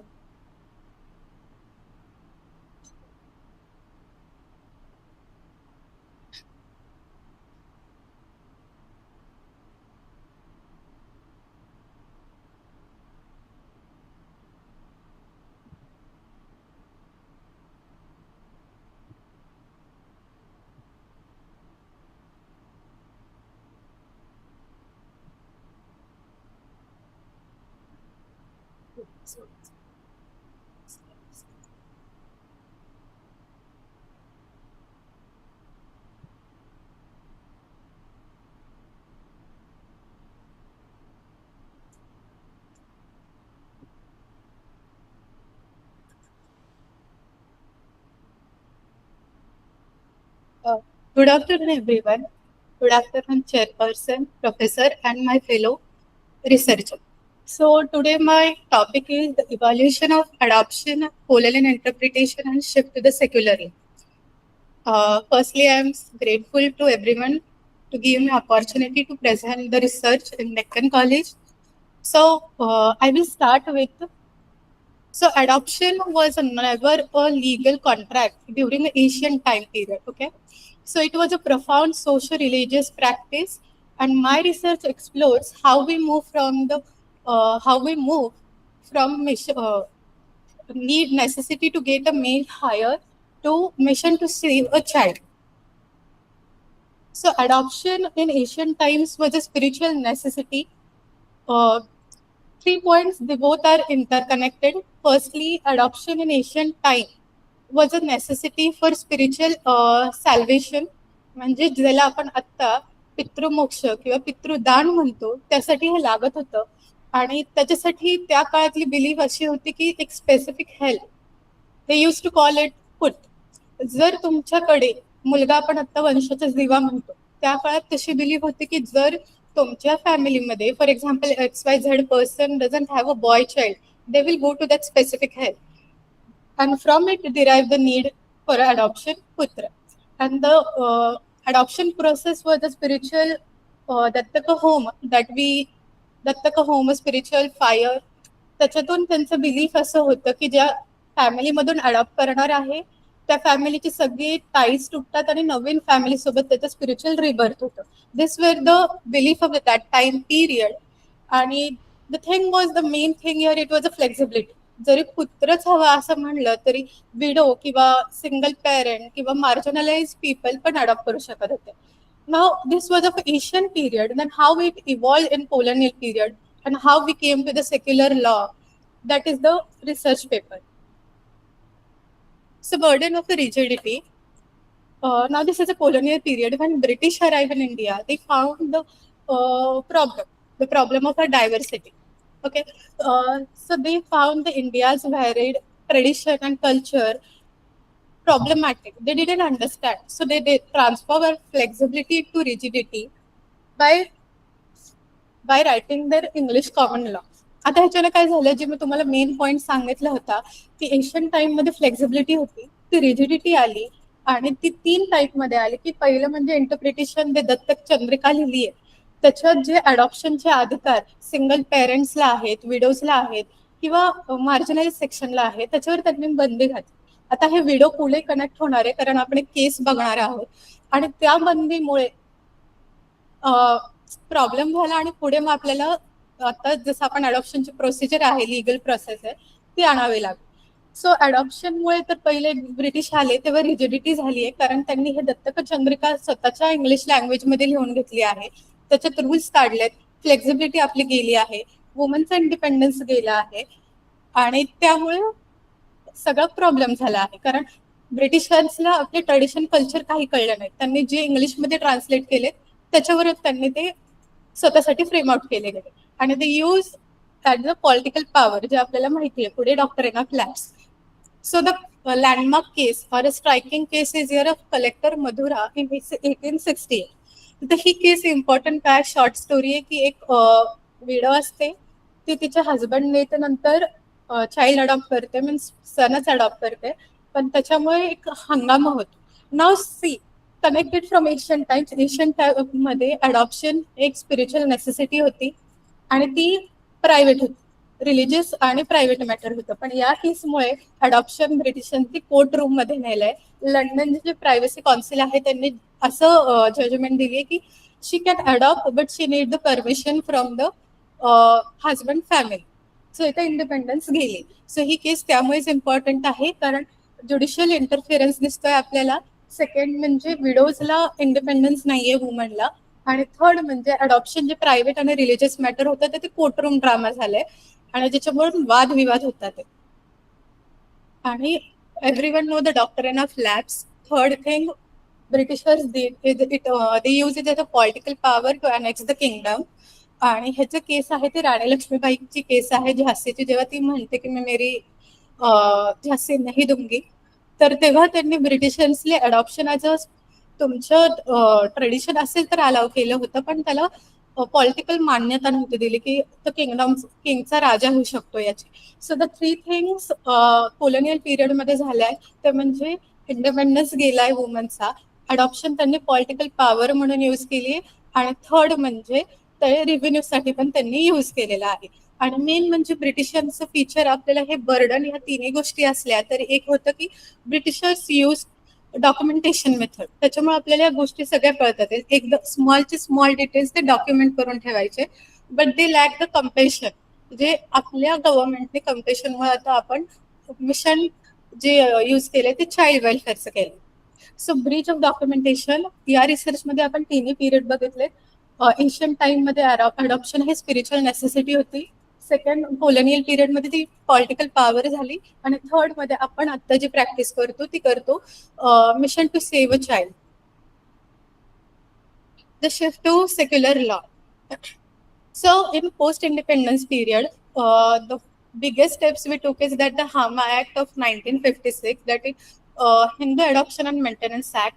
So J Britishers आपल्याकडून गेल्यानंतर त्यांनी जे आपल्यावर burden टाकलं होतं, means burden म्हणण्यापेक्षा जी त्यांनी rigidity आणली होती ती घालवण्यासाठी आपण हा ऍक्ट आणलाय. याच्यात बुद्धिस्ट, सिख, जैन आणि हिंदू हे एवढे रिलिजन अडॉप्ट करू शकतात. जे वुमनला इंडिपेंडन्स नव्हता आहे ते आपण दिलेलं आहे. विडोज, डिवोर्स, सिंगल मदर हे पण अडॉप्ट करू शकतात, आणि ते पेरेंट सेंट्रिक होते, पेरेंटला चाइल्ड अडॉप्ट करायचे.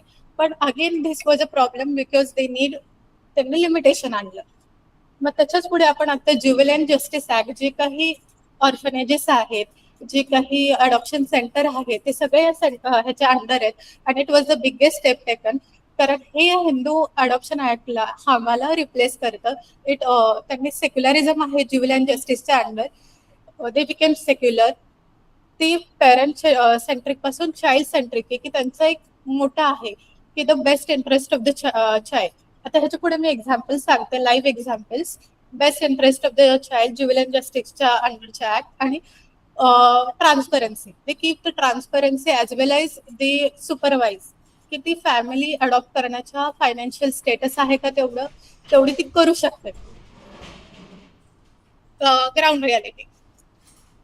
सो कुठलाही रिसर्च तेव्हाच कम्प्लीट होतं किंवा कुठलीही गोष्ट आपल्याला अनुभवातून शिकायला मिळते. तसंच मी ससूनला काम करते आणि त्याचं माझं कनेक्शन आहे, मी कॉन्क्लूड करताना सांगते.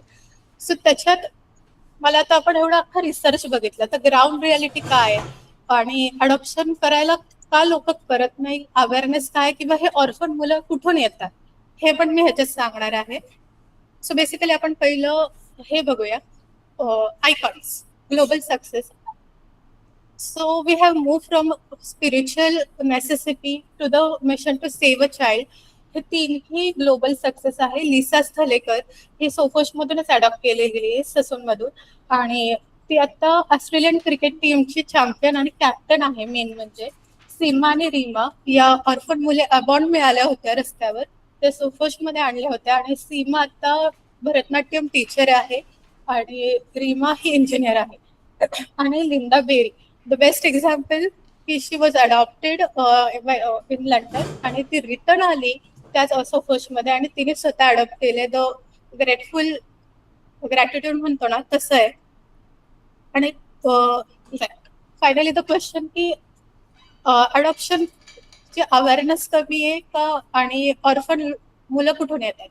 सो जेव्हा मी तिथं वर्क करत होते आणि अजूनही हे करते, लोकांशी बोलली आहे आणि स्वतः काउन्सिल केले, तेव्हा अडॉप्शन का करत नाही याची तीनही गोष्टी आहेत. जसं की मुलगा वंशाचा दिवा ही टेंडन्सी आहे, तसं तो माझा रक्ताचा नाही किंवा ती माझ्या रक्ताची नाही, ती एक थिंकिंग आहे. आणि नंतर एक असतं ते खूप डेंजर आहे, बट एक्स्ट्रा मॅरिटल अफेअर वाटतं लोकांना की तो ती रक्ताची नाहीये म्हणलं. आणि हे ऑर्फन मुलं कुठून येतात, रिस्पॉन्सिबिलिटी ज्यांना घ्यायची नसते आणि वुमन ज्यांच्यासोबत हॅरॅसमेंट वगैरे झाली ते असते. आणि the best example I can give well conclude in this session is की आपण एवढं मूव्ह झाले स्पिरिच्युअल नेसेसिटी पासून कोलोनियल पिरियड टू मॉडर्न. तर mission to save a child ह्याच्यात बाळशिवची केस आहे, सोफोश मधलीच आहे आमच्या इथून. तर तिथं बाळशिव नावाचा एक मुलगा होता. He want to become an army officer. आणि ग्रेटली गव्हर्नमेंट जेव्हा अडॉप्शनचे जेव्हा आम्ही हे करत असतो, डॉक्युमेंट्स बघत असतो आणि जे पेरेंट्स आहेत ते बघत असतो, तेव्हा एक मिलिटरी फॅमिली आली होती आणि त्यांनाच आम्ही अडॉप्शन ह्याला करून दिलं. सो द स्टेट आता फक्त फिजिकल नीड नाही बघत, शेल्टर वगैरे, ते मेंटली पण बघतात की चिल्ड्रनचे ड्रीम्स काय आहेत, एम्स काय आहेत. So I will conclude by saying we have moved from a world where we adopted children to save our own soul to the world we adopt them to save their future. The juvenile justice is quote, child welfare centric. A transformation is complete. Adoption is now a mission for a child welfare. It's not a legacy of blood or love, but a love for humanity. And ma'am, I will conclude by saying I am also adopted from Sofosh. त्याच्यामुळे माझ्या फॅमिलीला आणि माझ्या आईमुळे मी आज इथे आहे. Thank you.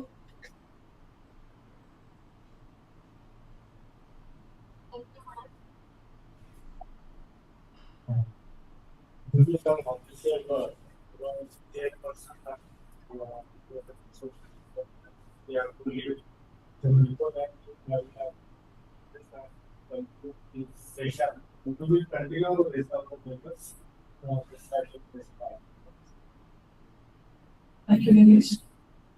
My apologies to everyone here that I must leave in the middle of the session. But I truly enjoyed listening to the 4 papers that I was able to attend. So thank you very much to Subhajit, who I see is not here, to Shrikant, Sakshi, and Vedita. All of you presented very diverse aspects of the theme of today's symposium, which is the colonial legacy and Indology. To start with, perhaps Sakshi gave us a very comprehensive overview of various aspects of colonial legacy, as she brought us from pre-colonial times through IKS in the present times as a possible negotiation between colonial legacy and traditional Indian knowledge. So that was Sakshi's paper. Suprajit began by defining for us what decolonization might be. He deconstructed decolonization in some ways. He's not here, but I hope some people can do this today. He focused on the piece of ecology and mixology, and very important insight that people's perspective, people who are central to various cultural systems, their perspective was missing in colonial narratives, is something the point that he highlighted. Shrika focused on architecture and sculpture, and she a very interesting point that you made about how artifacts get displaced, changing their contextual meanings. That's a point that stayed with me. Thank you for your paper as well, Sakshi. And a very different kind of an unexpected theme of adoption, which was presented by Vedita. And she started by talking about the spiritual significance or the religious necessity, the significance of adoption in pre-colonial times and leading us to the development of secular law regarding adoption. So my co-presenters, just a word of friendly advice to Mithila. Although we go completely, I was completely lost in your presentation. Perhaps a little old school, but maybe conference, if you could switch one language or the other in your presentation, that would be very nice. But having said that, I will repeat what Professor Malaya said this morning. The very purpose of this symposium was to create an awareness among young researchers. And this particular technical session was about young researchers, and I'm sure both Professor Zambekar and Professor Malaya are completely happy that this is very much inculcated among the young researchers in the symposium. So, Patrick, I want to finish and Thank you very much. So now, I would like to exit our presenters. Now, I will request the first Shweta and the goal. Please come on the stage.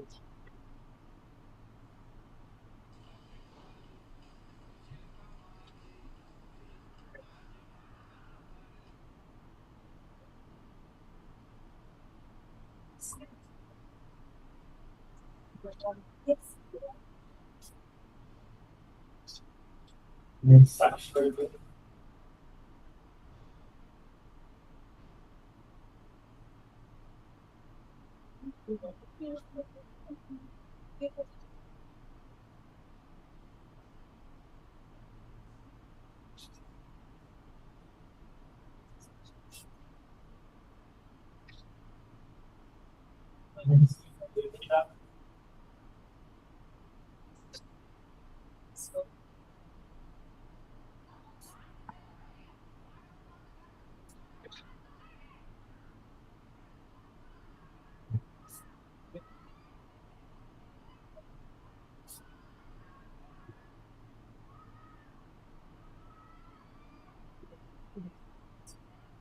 Next, next is Glory Award for Shakespeare.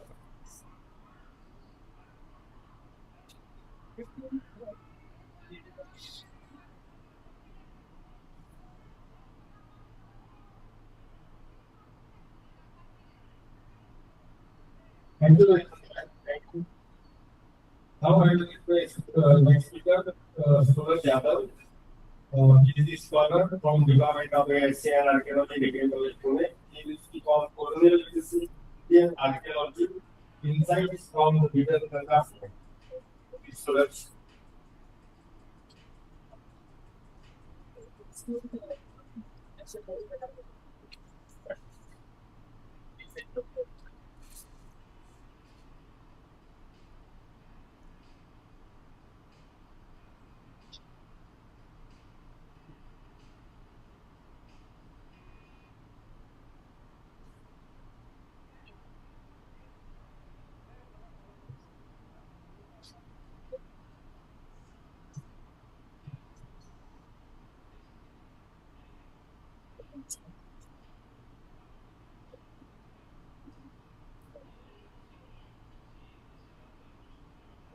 Google D drive होगा.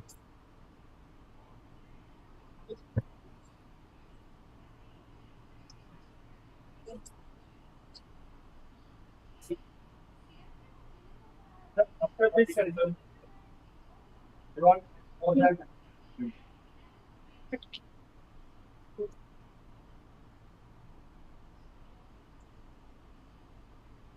Caution. Yeah, हाथ नहीं रहा. इससे लगोगे. नहीं हो रहा. ये आपकी पेन ड्राइव कौन सी लगी हुई है? लगी.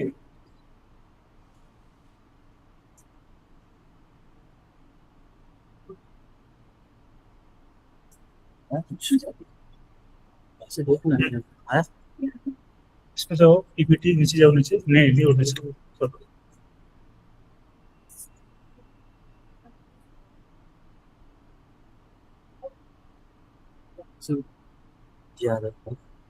ऊपर ऊपर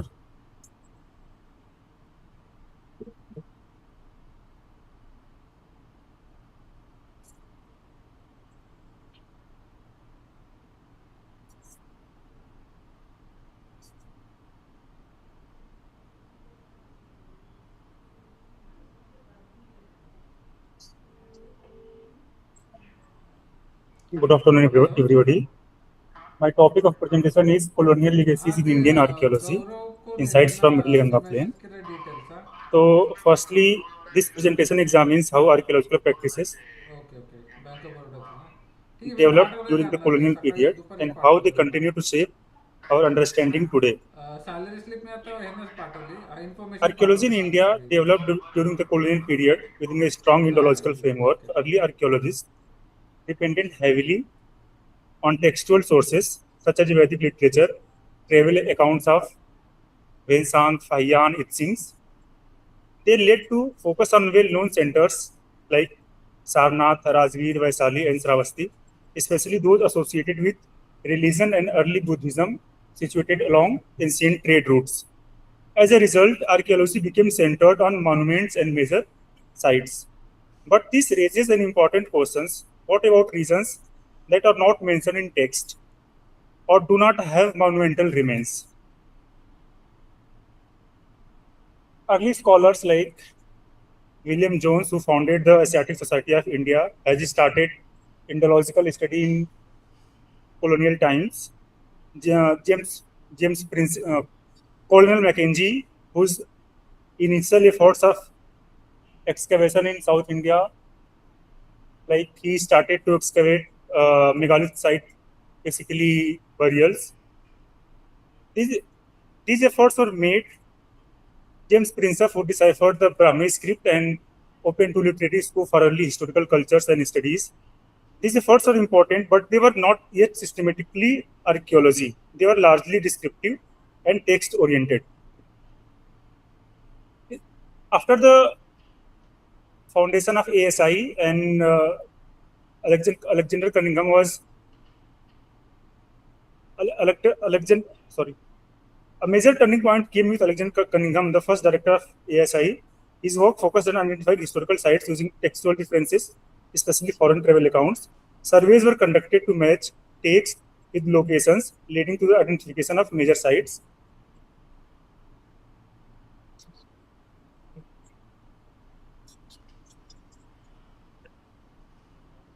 When John Marshall came as the director of ASI, John Marshall mainly focused on large-scale excavation sites like Harappa and Mohenjo-daro, and early historic sites in Middle Gangetic Plain, Tachasila and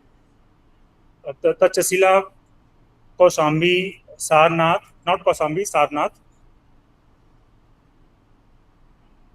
Mortimer Wheeler introduced rigorous field methods, grid systems, scientific methods were introduced in India, and he focused morely on prompt publication of site reports.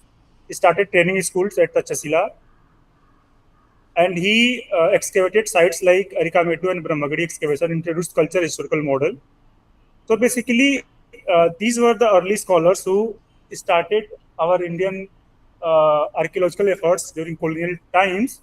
As Middle Gangetic Plain is concerned, excavations in this region started during 20th century, and the main aim was to explore the structures and collection of sculptures, coins, ceilings, and epigraphs.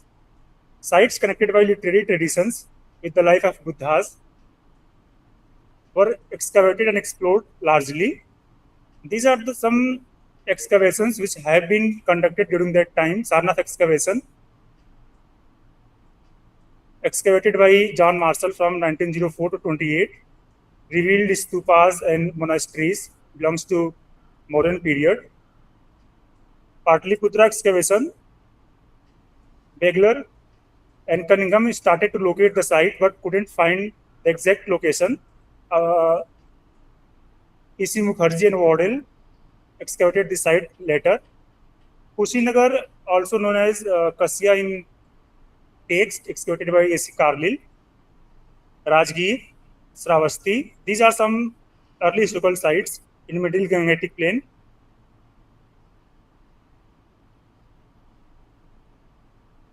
How colonial archaeology actually worked in that region?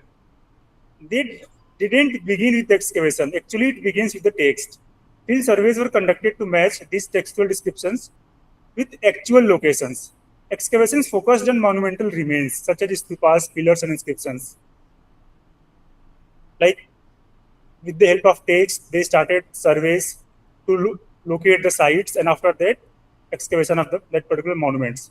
This created a Buddhist and urban bias interpreting Middle Gangetic Plain. In this colonial framework, the past appears mainly as urban, religious, and elite. The limitation of colonial archaeology in that region was it relied on text and rather than broader landscape. As a result, settlement, rural areas, and everyday life were largely ignored. Prehistoric, regional, chalcolithic, and landscape-based archaeology remained outside this framework. Excavations were selective, often prioritizing monuments over habitational sites. Methods were unsystematic and emphasized opening a site in search of precious artifacts, which led to the ignorance of contextual positioning of artifacts and so the cultures.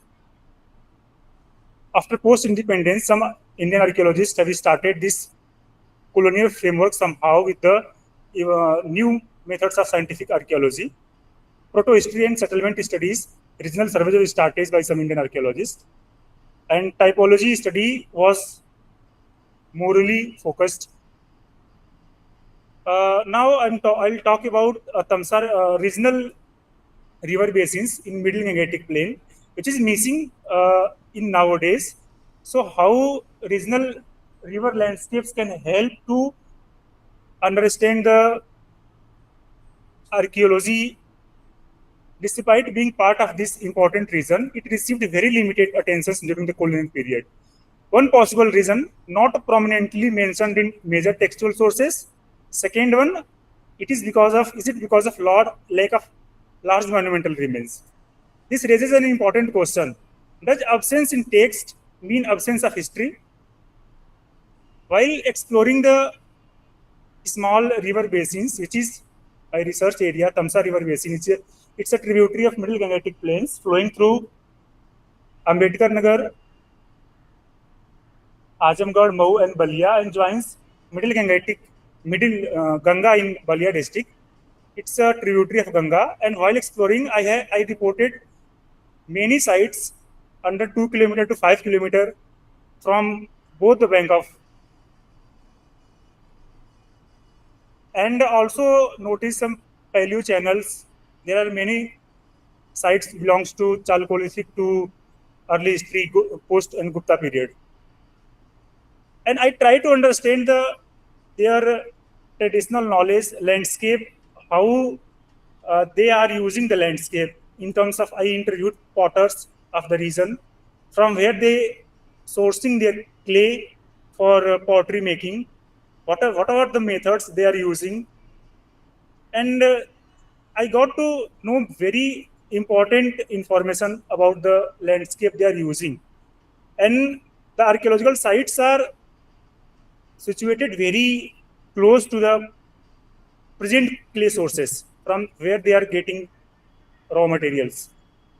Also try to interview the riverine communities who inhabit the riverine landscape. These are some Mallah people. I try to understand how riverine communities involved with riverine landscape, how they exploit the riverine resources. This is the person who carried out reed. It is in archaeology we normally gets many evidences of reed marks in archaeological context. So still they are using reed to make hamlets, secondary settlements, tertiary settlements in that region. Also try to understand the agricultural community inhabiting along Tamsar rivers, how they exploit the regions, how they knowledge about crossing the rivers, from where they cross the rivers, and I try to understand their settlements, like from permanent settlement, there is another locality where they used to store some fuels for annual purpose and other things. Also, small river basins are active cultural landscapes, reveal settlement patterns beyond major sites. And if you integrate settlement archaeology, ethnography with ecology, then we can holistically understand human and environment interaction between small river basins. And it is beyond monuments, understanding lived landscapes. While to conclude, archaeology in India during the colonial period was largely text-driven. This resulted in a focus on Buddhist and urban centers, creating a selective understanding of the past. As a result, many regions, including the regional riverine landscape, remained unexplored. Approaches such as ecology, settlement pattern, and ethnoarchaeology became vital in this context to understand broader landscapes. Therefore, there is a need to move towards more landscape-based and regional approaches to develop a more inclusive understanding of the past. Small riverine landscapes allow us to see what earlier archaeology couldn't. Thank you.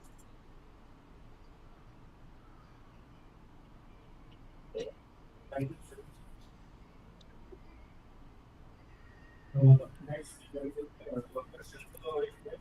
from Department of AIHC and Archaeology. We will speak on studying in the megalithic.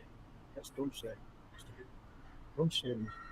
Megalithic culture of Vidarbha in Komodo.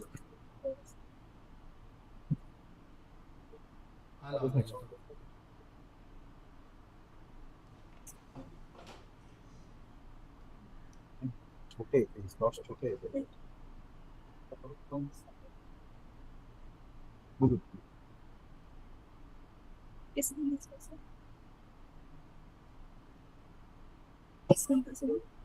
किस नाम से pen drive आएगा मतलब USB drive क्या होगा या फिर sandwich क्या होगा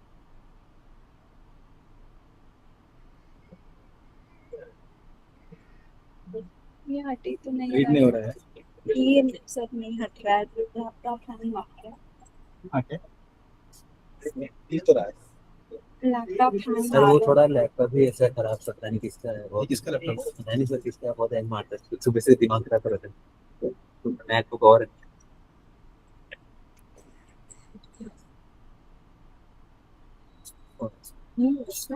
कुछ हो ही नहीं रहा ना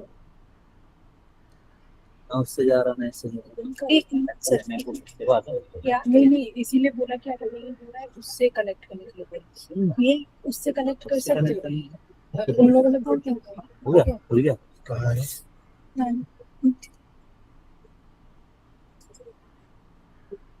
ये है क्या एप्पल है क्या हाँ किसका लैपटॉप है मुझे नहीं पता सर आप बता दीजिए आपका नाम क्या है उसका क्या लिखा तुमने फॉर्म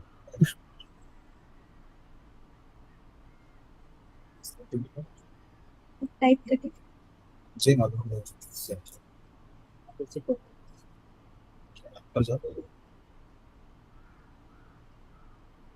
सिंपोजियम डेक्कन कॉलेज करके रखा था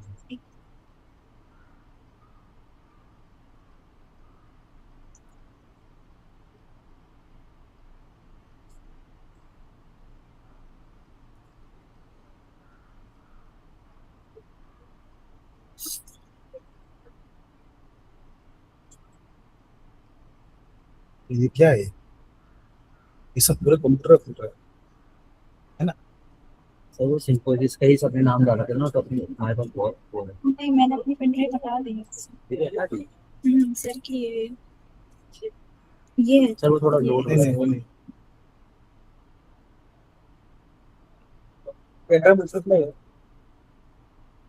ते उघडा था कसा पेन ड्राइव वो लैपटॉप लाव ना विंडोज वाला लाव ना वो क्या नाम रहा ना लैपटॉप क्या हटाना पता नहीं पड़ेगा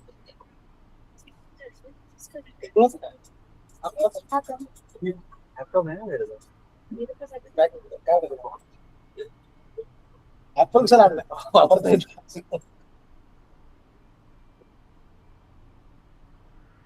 भूल जाएगा सर आ तो नहीं रहा सर को वापस निकाल के ये यही पेन ड्राइव है सर की यही वाली पेन ड्राइव है क्योंकि वो चल नहीं है कोई सामने स्लाइड फिर दूसरा लगा ये जो एप्पल है का नहीं नॉर्मली है नॉर्मली चल ये निकाल सब ये लगा 17 वो सब and त्वरित ये बहुत है.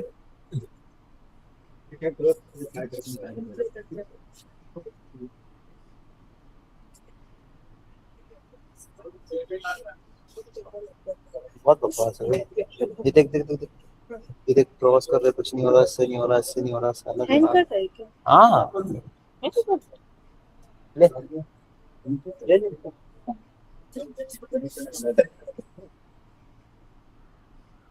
बेटा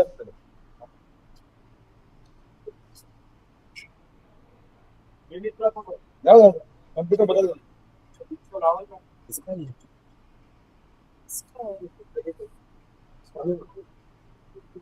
हैंग कर रहा है.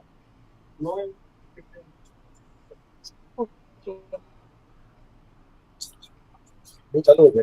नहीं हैंग कर रहा था. नहीं हैंग नहीं कर रहा था, ठीक ही था वो हट नहीं रहा था बस. अब वो हो गया. तुम्हारा हो गया? नहीं किसका है फिर? भैया का होगा.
So good evening.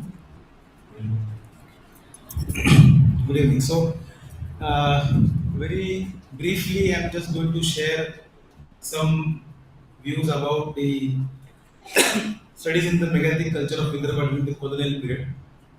Now, I'm not going to detail over here about what is megalithic culture because most so all the respected teachers are over here who have taught us what is megalithic culture. My own teacher, Professor Padaya, and then respected Dr. Jamkhedkar, who has worked extensively in megalithism, and then my colleagues and our students also who are learning now. So this research into megalithic culture began in the colonial period because of Colin Mackenzie's efforts when he was documenting, when he was doing surveys. While doing surveys, he came across the Amaravati Stupa and he documented the Amaravati Stupa. And while documenting the Amaravati Stupa, he also stumbled upon some big remains which they call Kistevans and then Cromleches, which were those names borrowed from the European terminologies. So he documented a few of them because he writes in his in the report that people were carrying out these big large stones for domestic purposes. Even now they carry it. So that was there. But then the real thing which we see, it started with the research conducted by or some kind of academic writing done by Bevington in Kerala. In 1823, he published an article about the Pandukulis of Malabar in the Asiatic Society of Bengal's journal, and that brought these studies to some limelight. Though it was never known in those days as megaliths, because the word megaliths was around point in 1850 for the Stonehenge in UK. But then they were using the local terminology as well as the terminology which was prevalent in Europe. It is also one of the things which we'll discuss as and when we see these studies in Vidarbha. And then a major breakthrough came by two people working simultaneously in Deccan as well as in Deccan region itself and in Vidarbha. One was the famous Colonel Meadows Taylor, who worked at the site of Jawargi for excavating. He excavated the site of Jawargi burial over there, and also noticed the habitational remains over there. So he documented them, and he has given, in fact, a very, we can say, very ideal excavation for those days. In those days, when even Pit Rivers were not able to excavate so properly, Meadows Taylor has done a very good excavation and a very good documentation of the excavation which he has conducted. We can know it from his drawings published in 1851 in the Journal of Asiatic Society of Bengal, an article regarding that. But we'll come to Vidarbha very quickly. This is a map of Vidarbha. This map was prepared by Dr. P.S. Joshi, one of our ex-faculty members in Deccan College and a very senior scholar in megalithic studies. So in Vidarbha, this is the most ubiquitous type of burial which you find. It is the stone circle. Apart from stone circle, we also come across cane circles, and then now we have also noticed that there are some variations in these stone circles. Not always, but in some cases there are some variations within the stone circle or the cane circle type. Some of them might be having a small menhir. Some of them sometimes have a chamber or a cyst within them, and some of them also have on some occasions some depressions in them, which might be some multiple chambers. So there are some types or some varieties in this, but however they all fall in the purview of this cane circle or stone circle variety. And then you also get, so this is just to show some pictures. So I already discussed about this. So when we see that beginning of research in Vidarbha about megalithism was mostly ascribed by, even when we look at the big scholars like S.B. Dev writing his reports, or even others, they generally ascribe the work to Major Pierce and Rivet Carnac. This one, because these have been published very widely. But when we go to the writings of Major Pierce, especially we notice that they mention about Reverend Stephen Hislop, who was the earliest researcher in Vidarbha. Now, what Major Pierce and Carnac they mention is that they mention about 1863 as the year when Hislop started some work in the region of near Nagpur. So they mention about 1863 because they knew it from the official records that in 1863 there was some excavation carried out at the site of Takalghat and Khapa. That is what they knew, and hence they mention about it. However, we don't get any mention about 1863's excavation anywhere. We'll come to that. So then, who is this Stephen Islo? What is his work? So Stephen Islo was born in Berwickshire, the capital of Dunes, and he was a Scottish person and youngest of the 6 children. And he later on, actually, he came up to join the missionary services, and in 1844 he landed in Bombay and then shifted to Nagpur in 1845. In those days, the Nagpur was a princely state. It was Raja of Nagpur was ruling from the Bhosle family. Hislop devoted his work to missionary activities mainly. His primary concern was missionary activities. Apart from that, education. He was very fond of geology and natural history. So he has documented a lot of fossils, and some fossils have been collected and kept in Nagpur Central Museum. Apart from that, he documented what we call these megalithic burials also. This is a photograph of Hislop, which is and now there is a Hislop College in Nagpur in his memory, and his bungalow is in Sitabardi even till today. So this is the birthplace of Hislop in Berwickshire, and this is his bungalow in Nagpur, Mission's bungalow, the sketch of that. So why should Hislop be considered as the earliest excavator? So as I said, that Rivet Karnak mentions about his work, but he does not mention about what exactly work was being carried out. Major Pierce also mentions about Hislop's visit to Takalghat excursion and his accidental death. So therefore, none of the early researchers knew actual findings of Hislop. Therefore, but the biography of Hislop is traced, and then what we have seen that this biography of Hislop by a person known as George Smith. He has written some biographical sketch of Hislop, especially his missionary activities. And then there is one communication by Stephen Hislop himself of 2 pages written to the Bombay branch of the Royal Asiatic Society, Bombay branch of the Royal Asiatic Society, and that is published in 1857, where he has mentioned about excursion at Takalghat, some letters. This is what is written. There are only 2 pages mentioning about it. So those 2 pages and this biography give us the information what actually were his observations of the excavations which were conducted. So what he writes is that in December 1847, these things we come to know because of those letters which are mentioned in 1857, and then his biography. In December 1847, while traveling from Nagpur to Chandrapur, on the way at Takalghat, he came across these stone circles and these rudimentary monuments which he saw. He was interested in knowing them, and since nobody was so much interested to take any any kind of ownership of the land or any kind of legacy to that, so hence he thought that he should excavate it because there was nobody interested in studying them. So he took the permission from the Raja of Nagpur, and he took up this excursion in the season of 1849-50. So December 1849 they went again, and 1850 January they started excavating it. And he documented that there are 90 such circles. So by the time when this site was re-excavated by Professor S.P. Dev, the circles were still there at Khapa and Gandapur with respect to the sites there. And then very unfortunately now there are very few circles left because there is a very huge industry of Reliance which has taken up the area as SEZ area. So we don't have the burials remaining in those numbers what were there. So this is one of the benefits which you get from from Hislop's records, that he mentions about them that there are around 90 such circles near Takalghat. That is the site of what we call as Takalghat and Khapa now. And then very important is that in those writing itself he mentions that there are stone circles with having single peripheral boulders and double peripheral boulders also. So which was noticed as a burial subtype later on. But this kind of early documentation benefits us when we actually go to the field. So one kind of benefit which is coming from their documentation. And the Raja of Nagpur gave the permission, but no people came for working. They were ready to pay, but people were not ready to work. So the missionaries themselves started digging the site.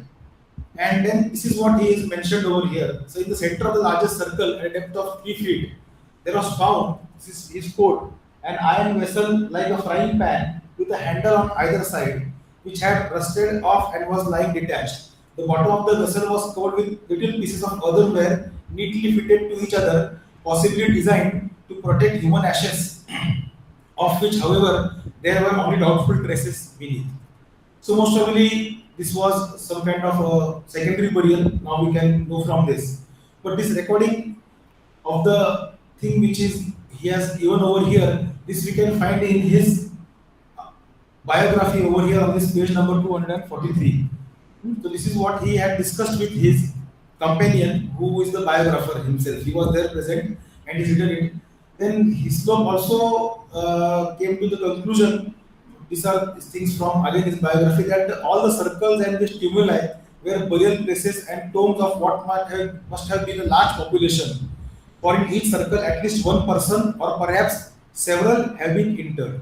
So when they were excavating these stone circles, they excavated more than one stone circle, one burial, and they came across sometimes secondary burial remains or fragmentary bones which might be of more than one individual.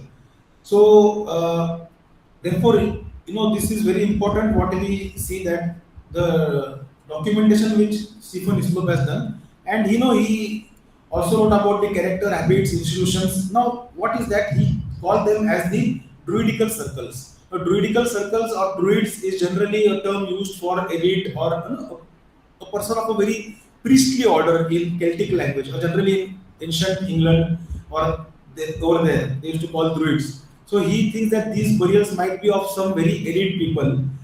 But then who are they? Who are the elite peoples? He has written that this is from his 1857's communication or a letter to the Bombay branch of the Royal Society. He writes that several years ago I dug it out of a Scythian stone circle at Takalghat. Very important, he calls this stone circle as big Scythians. And therefore, these druids, that means these elite people or these priestly people, he tends to call them as Scythian druids or Scythian druids people. So association goes to the Scythians with this. Now, this was because Scythian burials were known from Central Asia, especially from Iran and then northern Iran and then areas around it, all that conflict area now. So over there, these burials were known, and these people were also these burials were yielding good artifactual remains, rich repertoire of iron objects as well as sometimes horses in them. So this was known, and hence it was very, it was very easy for people to associate with the Scythians very quickly, and that is what we can see over here. Apart from that, very interesting is that he might have come across the writings of Meadows Taylor. Meadows Taylor, in his article itself, he mentions about Scythians. The title itself calls them the Scythian burials. So what we see is that the colonial people from the very beginning, they were thinking on lines that these remains are not associated with the ancestors of the Indians, the present day Indians. That means they were the present day Indians, the ancestors are not associated with these burial remains, and these are of some other different people who might have been migrating over here or who might be coming over here. And hence, in this biography, he mentions that one place that these burials also resemble a lot to the gypsies who are wandering in Europe. So that kind of observation, that got embedded in the later writings also. And hence we get this, this backdrop that the people were nomadic. So we tend to think them they are nomadic. And though himself, Meadows Taylor excavated a habitation, he noticed the habitation site at Jawargi, but still that idea that there is nomadism more, and there are more of nomadic or semi-nomadic, that point of view was till the time when we were doing our masters also, that point of view was being taught to us that they are nomadic or semi-nomadic. We don't find habitations. Interestingly, a very important site in South India, I should mention, Alichandalur, when it was being excavated, in the excavation report 1900 to 1903, Alexander Ree mentions that such kind of burial sites should inevitably have a habitation site close by, which we need to trace. But then there was no efforts for that for a longer duration. Now Alichandalur has got a habitation very close to it. So anyway, so we'll go a little bit further. But what is interesting is that apart from this association of the origin, the details which they mentioned in their reports, in smaller reports which they have maintained, they are also very important because they have somewhere or the other they laid down some scientific technical background of excavation techniques. Though the interpretations might be not very accurate now, but the methodology is being set by that people. So that is some kind of a, a derived benefit is coming to us. Though the interpretations definitely will change. What I am talking today, I might change it tomorrow, or somebody else might change it tomorrow also. So that is not a big thing, but the methodology was definitely set by them. So he is also mentioning that he is acquainted with about 20 such localities. Now, some localities were, were communicated to him by some other people in the region. Again, he excavated in 1863. Richard Temple was the chief commissioner, and he sent Captain Mackenzie to excavate, and Stephen Islop was called as an expert. But in the evening, he went on his horse.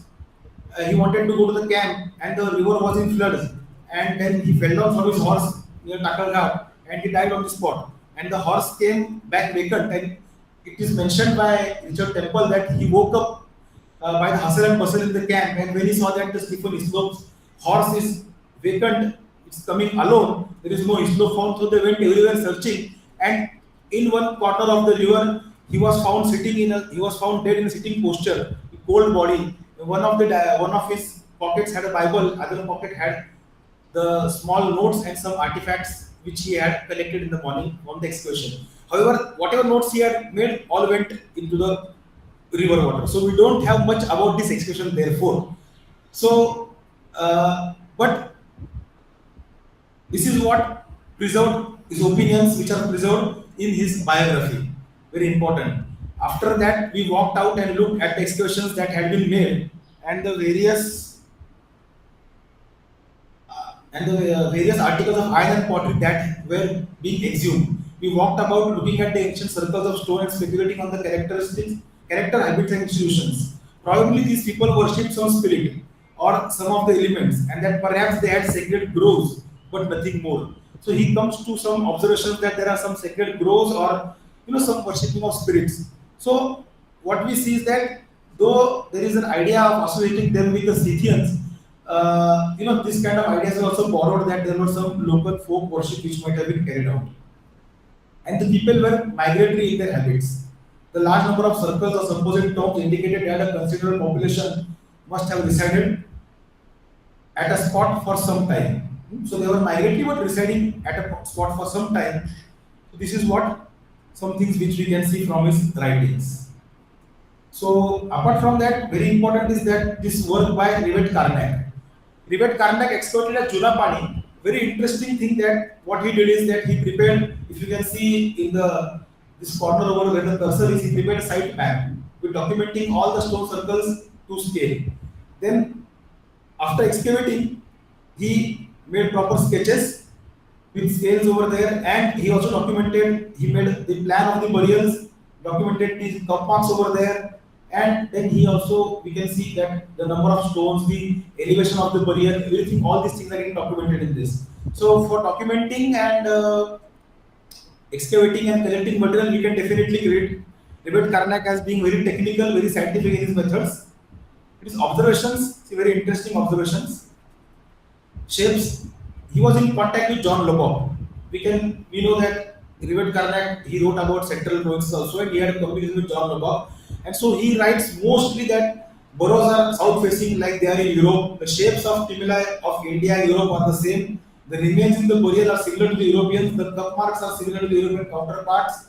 So therefore, he also associates them with the Druids, and he feels that this is more of a European kind of a burial system or European similarity what he brings about. However, Major Pierce, his observations are very interesting. Major Pierce excavated a burial near the county cantonment at a place known as Vadegao. So he brought these very beautiful observations.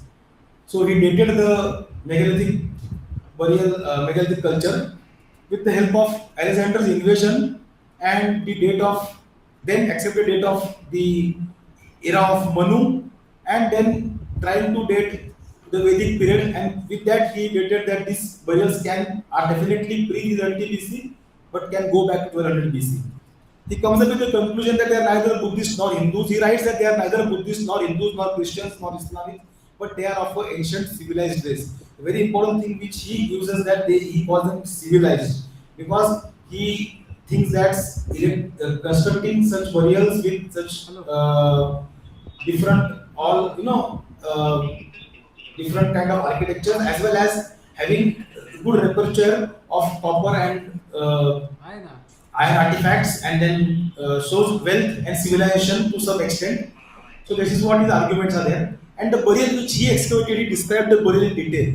He writes that the person who is dead, the burial room, the skeleton, is about 6 feet 6 inches. So very tall person. So a very tall person of those days. So he writes that people are tall and strong. But on one burial he has made this conclusion.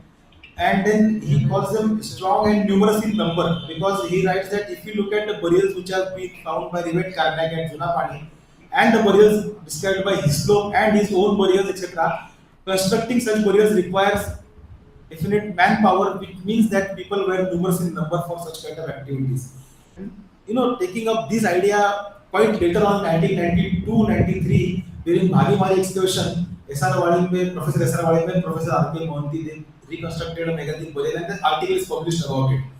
So how the number of the people might be there. He writes about them making steel, because the iron plowshares which he excavated were having very fine tip, sharp edges, the iron objects which were there, which cannot come unless until there should be steeling over there. And now we have actually proved it that there is steeling in megalithic period. And he calls them agriculturalists. Then because of the frying pans, he calls them, they were using oil and fried food. Then gold was found in the excavation, so he called them as goldsmith. Horse bones were found, so he calls them as possessing horses, driving carts and carriages, using potter's wheel, and then giving copper smelting, because of copper objects were found. So he called them copper smelters. They were not copper smelters that we can say today, but that was an initial observation. So a lot of observations of major peers. So this is about J.J. Carey, who excavated a burial in Khairwada. So what we can see is that by the time of Carey, we see that this association of the people with anybody in the surrounding, anybody to any race is not seen in Carey's writing. He is just trying to document what was found in the burial and what kind of implements were found, etc. So this is, so what we can see is that there is an influence of this diffusionist approaches on the earliest people. They were having that lot of and religious approaches. This is not their. We cannot say that it was purposeful, but they were trained in that background, because in Europe, they were all trained that after the Renaissance, they were all trained that whatever was ancient in Europe, that was much better, and what has come to us is come through some later colonization by the Catholic Church, and then so all these things had happened a lot in Europe and in England, also in Italy, etc. So that backdrop was there. So hence they were trying to implement those things everywhere. That there is this whatever is existing now is not the actual phase or not the actual image or picture of that particular region. That particular region has undergone changes. Definitely, everybody has undergone changes. Every region has undergone changes. But then what is present now is not the very fair and good picture, and what was in the distant past was much better, and then what was more distant than that past, that is much more better. So for them, therefore we see colonial writings that Buddhism is so praised, and then pre-Buddhism also is it is they are trying to understand how pre-Buddhist. So what I want to say is that what we see in the nature of Buddhism, Alexander Pellingham, and when they wrote, that came up as a very different picture, and Buddhism had itself undergone so many processes and so many changes in the period of 1,000 years, 1,500 years of its journey. So that was not noticed by these colonial people, because they were always trying to think in the terms that we should go as we have gone to ancient Greece, try to take a rebirth from there. So that was the same thing which they were applying to major part of the academic research. Apart from that, other thing was that their colonial approach was also regarding more of invasion, more of migration, in a way to justify their own policies, because they were also colonizing, invading, or migrating. So if people were antagonizing, then they don't antagonize us, ancestors have been doing it from distant past. That is the way that academic was being helped. Academic was being put to use. That people are doing it from ancient past. We are not the people who are doing it. So therefore, in one of the writings, we find that of this of J.J. Carey, that such burials were erected by a large number of migratory people, in which include the Aboriginals, the natives, the Druids, the Scythians, and also the Aryans. That is what the word he uses, and he uses the word for them as a large number of migratory people. So they were all, that kind of thing was being, inculcated somewhere or the other not in detail, but in just a few lines, which was taken up as a base by the further or future people. So hence, people in the later period, when we were finding early Iron Age habitations, theories came up that the burials and habitations are not linked to each other. The habitation is a separate entity; they are a separate cultural realm, and the burial people are separate cultural realm. They don't have any connection with each other. But then Takalghat Khapa expression, S.P. Dev writes it very in his introduction, that how the burial and the habitation are linked to each other. So it is through research only we can answer these questions. So these people I want to acknowledge. Thank you. There are a lot of things to talk, but then we are almost 5:30. So thank you.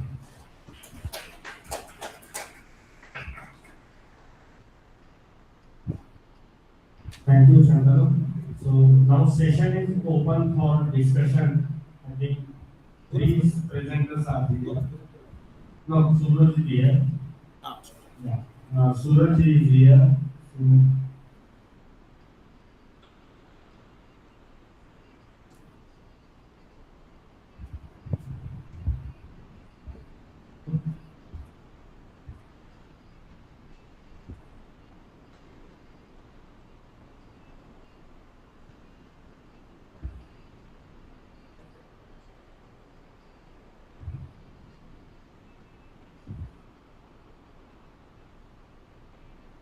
Sir, we will have to do some comments.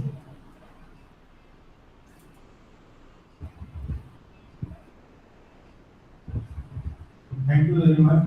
So, in the formality part, I would like to request Subhrajit, please come on the stage for the. Yes, please. Please.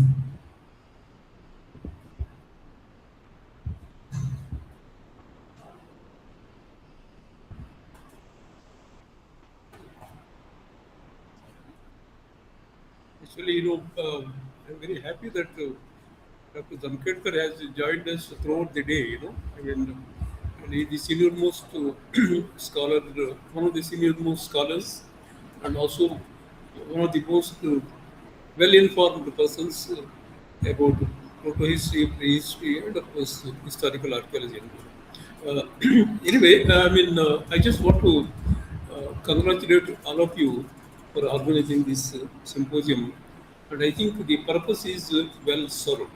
I am very happy. See, first of all, a lot of presentations have been there. I think, although many of them are not presented here, but I understand something like 40 presentations. Yeah, it's good, and most important, many of these presentations have come from very young scholars. Some of them are students, MA students, some of them are PhD students, I think one or two of them are sort of private scholars. I think this lady from Belgaum, and some of them have come from outside Pune and even outside the state, So what is important is, this topic I think is very, very significant, and this can be extended further. There can be many more sessions. As I understand, Indology is a very, very broad concept. For a long time, Indology has been associated with Sanskrit scholarship, but I think that is very narrow. If you go by the words of Sir William Jones, who established the Asiatic Society in 1784, if you go to Calcutta, Asiatic Society is there. Man and nature, what is the purpose of this Asiatic Society? Man and nature, whatever is performed by man and whatever is produced by nature. That means, Asiatic society covered knowledge about everything, about man and nature, about, and I think that way Indology is the mother of all disciplines in the country. And its umbrella is very wide, and Indology is very much like a banyan tree. But then later on, this connotation has narrowed down. It's a different thing. And now the point is, in these Indological studies done in the colonial period, what are the good things which we can remember? See, that is very important. And what are the kind of prejudices, wrong interpretations, sometimes very racist interpretations? The college education minute of 1835. There are, of course, racist interpretations, but then the point is, we should look at all these things in a very unprejudiced way, in a dispassionate way, in a very critical way, and benefit from the good things. And then if there are some negative interpretations, look at them, and of course we should highlight them. But if we go on hammering about only those negative things, and forget the positive things, then I think that's not really good scholarship. Good scholarship is very objective, and we appreciate the positive points, and of course we also take note of the negative things. And I think the purpose of this symposium is to alert ourselves that whenever we are asked to judge a particular scenario, a particular institution, a particular phenomenon, we should look at things in a very critical way and give our own opinions. And what I want to say, that this spirit of looking at things in a very critical way, in other words, critical scholarship, where it started in India. But I want to tell you, it all started on this soil. And Deccan College is the mother of critical scholarship in the Indological Studies. And I will find it very difficult to come across any evidence which will contradict my point of view. I challenge you, and if you come across something, you see, I bow down to you. But if you try, you will not come across any. And all this because of the great contributions of Sir Ramakrishna Gopal Bhandarkar. He was on the faculty of this Deccan College. He was a teacher in the old building. Can you imagine? You see, and we have his blessings. And then it was during that period, most important things, and he was actually professor of Sanskrit. But he, initiated Oriental studies, in a wholesome manner. And Professor Ramakrishna Bhandarkar was the first person to write a monograph on Indian religions.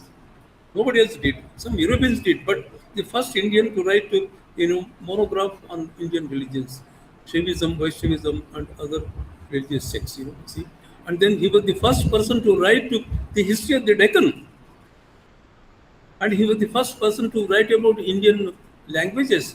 His famous 7 or 8, Wilson Philological lectures, which he delivered in Bombay University. That was the first attempt made by an Indian to look at all the Indian languages. And also he was the first Indian to write about Indian history proper. See, although not a monograph, but a 60-page article. But what is equally important, so he was the first wholesome Indologist from this country, and he was from Deccan College. We should be really proud of these abilities. And equally important, in all his writings, he followed what he himself called the critical, comparative, and historical method. See, and these 2 or 3 articles are there. The first article in 1888. It's called. He gave a lecture in one of the colleges in Mumbai. The critical, comparative, and historical approach in the Indological studies, including Sanskrit studies, including archaeology. See, what he said was, we should look at all our evidences, whether Indian texts, religious texts, or secular texts, epigraphs, or other kind of evidence in a very critical fashion. And of course, he adopted this methodology from the European methodology. He said very so.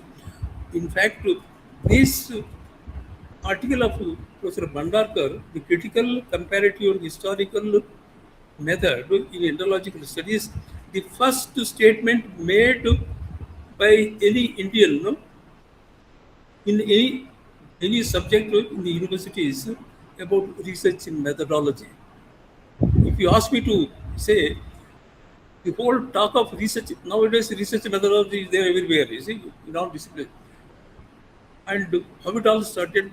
It started with this particular article, 1888, and he was on the faculty of Technical College. So what I want to say, the whole talk of research methodology in the Indian universities, all disciplines, see, in physics, chemistry, biology, no Indian was talking of research methodology in that period. But Bhandarkar talked about it. What he talked about, research methodology in Indological Studies, was applicable even to other disciplines. So I think this is the spirit in which we should look at Indological Studies. And what has happened during the colonial period? Probably some good things happened. Probably some bad things are also there. You see, we should accept, we should highlight it. But then remember more the positive things and to continue further. And then see, we should where we have to deviate, where we can make some additions, we should be ready. See, research in all these sciences is always dynamic. New facts come into being. Naturally, new interpretations will come into being. Some of the old interpretations, we have to revise them. See. And this is the real challenge of research. And the whole initiative of doing critical scholarship in Indological Studies started from here, from this soil. We should be very proud of that. We should guard that tradition. See? And I think this is the message coming from meetings like this. And I am very happy that quite a few of the younger scholars have taken interest in this. And there can be many more sessions. See, colonial legacy in let us say natural sciences, in geology, and in botany is there. Zoology and other and colonial scholarship in religion and philosophy. That's also an important topic. And I was suggesting in the morning to Professor Prasad Joshi, director, he can conduct one symposium on colonial scholarship with reference to only Sanskrit studies. That can be a major symposium. So that we really understand where we stand. And see the difference between a religious person or a political person talking about ancient past of our country, and between us is that we look at things dispassionately. We don't have any point of view. Also, I want to emphasize Deccan College has been free from all kinds of perspectives. Very often we say that leftist scholarship in historical disciplines, rightist scholar. Deccan College is not a party to any of these perspectives.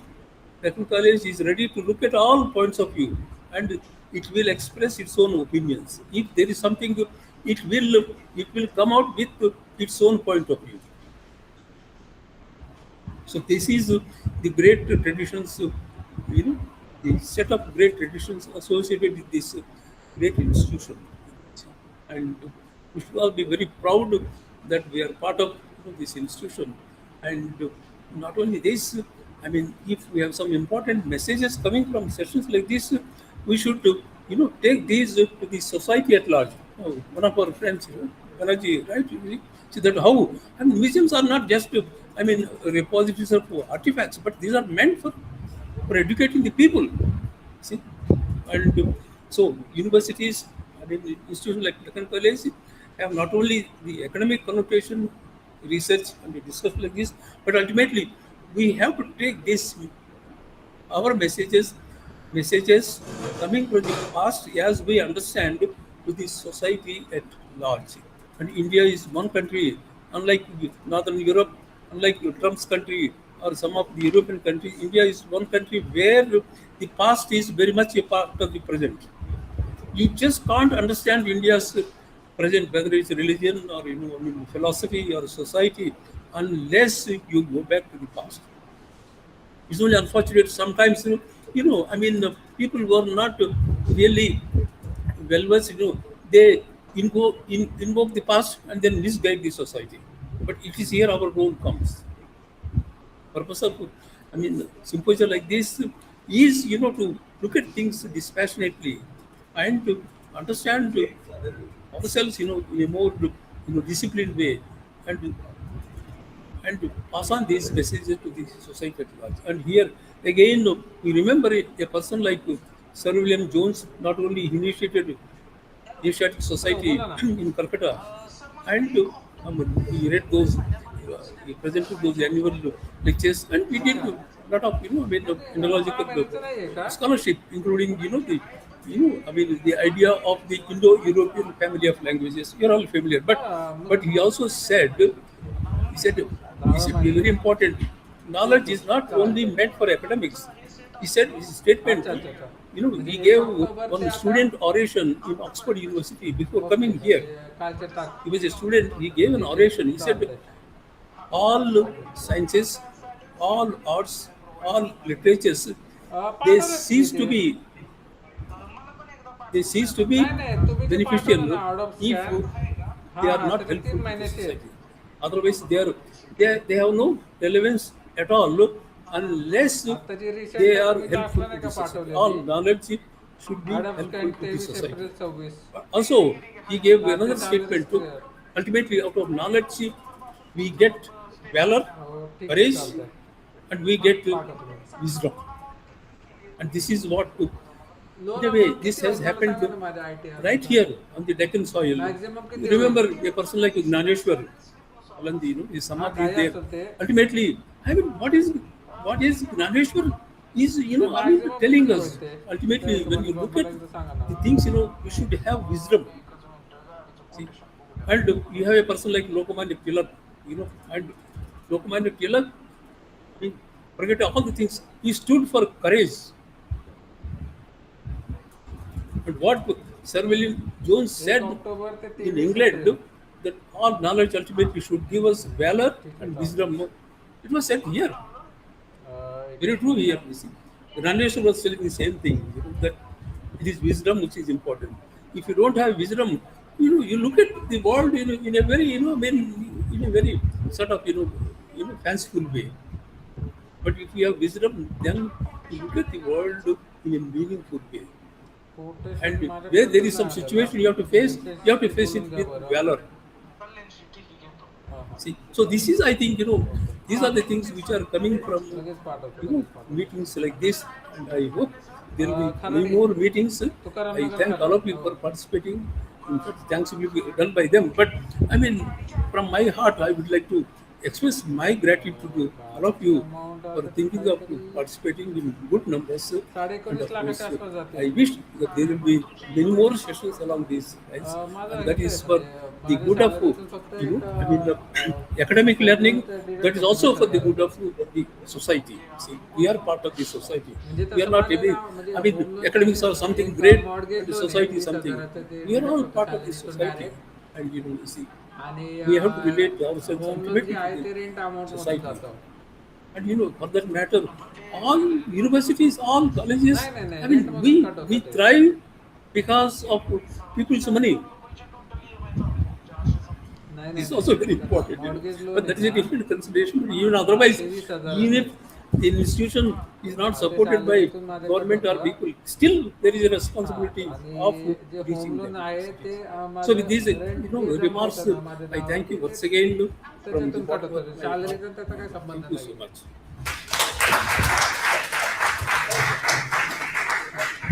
Thank you very much, sir, for your notes and your guidance. It will be तर गाडीच्या तुम्ही quotation मागून घ्या आणि मला सांगा कितीपर्यंत होईल. मला मॅक्झिमम जेवढं होईल तेवढं चालेल.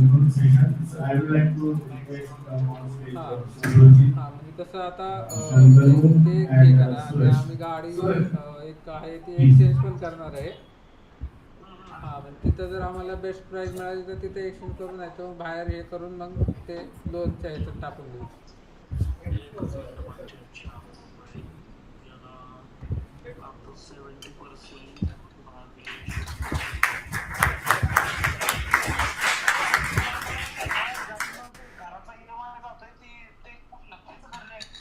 काय काय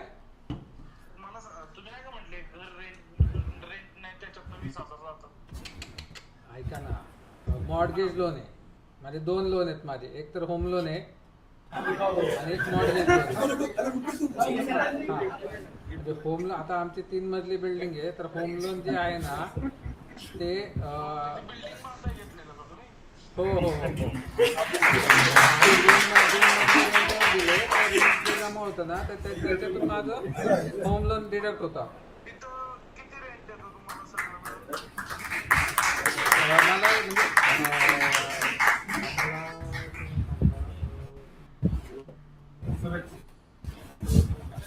जवळजवळ एक 80-90 हजार रुपये येतं.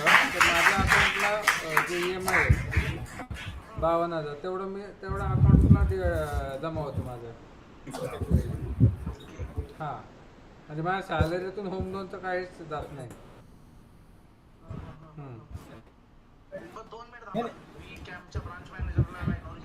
हां Thank you very much. The online session is going on. हो We will continue over there. Just let me join the online session. Thank you very much, sir. Thank you.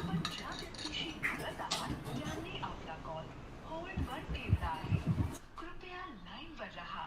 आप जिस व्यक्ति से बात कर रहे हैं उन्होंने आपके कॉल को होल्ड पर रखा है. कृपया लाइन पर बने रहिए. The person you are speaking with has put your call on hold. Please stay on the line. आपण ज्या व्यक्तीशी बोलत आहात त्याने आपला कॉल होल्ड वर ठेवला आहे. कृपया लाइन पर रहा. आप जिस व्यक्ति से बात कर रहे हैं उन्होंने आपके कॉल को होल्ड पर रखा है. कृपया लाइन पर बने रहिए. The person you are speaking with has put your call on hold. Please stay on the line. आपण ज्या व्यक्तीशी बोलत आहात त्याने आपला कॉल होल्ड वर ठेवला आहे. कृपया